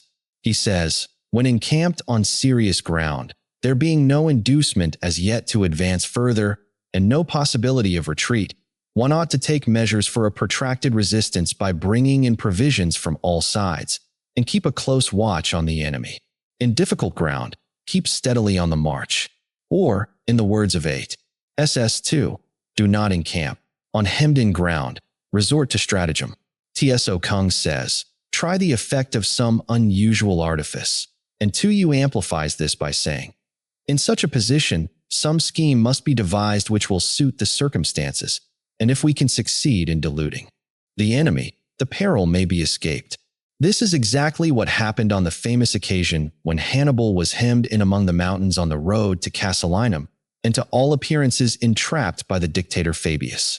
The stratagem which Hannibal devised to baffle his foes was remarkably like that which Tian Tan had also employed with success exactly 62 years before. C9. SS24 note. When night came on, bundles of twigs were fastened to the horns of some 2,000 oxen and set on fire, the terrified animals being then quickly driven along the mountainside towards the passes which were beset by the enemy. The strange spectacle of these rapidly moving lights so alarmed and discomfited the Romans that they withdrew from their position, and Hannibal's army passed safely through the defile. See Polybius 3. 93-94, Livy XXI 1617. On desperate ground, fight. 4. As Chia Lin remarks, if you fight with all your might, there is a chance of life, whereas death is certain if you cling to your corner.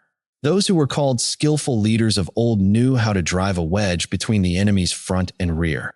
More literally, cause the front and rear to lose touch with each other, to prevent cooperation between his large and small divisions, to hinder the good troops from rescuing the bad, the officers from rallying their men.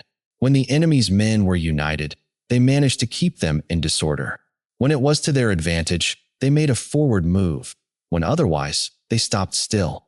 Mei Yasichin connects this with the foregoing. Having succeeded in thus dislocating the enemy, they would push forward in order to secure any advantage to be gained. If there was no advantage to be gained, they would remain where they were. If asked how to cope with a great host of the enemy in orderly array and on the point of marching to the attack, I should say, begin by seizing something which your opponent holds dear. Then he will be amenable to your will. Opinions differ as to what Sun Tzu had in mind. Tseo Kung thinks it is some strategical advantage on which the enemy is depending. Tu Mu says, the three things which an enemy is anxious to do, and on the accomplishment of which his success depends, are 1. To capture our favorable positions, 2. To ravage our cultivated land, 3. To guard his own communications. Our object then must be to thwart his plans in these three directions and thus render him helpless. Cf. 3.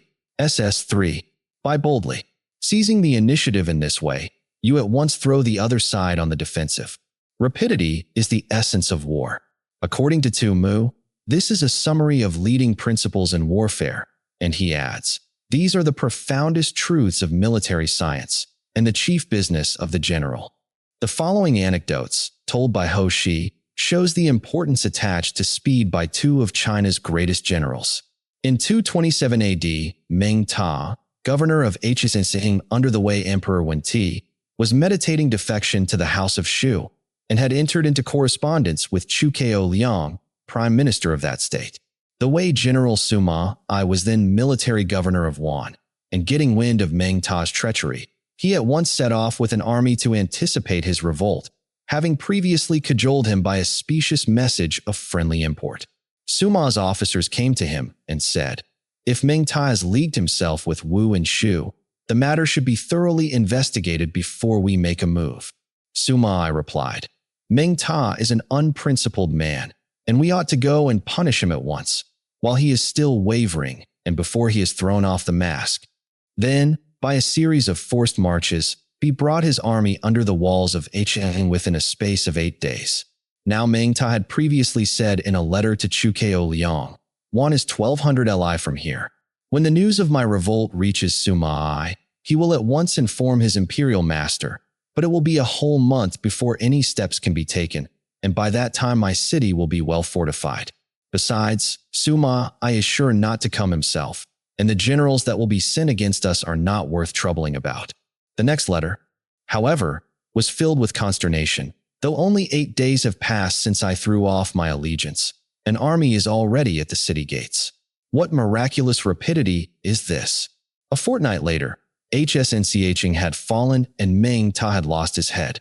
See Chin Shu, Ch1, F3.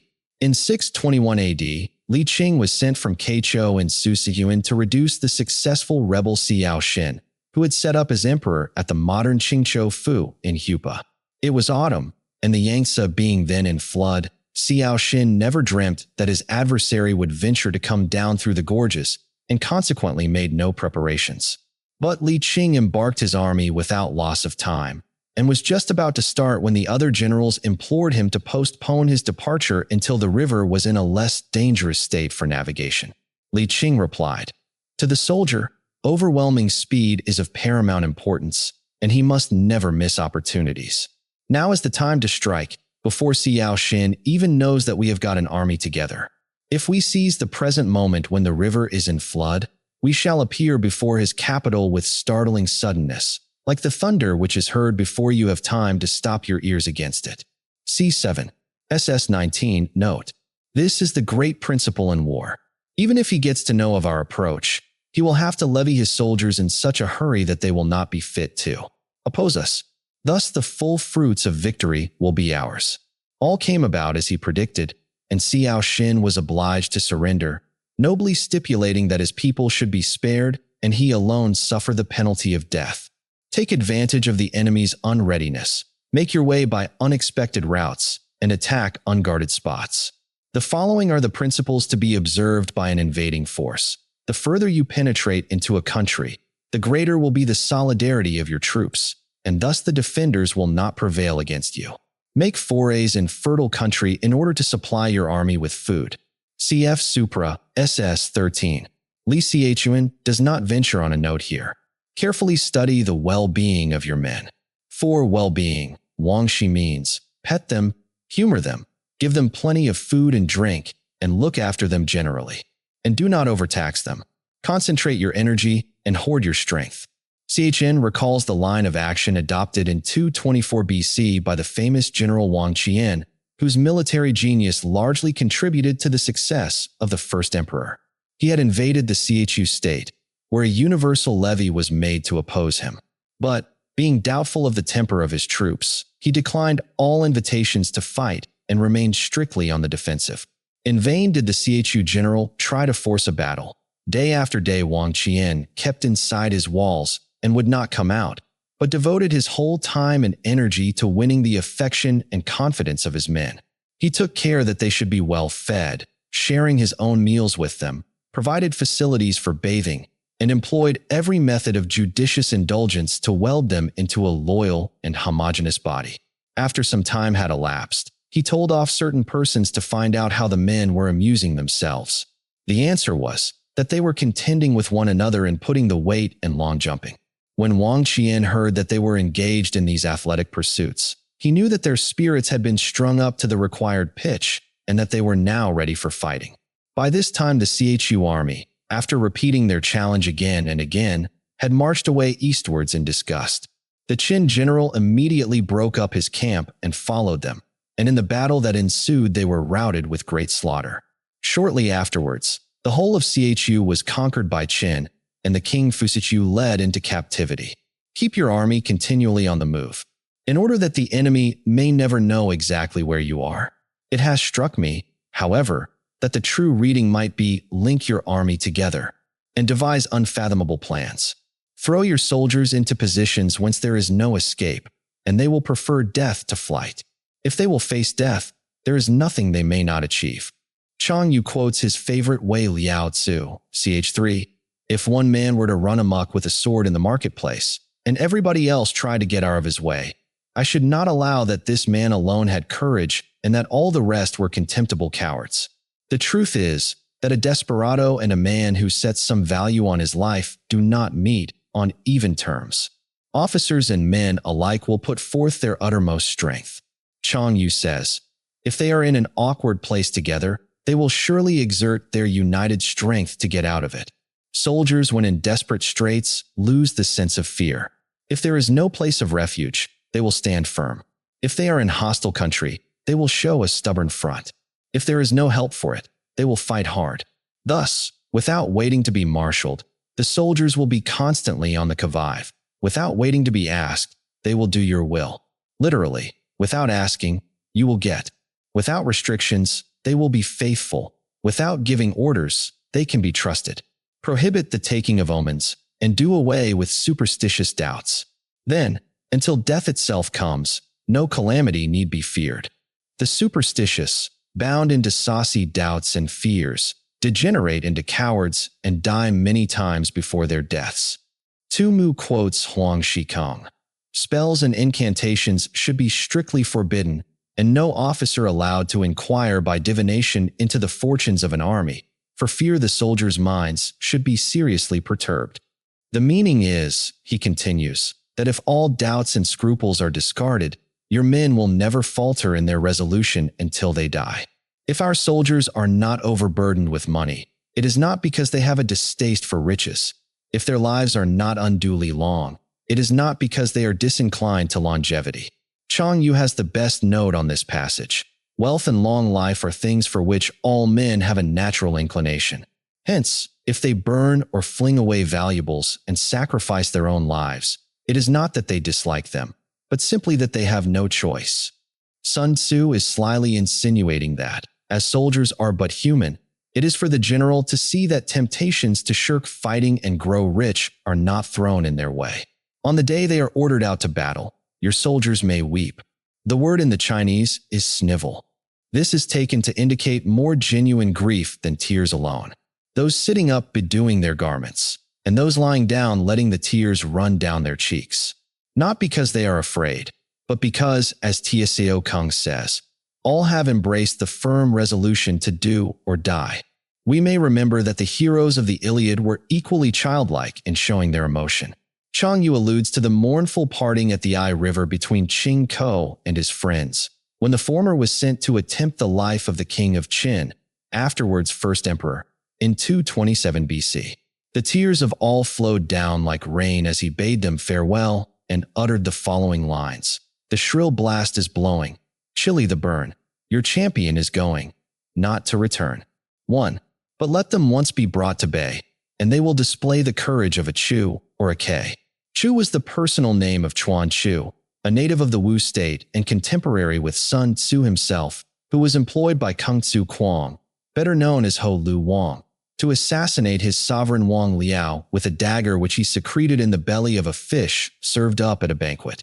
He succeeded in his attempt, but was immediately hacked to pieces by the king's bodyguard. This was in 515 BC.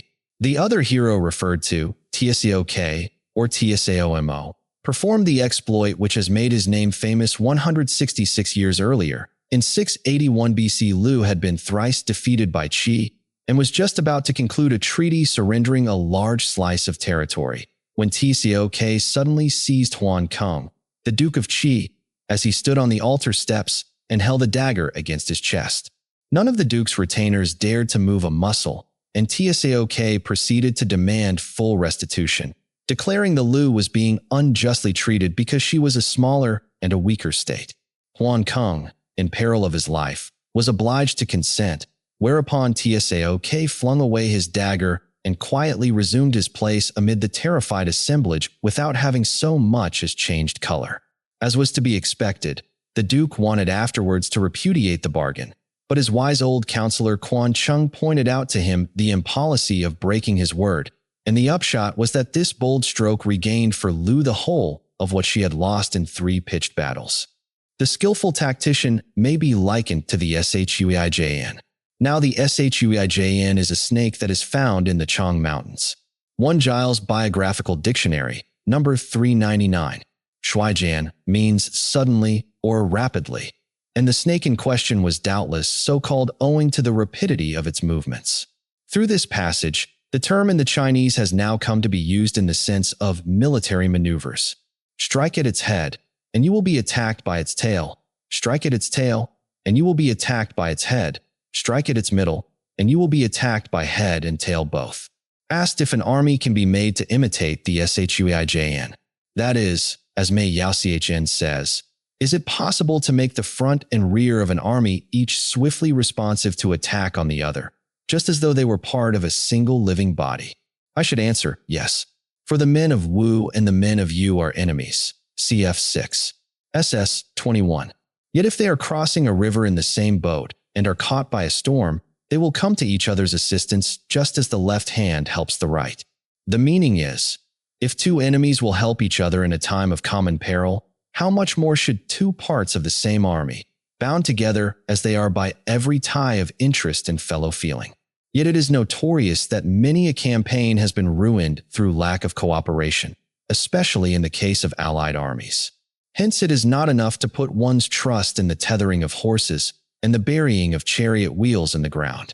These quaint devices to prevent one's army from running away recall the Athenian hero Sopanes, who carried the anchor with him at the Battle of Plataea, by means of which he fastened himself firmly to one spot. See Herodotus 9:74. It is not enough, says Sun Tzu, to render flight impossible by such mechanical means. You will not succeed unless your men have tenacity and unity of purpose, and, above all, a spirit of sympathetic cooperation. This is the lesson which can be learned from the Shuijin. The principle on which to manage an army is to set up one standard of courage which all must reach. Literally, level the courage of all as though it were that of one.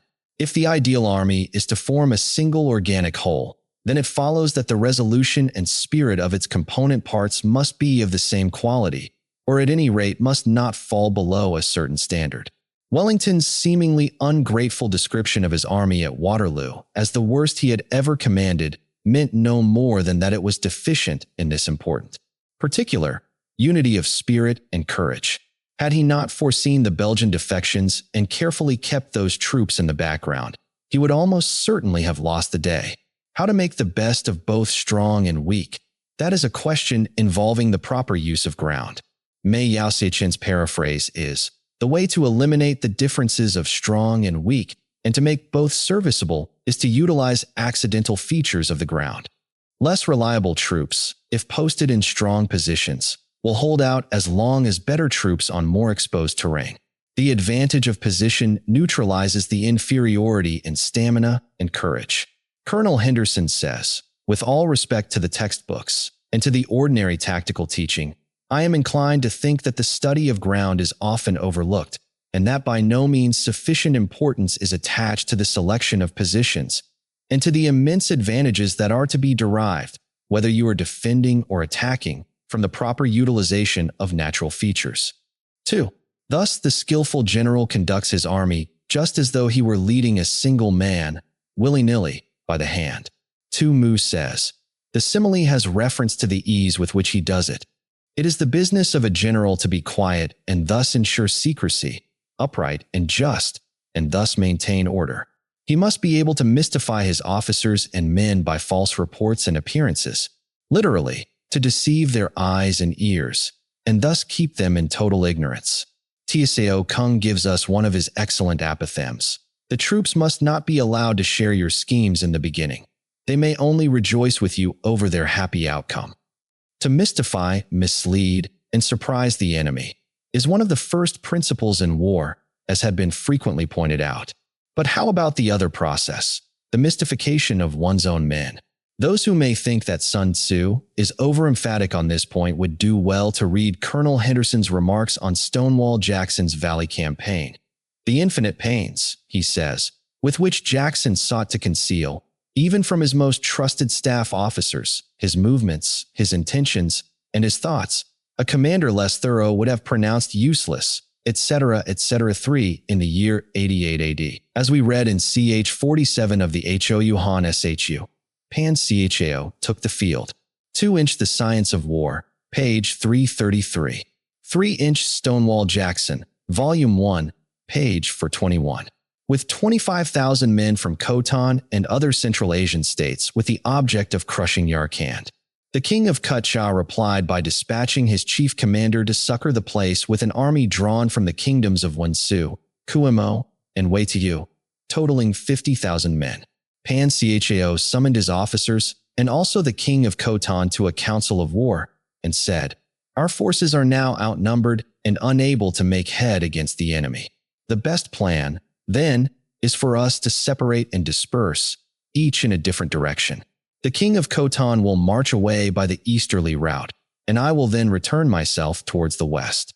Let us wait until the evening drum has sounded, and then start. Pan Cao now secretly released the prisoners whom he had taken alive, and the king of Kutcha was thus informed of his plans.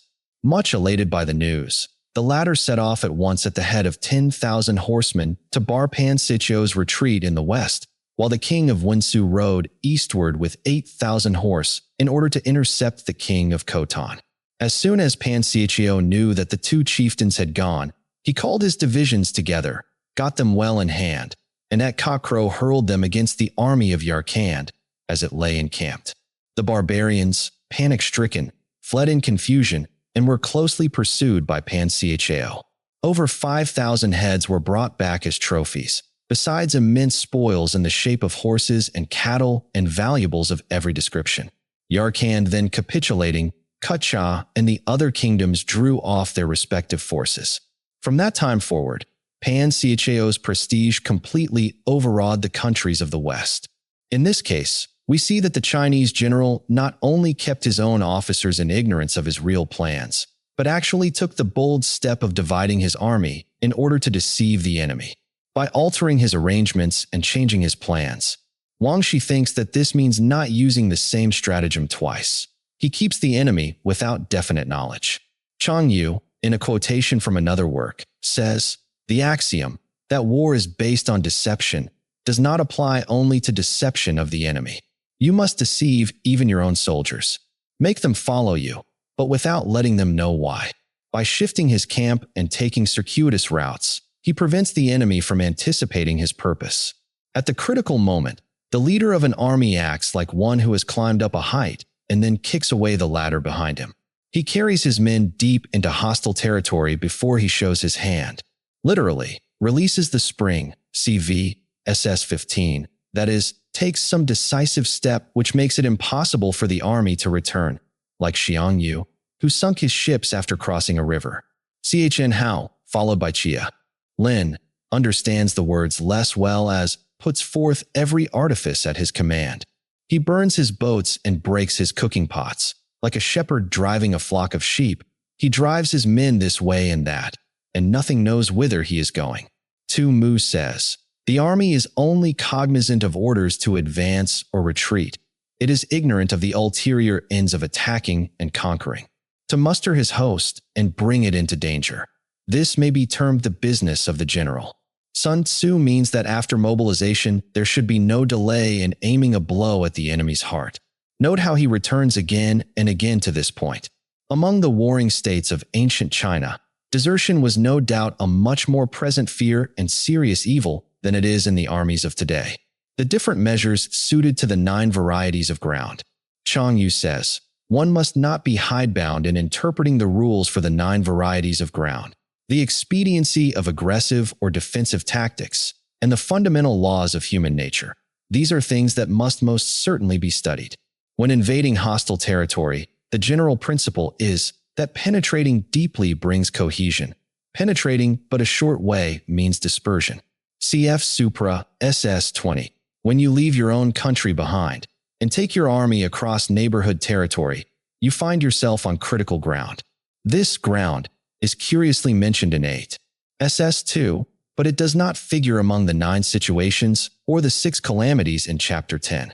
One's first impulse would be to translate it distant ground, but this, if we can trust the commentators, is precisely what is not meant here.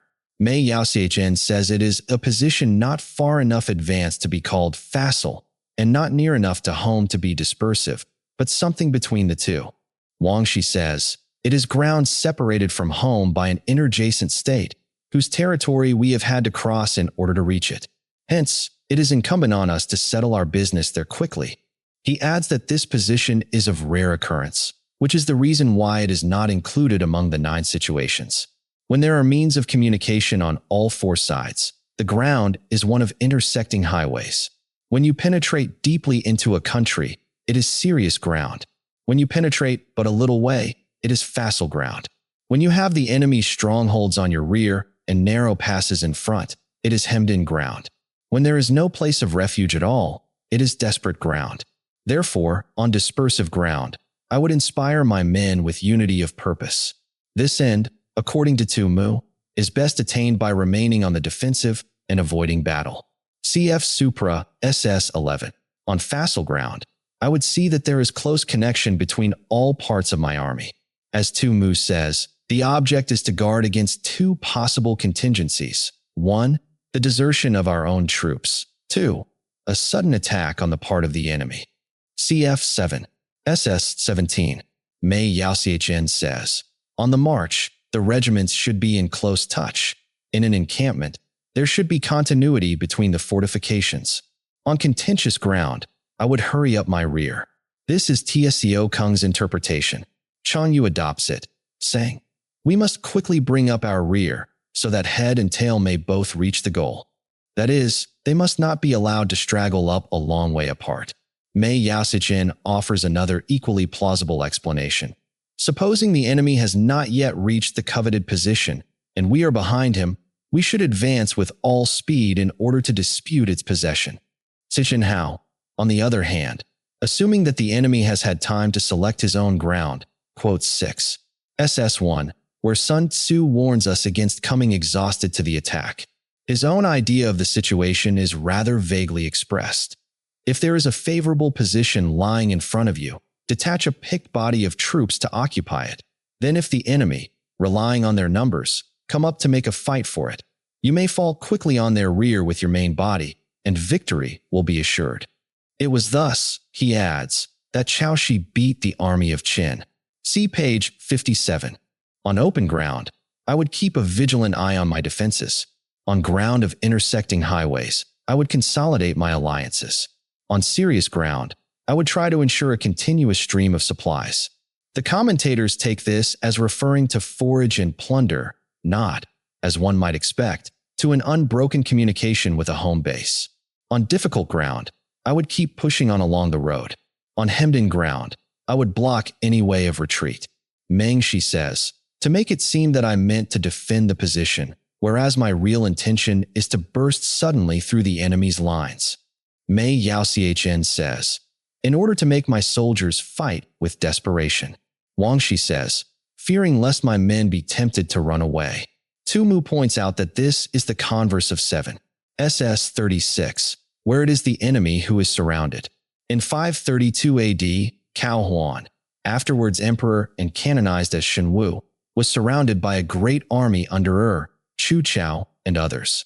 His own force was comparatively small, consisting only of 2,000 horse and something under 30,000 foot. The lines of investment had not been drawn very closely together, gaps being left at certain points. But Cao Huan, instead of trying to escape, actually made a shift to block all the remaining outlets himself by driving into them a number of oxen and donkeys roped together. As soon as his officers and men saw that there was nothing for it but to conquer or die, their spirits rose to an extraordinary pitch of exaltation, and they charged with such desperate ferocity that the opposing ranks broke and crumbled under their onslaught. On desperate ground, I would proclaim to my soldiers the hopelessness of saving their lives.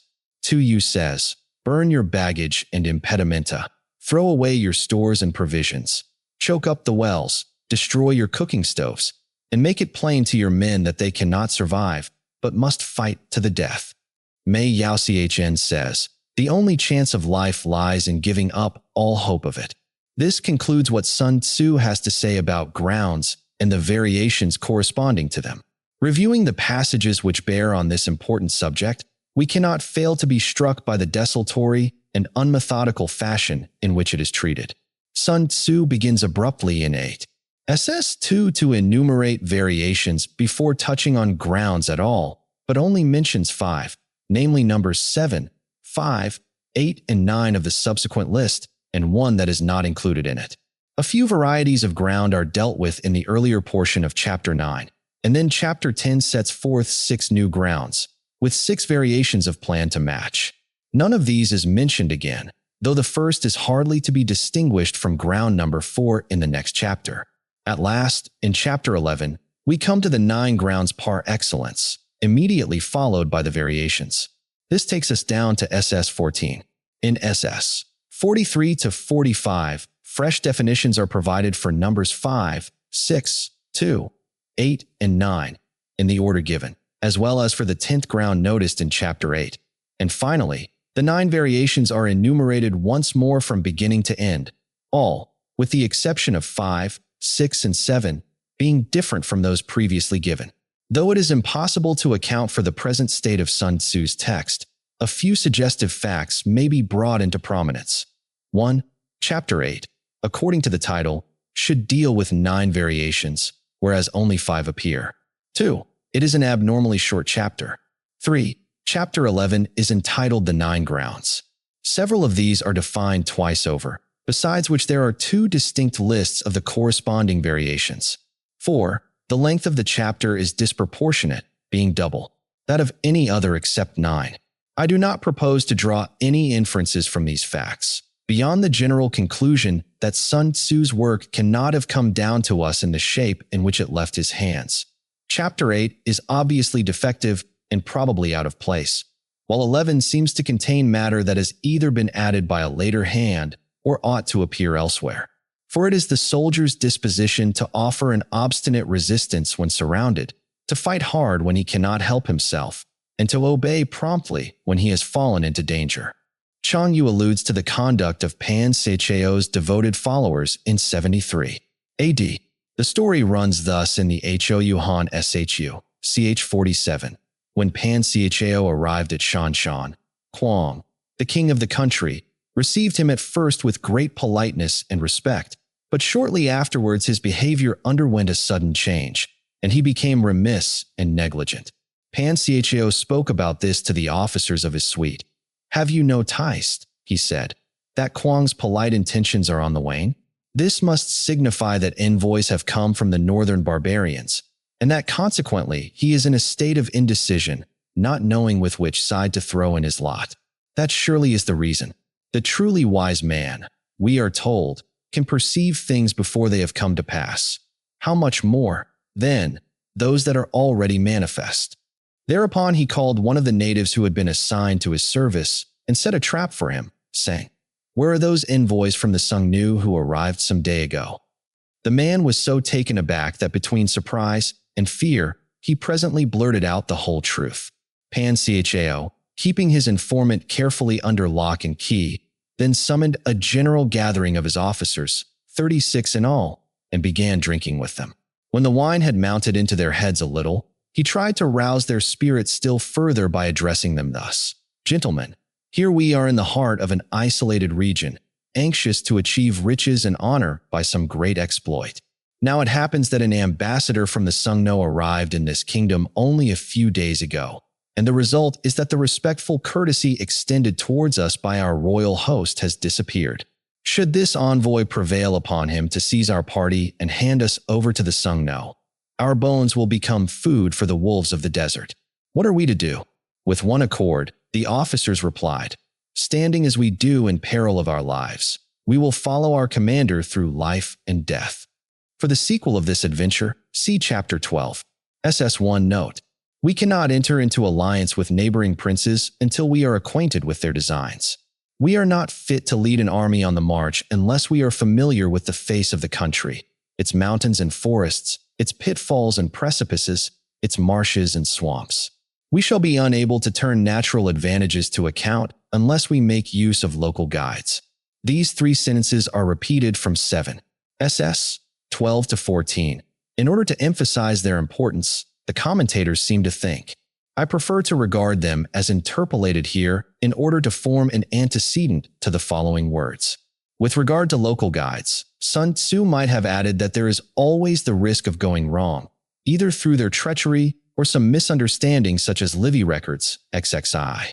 13 Hannibal, we are told, ordered a guide to lead him into the neighborhood of Casinum, where there was an important pass to be occupied, but his Carthaginian accent, unsuited to the pronunciation of Latin names, caused the guide to understand Casilinum instead of Casinum, and turning from his proper route, he took the army in that direction, the mistake not being discovered until they had almost arrived. To be ignored of any one of the following 4 or 5 principles does not befit a warlike prince. When a warlike prince attacks a powerful state, his generalship shows itself in preventing the concentration of the enemy's forces. He overawes his opponents, and their allies are prevented from joining against him. Mei Taoxichen constructs one of the chains of reasoning that are so much affected by the Chinese. In attacking a powerful state, if you can divide her forces, you will have a superiority in strength. If you have a superiority in strength, you will overawe the enemy. If you overawe the enemy, the neighboring states will be frightened, and if the neighboring states are frightened, the enemy's allies will be prevented from joining her. The following gives a stronger meaning. If the great state has once been defeated before she has had time to summon her allies, then the lesser states will hold aloof and refrain from massing their forces. Chn Hao and Chang Yu take the sentence in quite another way. The former says, powerful though a prince may be, if he attacks a large state, he will be unable to raise enough troops, and must rely to some extent on external aid. If he dispenses with this, and with overweening confidence in his own strength, simply tries to intimidate the enemy, he will surely be defeated. Chang Yu puts his view thus: if we recklessly attack a large state, our own people will be discontented and hang back. But if, as will then be the case, our display of military force is inferior by half to that of the enemy, the other chieftains will take fright and refuse to join us.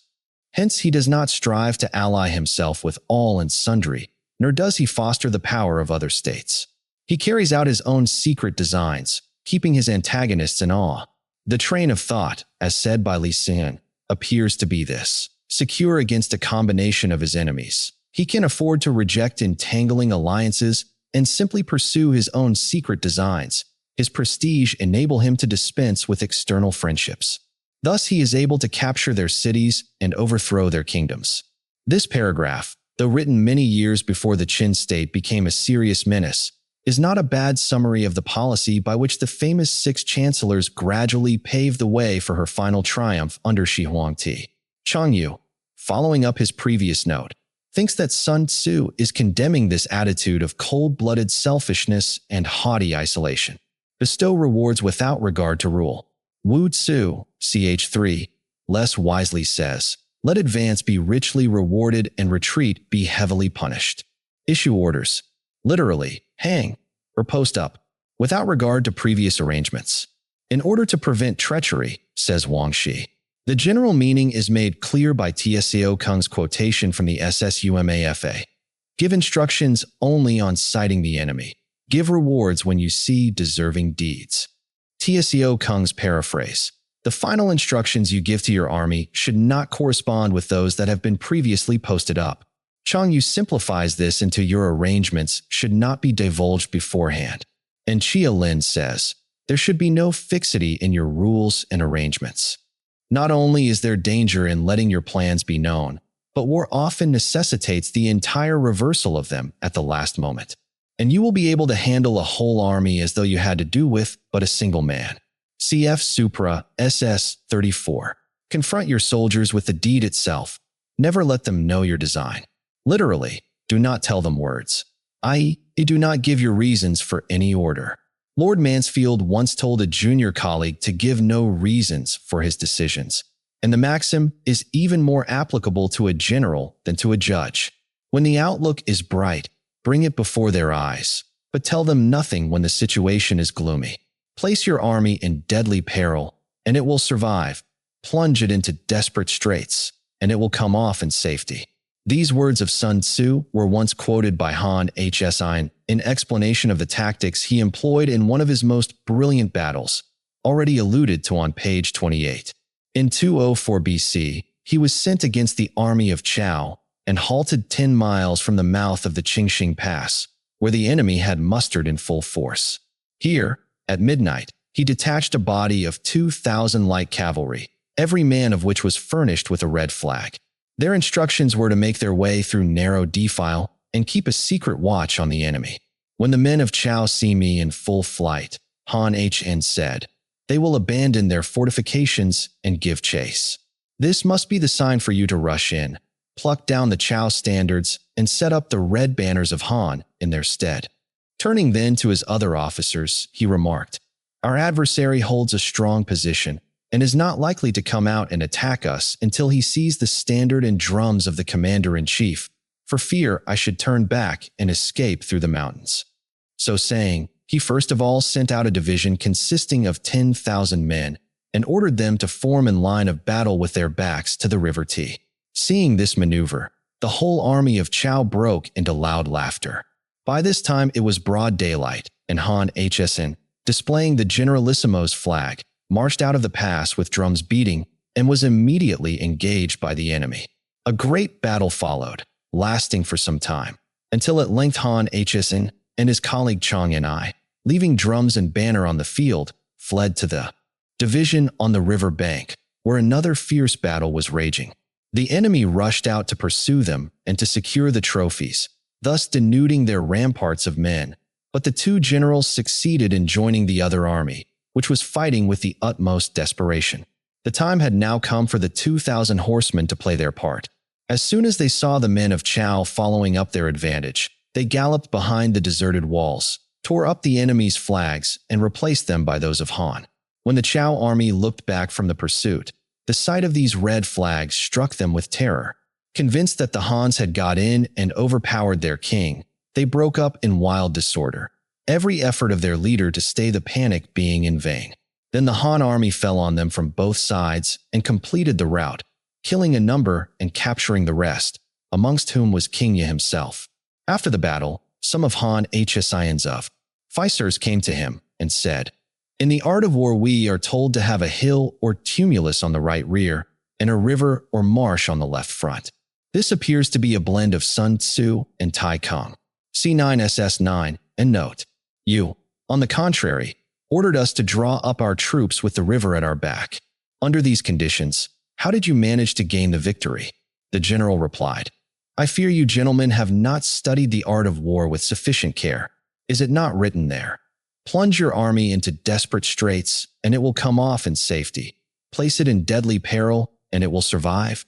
Had I taken the usual course, I should never have been able to bring my colleague round. What says the military classic? Swoop down on the marketplace and drive the men off to fight." This passage does not occur in the present text of Sun Tzu. If I had not placed my troops in a position where they were obliged to fight for their lives, but had allowed each man to follow his own discretion, there would have been a general debandade, and it would have been impossible to do anything with them. The officers admitted the force of his argument and said, "These are higher tactics than we should have been capable of." CCHIN Han SHU, CH34, FF4, 5. For it is precisely when a force has fallen into harm's way that is capable of striking a blow for victory. Danger has a bracing effect. Success in warfare is gained by carefully accommodating ourselves to the enemy's purpose. Tso Kung says, "Feign stupidity, by an appearance of yielding and falling in with the enemy's wishes." Chong Yu's note makes the meaning clear. If the enemy shows an inclination to advance, lure him on to do so. If he is anxious to retreat, delay on purpose that he may carry out his intention. The object is to make him remiss and contemptuous before we deliver our attack, by persistently hanging on the enemy's flank. I understand the first four words to mean accompanying the enemy in one direction. Tso Kung says, "Unite the soldiers and make for the enemy." But such a violent displacement of characters is quite indefensible. We shall succeed in the long run, literally, after 1,000 li, in killing the commander-in-chief. Always a great point with the Chinese. This is called ability to accomplish a thing by sheer cunning. On the day that you take up your command, block the frontier passes, destroy the official tallies. These were tablets of bamboo or wood, one half of which was issued as a permit or passport by the official in charge of a gate. Cf. the border warden of Lun Yu 3. 24, who may have had similar duties. When this half was returned to him, within a fixed period, he was authorized to open the gate and let the traveler through, and stop the passage of all emissaries, either to or from the enemy's country. Be stern in the council chamber. Show no weakness, and insist on your plans being ratified by the sovereign, so that you may control the situation. Mei Yao Chn understands the whole sentence to mean, take the strictest precautions to ensure secrecy in your deliberations. If the enemy leaves a door open, you must rush in. Forestall your opponent by seizing what he holds dear, cf. Supra, SS18, and subtly contrive to time his arrival on the ground. Sichin Hao's explanation. If I manage to seize a favorable position, but the enemy does not appear on the scene, the advantage thus obtained cannot be turned to any practical account. He who intends, therefore, to occupy a position of importance to the enemy must begin by making an artful appointment, so to speak, with his antagonist, and cajole him into going there as well. Mei Yao Chn explains that this artful appointment is to be made through the medium of the enemy's own spies, who will carry back just the amount of information that we choose to give them. Then, having cunningly disclosed our intentions, we must manage, though starting after the enemy, to arrive before him. 7. SS4. We must start after him in order to ensure his marching thither. We must arrive before him in order to capture the place without trouble. Taken thus, The present passage lends some support to Mei Yaosichen's interpretation of SS 47. Walk in the path defined by rule. Chia Lin says, "Victory is the only thing that matters, and this cannot be achieved by adhering to conventional canons."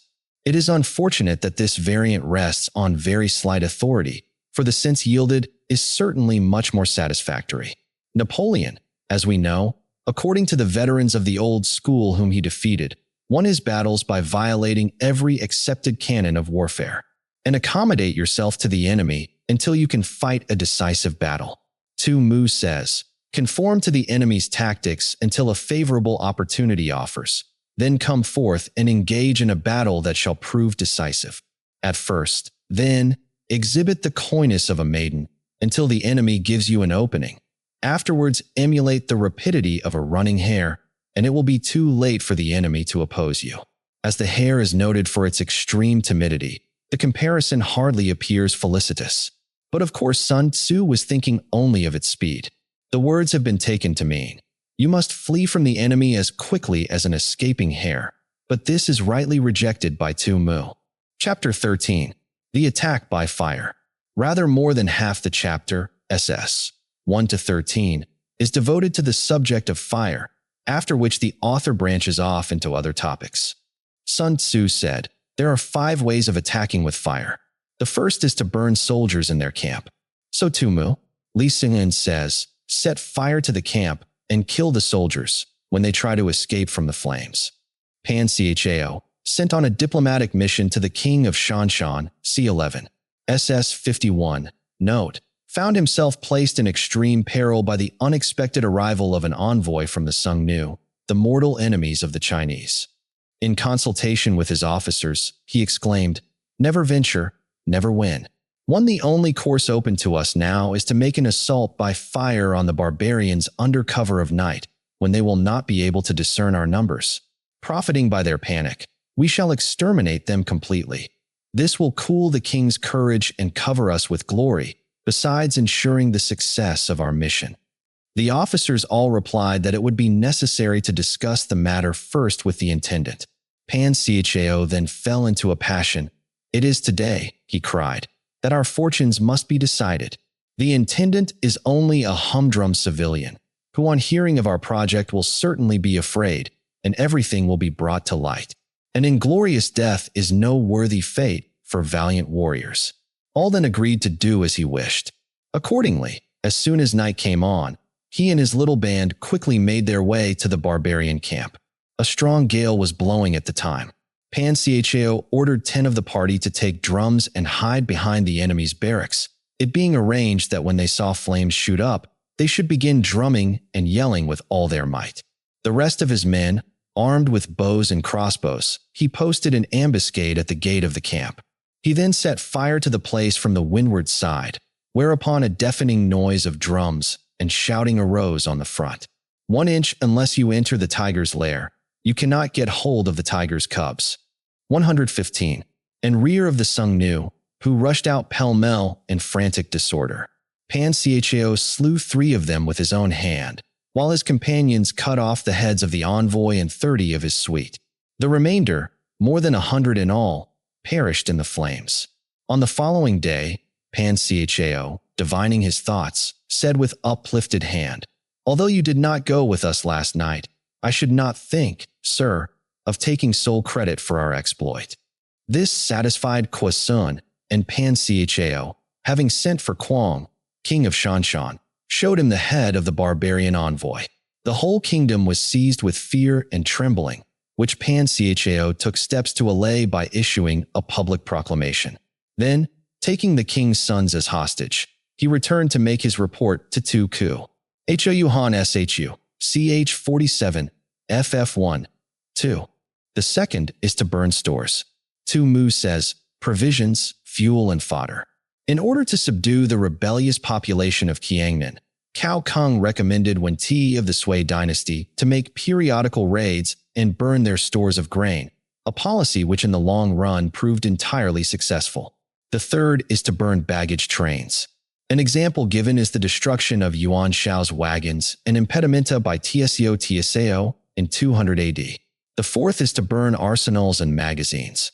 Sun Tzu says that the things contained in arsenals and magazines are the same. He specifies weapons and other implements, bullion and clothing. Cf. 7. SS 11. The fifth is to hurl dropping fire amongst the enemy. Sun Tzu says in the Tung Tien to drop fire into the enemy's camp. The method by which this may be done is to set the tips of arrows alight by dipping them into a brazier and then shoot them from powerful crossbows into the enemy's lines. In order to carry out an attack, we must have means available. Cao Kung thinks that traitors in the enemy's camp are referred to, but Chen Hao is more likely to be right in saying, we must have favorable circumstances in general, not merely traitors to help us. Chia Lin says, we must avail ourselves of wind and dry weather. The material for raising fire should always be kept in readiness. Sun Tzu suggests as material for making fire, dry vegetable matter, reeds, brushwood, straw, grease, oil, etc. Here we have the material cause. Chang Yu says, vessels for hoarding fire, stuff for lighting fires. There is a proper season for making attacks with fire and special days for starting a conflagration. The proper season is when the weather is very dry. The special days are those when the moon is in the constellations of the sieve, the wall, the wing, or the crossbar. These are, respectively, the 7th, 14th, 27th, and 28th of the 28 stellar mansions, corresponding roughly to Sagittarius, Pegasus, Crater, and Corvus. For these four are all days of rising wind. In attacking with fire, one should be prepared to meet 5 possible developments. 1. When fire breaks out inside to enemy's camp, respond at once with an attack from without. 2. If there is an outbreak of fire, but the enemy's soldiers remain quiet, bide your time and do not attack. The prime object of attacking with fire is to throw the enemy into confusion. If this effect is not produced, it means that the enemy is ready to receive us. Hence the necessity for caution.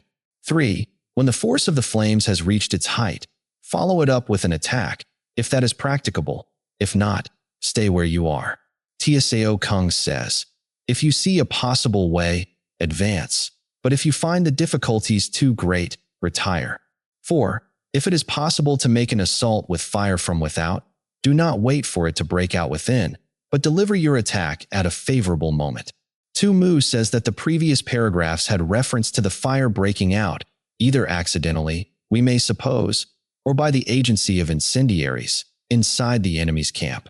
But, he continues, if the enemy is settled in a waste place littered with quantities of grass, or if he has pitched his camp in a position which can be burnt out, we must carry our fire against him at any seasonable opportunity, and not await on in hopes of an outbreak occurring within, for fear our opponents should themselves burn up the surrounding vegetation, and thus render our own attempts fruitless. The famous Li Ling once baffled the leader of the Sun Tzu in this way. The latter, taking advantage of a favorable wind, tried to set fire to the Chinese general's camp, but found that every scrap of combustible vegetation in the neighborhood had already been burnt down. On the other hand, Ptsai, a general of the Yellow Turban rebels, was badly defeated in 184 AD through his neglect of this simple precaution.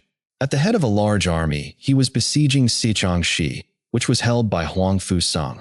The garrison was very small, and a general feeling of nervousness pervaded the ranks. So Huang Fusang called his officers together and said, in war, there are various indirect methods of attack, and numbers do not count for everything.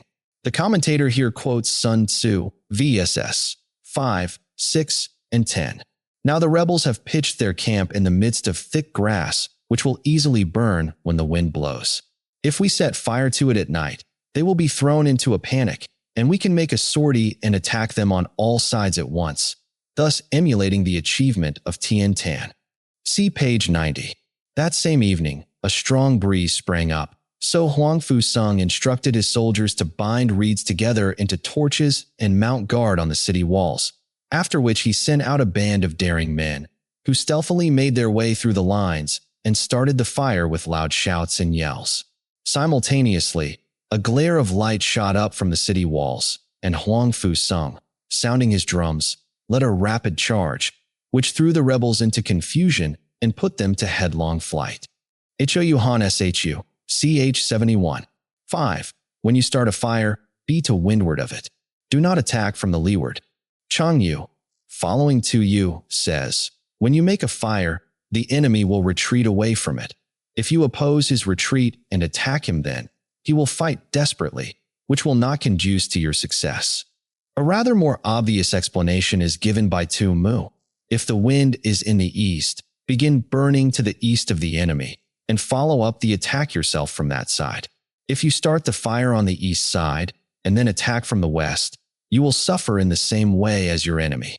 A wind that rises in the daytime lasts long, but a night breeze soon falls.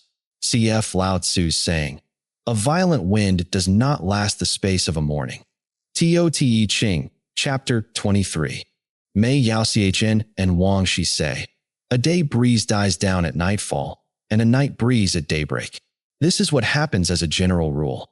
The phenomenon observed may be correct enough, but how this sense is to be obtained is not apparent.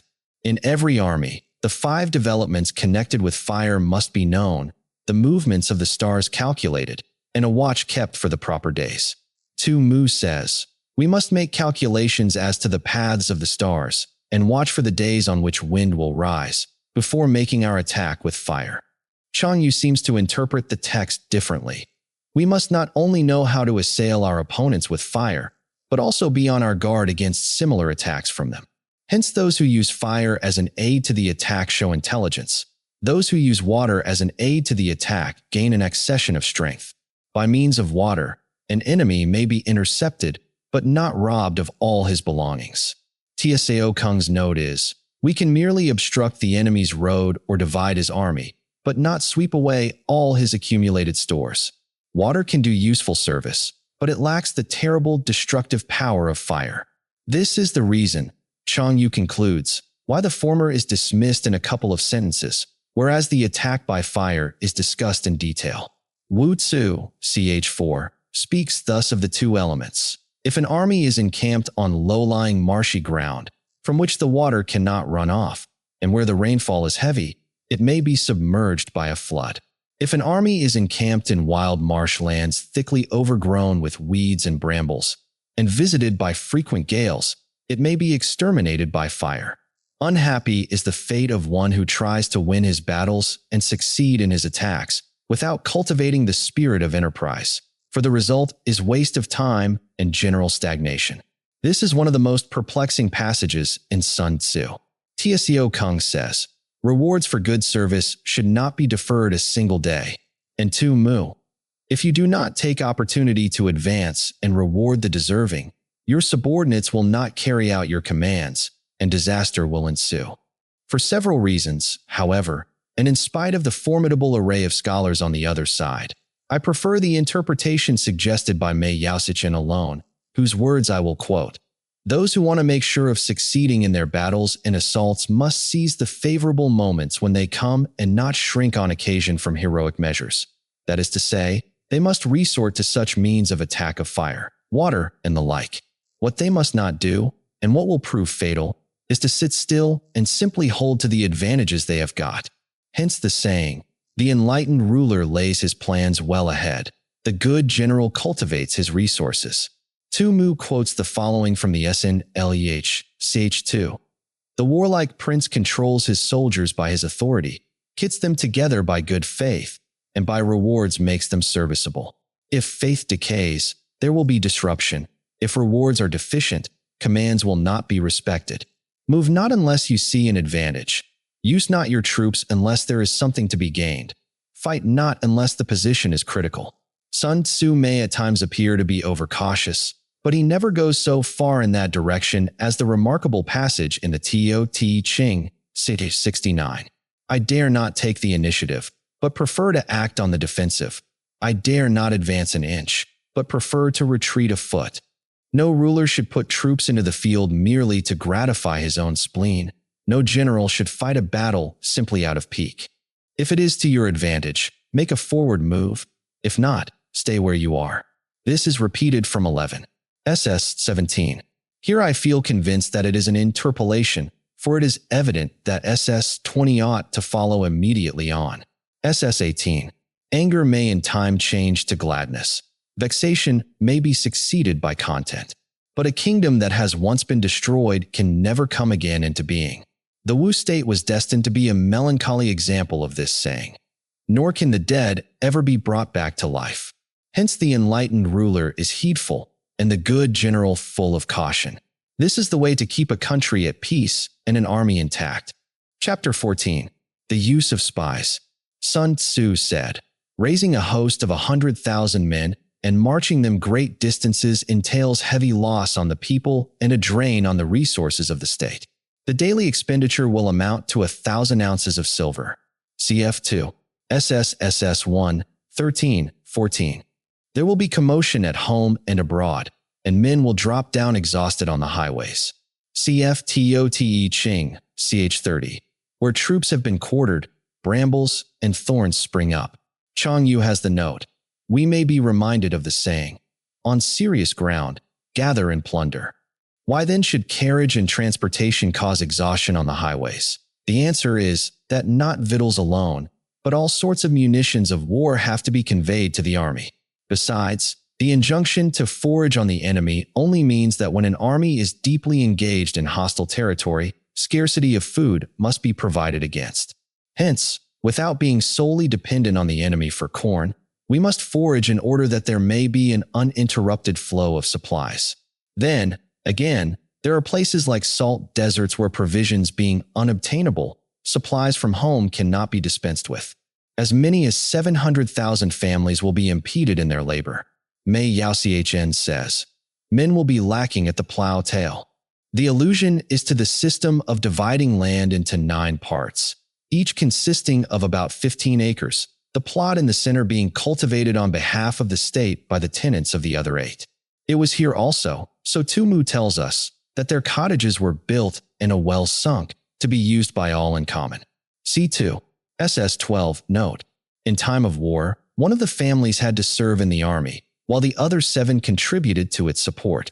Thus, by a levy of 100,000 men, reckoning 1 able-bodied soldier to each family, the husbandry of 700,000 families would be affected. 121. Hostile armies may face each other for years, striving for the victory which is decided in a single day. This being so, to remain in ignorance of the enemy's condition simply because one grudges the outlay of 100 ounces of silver in honors and emoluments. For spies is of course the meaning, though it would spoil the effect of this curiously elaborate exordium if spies were actually mentioned at this point, is the height of inhumanity. Sun Tzu's agreement is certainly ingenious. He begins by adverting to the frightful misery and vast expenditure of blood and treasure which war always brings in its train. Now, unless you are kept informed of the enemy's condition and are ready to strike at the right moment, a war may drag on for years. The only way to get this information is to employ spies, and it is impossible to obtain trustworthy spies unless they are properly paid for their services. But it is surely false economy to grudge a comparatively trifling amount for this purpose, when every day that the war lasts eats up an incalculably greater sum. This grievous burden falls on the shoulders of the poor, and hence Sun Tzu concludes that to neglect the use of spies is nothing less than a crime against humanity. One who acts thus is no leader of men, no present help to his sovereign, no master of victory. This idea, that the true object of war is peace, has its root in the national temperament of the Chinese.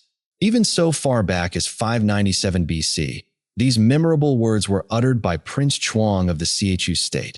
The Chinese character for prowess is made up of the characters for to stay and a spear, cessation of hostilities. Military prowess is seen in the repression of cruelty, the calling in of weapons, the preservation of the appointment of heaven, the firm establishment of merit, the bestowal of happiness on the people, putting harmony between the princes, the diffusion of wealth. Thus, what enables the wise sovereign and the good general to strike and conquer and achieve things beyond the reach of ordinary men is foreknowledge. That is, knowledge of the enemy's dispositions and what he means to do. Now this foreknowledge cannot be elicited from spirits. It cannot be obtained inductively from experience. Tu Mu's note is, knowledge of the enemy cannot be gained by reasoning from other analogous cases, nor by any deductive calculation. Li Sichuan says, quantities like length, breadth, distance, and magnitude are susceptible of exact mathematical determination. Human actions cannot be so calculated. Knowledge of the enemy's dispositions can only be obtained from other men. Mei Yaoxichen has rather an interesting note. Knowledge of the spirit world is to be obtained by divination. Information in natural science may be sought by inductive reasoning. The laws of the universe can be verified by mathematical calculation, but the dispositions of an enemy are ascertainable through spies and spies alone. Hence the use of spies, of whom there are 5 classes: local spies, inward spies, converted spies, doomed spies, surviving spies. When these 5 kinds of spy are all at work, none can discover the secret system. This is called divine manipulation of the threads. It is the sovereign's most precious faculty. Cromwell, one of the greatest and most practical of all cavalry leaders, had officers styled scout masters, whose business it was to collect all possible information regarding the enemy through scouts and spies, etc., and much of his success in war was traceable to the previous knowledge of the enemy's moves thus gained. 1. Having local spies means employing the services of the inhabitants of a district. 2. Mu says, in the enemy's country, win people over by kind treatment and use them as spies. Having inward spies, making use of officials of the enemy. 2. Mu enumerates the following classes as likely to do good service in this respect: worthy men who have been degraded from office, criminals who have undergone punishment. Also, favorite concubines who are greedy for gold, men who are aggrieved at being in subordinate positions. 1-inch aides to scouting, page 2, or who have been passed over in the distribution of posts. Others who are anxious that their side should be defeated in order that they may have a chance of displaying their ability and talents. Fickle turncoats who always want to have a foot in each boat. Officials of these several kinds, he continues, should be secretly approached and bound to one's interests by means of rich presents. In this way, you will be able to find out the state of affairs in the enemy's country, ascertain the plans that are being formed against you, and moreover disturb the harmony and create a breach between the sovereign and his ministers. The necessity for extreme caution, however, in dealing with inward spies, appears from an historical incident related by Ho Shi. Lo Shang, governor of Aichou, sent his general Wei Po to attack the rebel Li Sung of Shu in his stronghold at Pai. After each side had experienced a number of victories and defeats, Li Sung had recourse to the services of a certain Patai, a native of Wutu. He began to have him whipped until the blood came, and then sent him off to Lo Shang, whom he was to delude by offering to cooperate with him from inside the city and to give a fire signal at the right moment for making a general assault. Lo Shang, confiding in these promises, marched out all his best troops and placed Wei Pa and others at their head with orders to attack at Patai's bidding. Meanwhile, Li Xiang's general, Li Xiang, had prepared an ambuscade on their line of march, and Patai, having reared long scaling ladders against the city walls, now lighted the beacon fire. Wei Po's men raced up on seeing the signal and began climbing the ladders as fast as they could, while others were drawn up by ropes lowered from above. More than 100 of Lo Shang's soldiers entered the city in this way, every one of whom was forthwith beheaded. Li Sung then charged with all his forces, both inside and outside the city, and routed the enemy completely. This happened in 303 AD. I do not know where Hoshi got the story from. It is not given in the biography of Li Sung or that of his father Li Te, Qin Shu, Sich 120-121. Having converted spies, getting hold of the enemy's spies, and using them for our own purposes. By means of heavy bribes and liberal promises, detaching them from the enemy's service and inducing them to carry back false information as well as to spy in turn on their own countrymen. On the other hand, Xiao Shixin says that we pretend not to have detected him, but contrive to let him carry away a false impression of what is going on. Several of the commentators accept this as an alternative definition, but that it is not what Sun Tzu meant is conclusively proved by his subsequent remarks about treating the converted spy generously. SS 21 SQQ.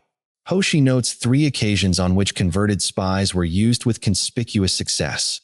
1. By Tian Tan in his defense of Chimo, see Supra, page 90. 2. By Chao Shi on his march to Oyu, see page 57. and by the wily Fan Chu in 260 BC, when Lin Po was conducting a defensive campaign against Qin. The king of Chao strongly disapproved of Lin Po's cautious and dilatory methods, which had been unable to avert a series of minor disasters, and therefore lent a ready ear to the reports of his spies, who had secretly gone over to the enemy and were already in Fan Chu's pay. They said, "The only thing which causes Qin anxiety is lest Chao Kuo should be made general. Lin Po they consider an easy opponent, who is sure to be vanquished in the long run." Now this Chao Kuo was a son of the famous Chao Shi. From his boyhood, he had been wholly engrossed in the study of war and military matters, until at last he came to believe that there was no commander in the whole empire who could stand against him. His father was much disquieted by this overweening conceit and the flippancy with which he spoke of such a serious thing as war, and solemnly declared that if ever Kuo was appointed general, he would bring ruin on the armies of Chao. This was the man who, in spite of earnest protests from his own mother and the veteran statesman Lin Xiangju, was now sent to succeed Lin Po. Needless to say, he proved no match for the redoubtable Pachi and the great military power of Qin. He fell into a trap by which his army was divided into two and his communications cut, and after a desperate resistance lasting 46 days, during which the famished soldiers devoured one another, he was himself killed by an arrow, and his whole force, amounting, it is said, to 400,000 men, ruthlessly put to the sword. Having doomed spies, doing certain things openly for purposes of deception, and allowing our spies to know of them and report them to the enemy. Tu Yu gives the best exposition of the meaning. We ostentatiously do things calculated to deceive our own spies, who must be led to believe that they have been unwittingly disclosed. Then, when these spies are captured in the enemy's lines, they will make an entirely false report, and the enemy will take measures accordingly, only to find that we do something quite different. The spies will thereupon be put to death. As an example of doomed spies, Hoshi mentions the prisoners released by Pan Sichao in his campaign against Yarkand. See page 132. He also refers to Tang Qian, who in 630 AD was sent by Tai Tsung to lull the Turkish Khan Qi Li into fancied security, until Li Qing was able to deliver a crushing blow against him. Chang Yu says that the Turks revenged themselves by killing Tang Qian, but this is a mistake, for we read in both the Old and the New Tang history, ch. 58, folios 2 and ch. 89, folios 8 respectively, that he escaped and lived on until 656. Li Aiqi played a somewhat similar part in 203 BC, when sent by the king of Han to open peaceful negotiations with Qi. He has certainly more claim to be described a doomed spy, for the king of Qi, being subsequently attacked without warning by Han Hsin, and infuriated by what he considered the treachery of Li Aiqi, ordered the unfortunate envoy to be boiled alive. Surviving spies, finally, are those who bring back news from the enemy's camp. This is the ordinary class of spies, properly so called, forming a regular part of the army.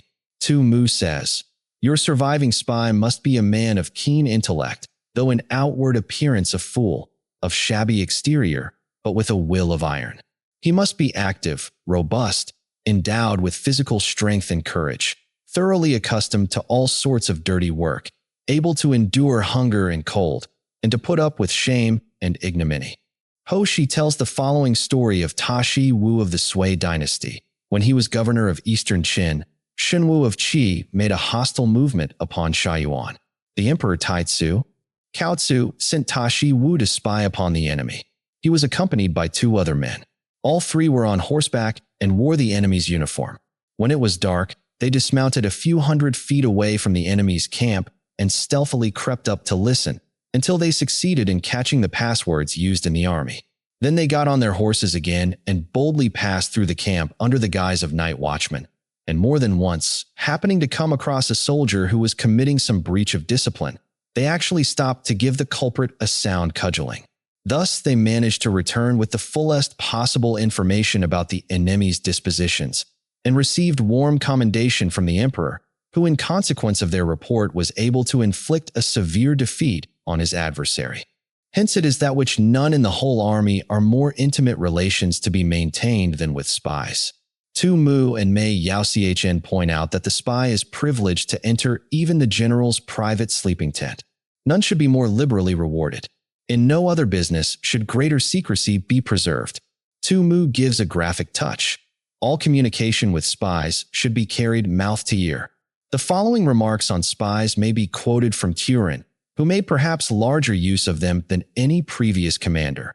Spies are attached to those who give them most. He who pays them ill is never served. They should never be known to anybody, nor should they know one another. When they propose anything very material, secure their persons, or have in your possession their wives and children as hostages for their fidelity. Never communicate anything to them but what is absolutely necessary that they should know. 2. Spies cannot be usefully employed without a certain intuitive sagacity. Mei Yaoxichen says, in order to use them, one must know fact from falsehood and be able to discriminate between honesty and double-dealing. Wang Shi, in a different interpretation, thinks more along the lines of intuitive perception and practical intelligence. Tu Mu strangely refers these. 2-inch Marshal Turin, page 311, attributes to the spies themselves. Before using spies, we must assure ourselves as to their integrity of character and the extent of their experience and skill. But he continues, a brazen face and a crafty disposition are more dangerous than mountains or rivers. It takes a man of genius to penetrate such, so that we are left in some doubt as to his real opinion on the passage. They cannot be properly managed without benevolence and straightforwardness. Chang Yu says, when you have attracted them by substantial offers, you must treat them with absolute sincerity. Then they will work for you with all their might.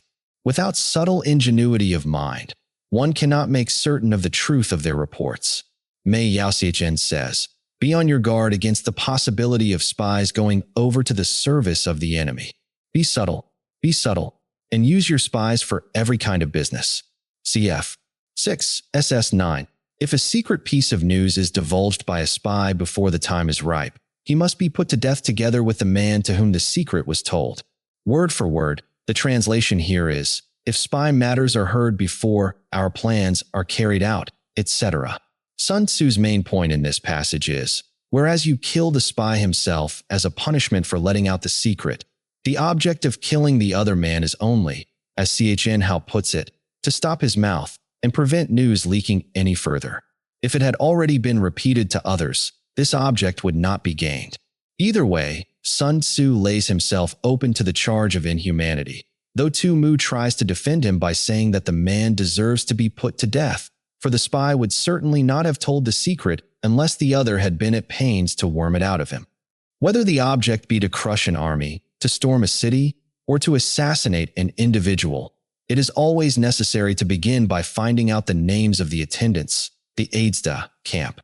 Literally, visitors is equivalent, as Tu Yu says, to those whose duty it is to keep the general supplied with information, which naturally necessitates frequent interviews with him, and doorkeepers and sentries of the general in command. Our spies must be commissioned to ascertain these. As the first step, no doubt towards finding out if any of these important functionaries can be won over by bribery. The enemy spies who have come to spy on us must be sought out, tempted with bribes, led away, and comfortably housed. Thus they will become converted spies and available for our service. It is through the information brought by the converted spy that we are able to acquire and employ local and inward spies. Tu Yu says, through conversion of the enemy's spies we learn the enemy's condition. And Chang Yu says, we must tempt the converted spy into our service, because it is he that knows which of the local inhabitants are greedy of gain, and which of the officials are open to corruption. It is owing to his information, again, that we can cause the doomed spy to carry false tidings to the enemy. Chang Yu says, because the converted spy knows how the enemy can best be deceived. Lastly, it is by his information that the surviving spy can be used on appointed occasions. The end and aim of spying in all its 5 varieties is knowledge of the enemy, and this knowledge can only be derived, in the first instance, from the converted spy.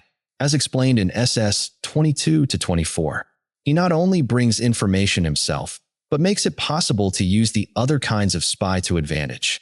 Hence it is essential that the converted spy be treated with the utmost liberality. Of old, the rise of the Yin dynasty. Sun Tzu means the Shang dynasty, founded in 1766 BC. Its name was changed to Yin by Pan Kong in 1401. Was due to Ai Qi, better known as Ai Yin, the famous general and statesman who took part in Xie Qingtang's campaign against Qi Ke, who had served under the Xia. Likewise, the rise of the Zhou dynasty was due to Liu Ye. Liu Shang rose to high office under the tyrant Zhou Hsin, whom he afterwards helped to overthrow. Popularly known as Tai Kong, a title bestowed on him by Wen Wang, he is said to have composed a treatise on war, erroneously identified with the Liu Tao, who had served under the Yin. There is less precision in the Chinese than I have thought it well to introduce into my translation, and the commentaries on the passage are by no means explicit. But, having regard to the context, we can hardly doubt that Sun Tzu is holding up Ai Qi and Liu Ye as illustrious examples of the converted spy, or something closely analogous. His suggestion is that the Xia and Yin dynasties were upset owing to the intimate knowledge of their weaknesses and shortcoming which these former ministers were able to impart to the other side. Mei Yao Chn appears to resent any such aspersion on these historic names. Ai Yin and Liu Ye, he says, were not rebels against the government. Xia could not employ the former, hence Yin employed him. Yin could not employ the latter, hence Ho employed him. Their great achievements were all for the good of the people. Hoshi is also indignant. How should two divinely inspired men such as I and Liu have acted as common spies? Sun Tzu's mention of them simply means that the proper use of the 5 classes of spies is a matter which requires men of the highest mental caliber like I and Liu, whose wisdom and capacity qualified them for the task. The above words only emphasize this point. Hoshi believes then that the 2 heroes are mentioned on account of their supposed skill in the use of spies. But this is very weak. Hence, it is only the enlightened ruler and the wise general who will use the highest intelligence of the army for purposes of spying, and thereby they achieve great results. Tumu closes with a note of warning. Just as water, which carries a boat from bank to bank, may also be the means of sinking it, so reliance on spies, while production of great results, is oftentimes the cause of utter destruction. Spies are a most important element in water because on them depends an army's ability to move. Chia Lin says that an army without spies is like a man with ears or eyes. And so concludes The Art of War, a timeless masterpiece that has inspired generations with its profound lessons on strategy, wisdom, self-discipline, and the power of making the right decisions. We hope this audiobook has not only introduced you to one of history's greatest classics, but also inspired you to approach life's challenges with a new perspective. If you enjoyed this audiobook, please give it a like, share your thoughts in the comments below, and subscribe to our channel for more timeless audiobooks and inspiring classics. Thank you for listening. Until next time, take care, and we'll see you again with another extraordinary audiobook.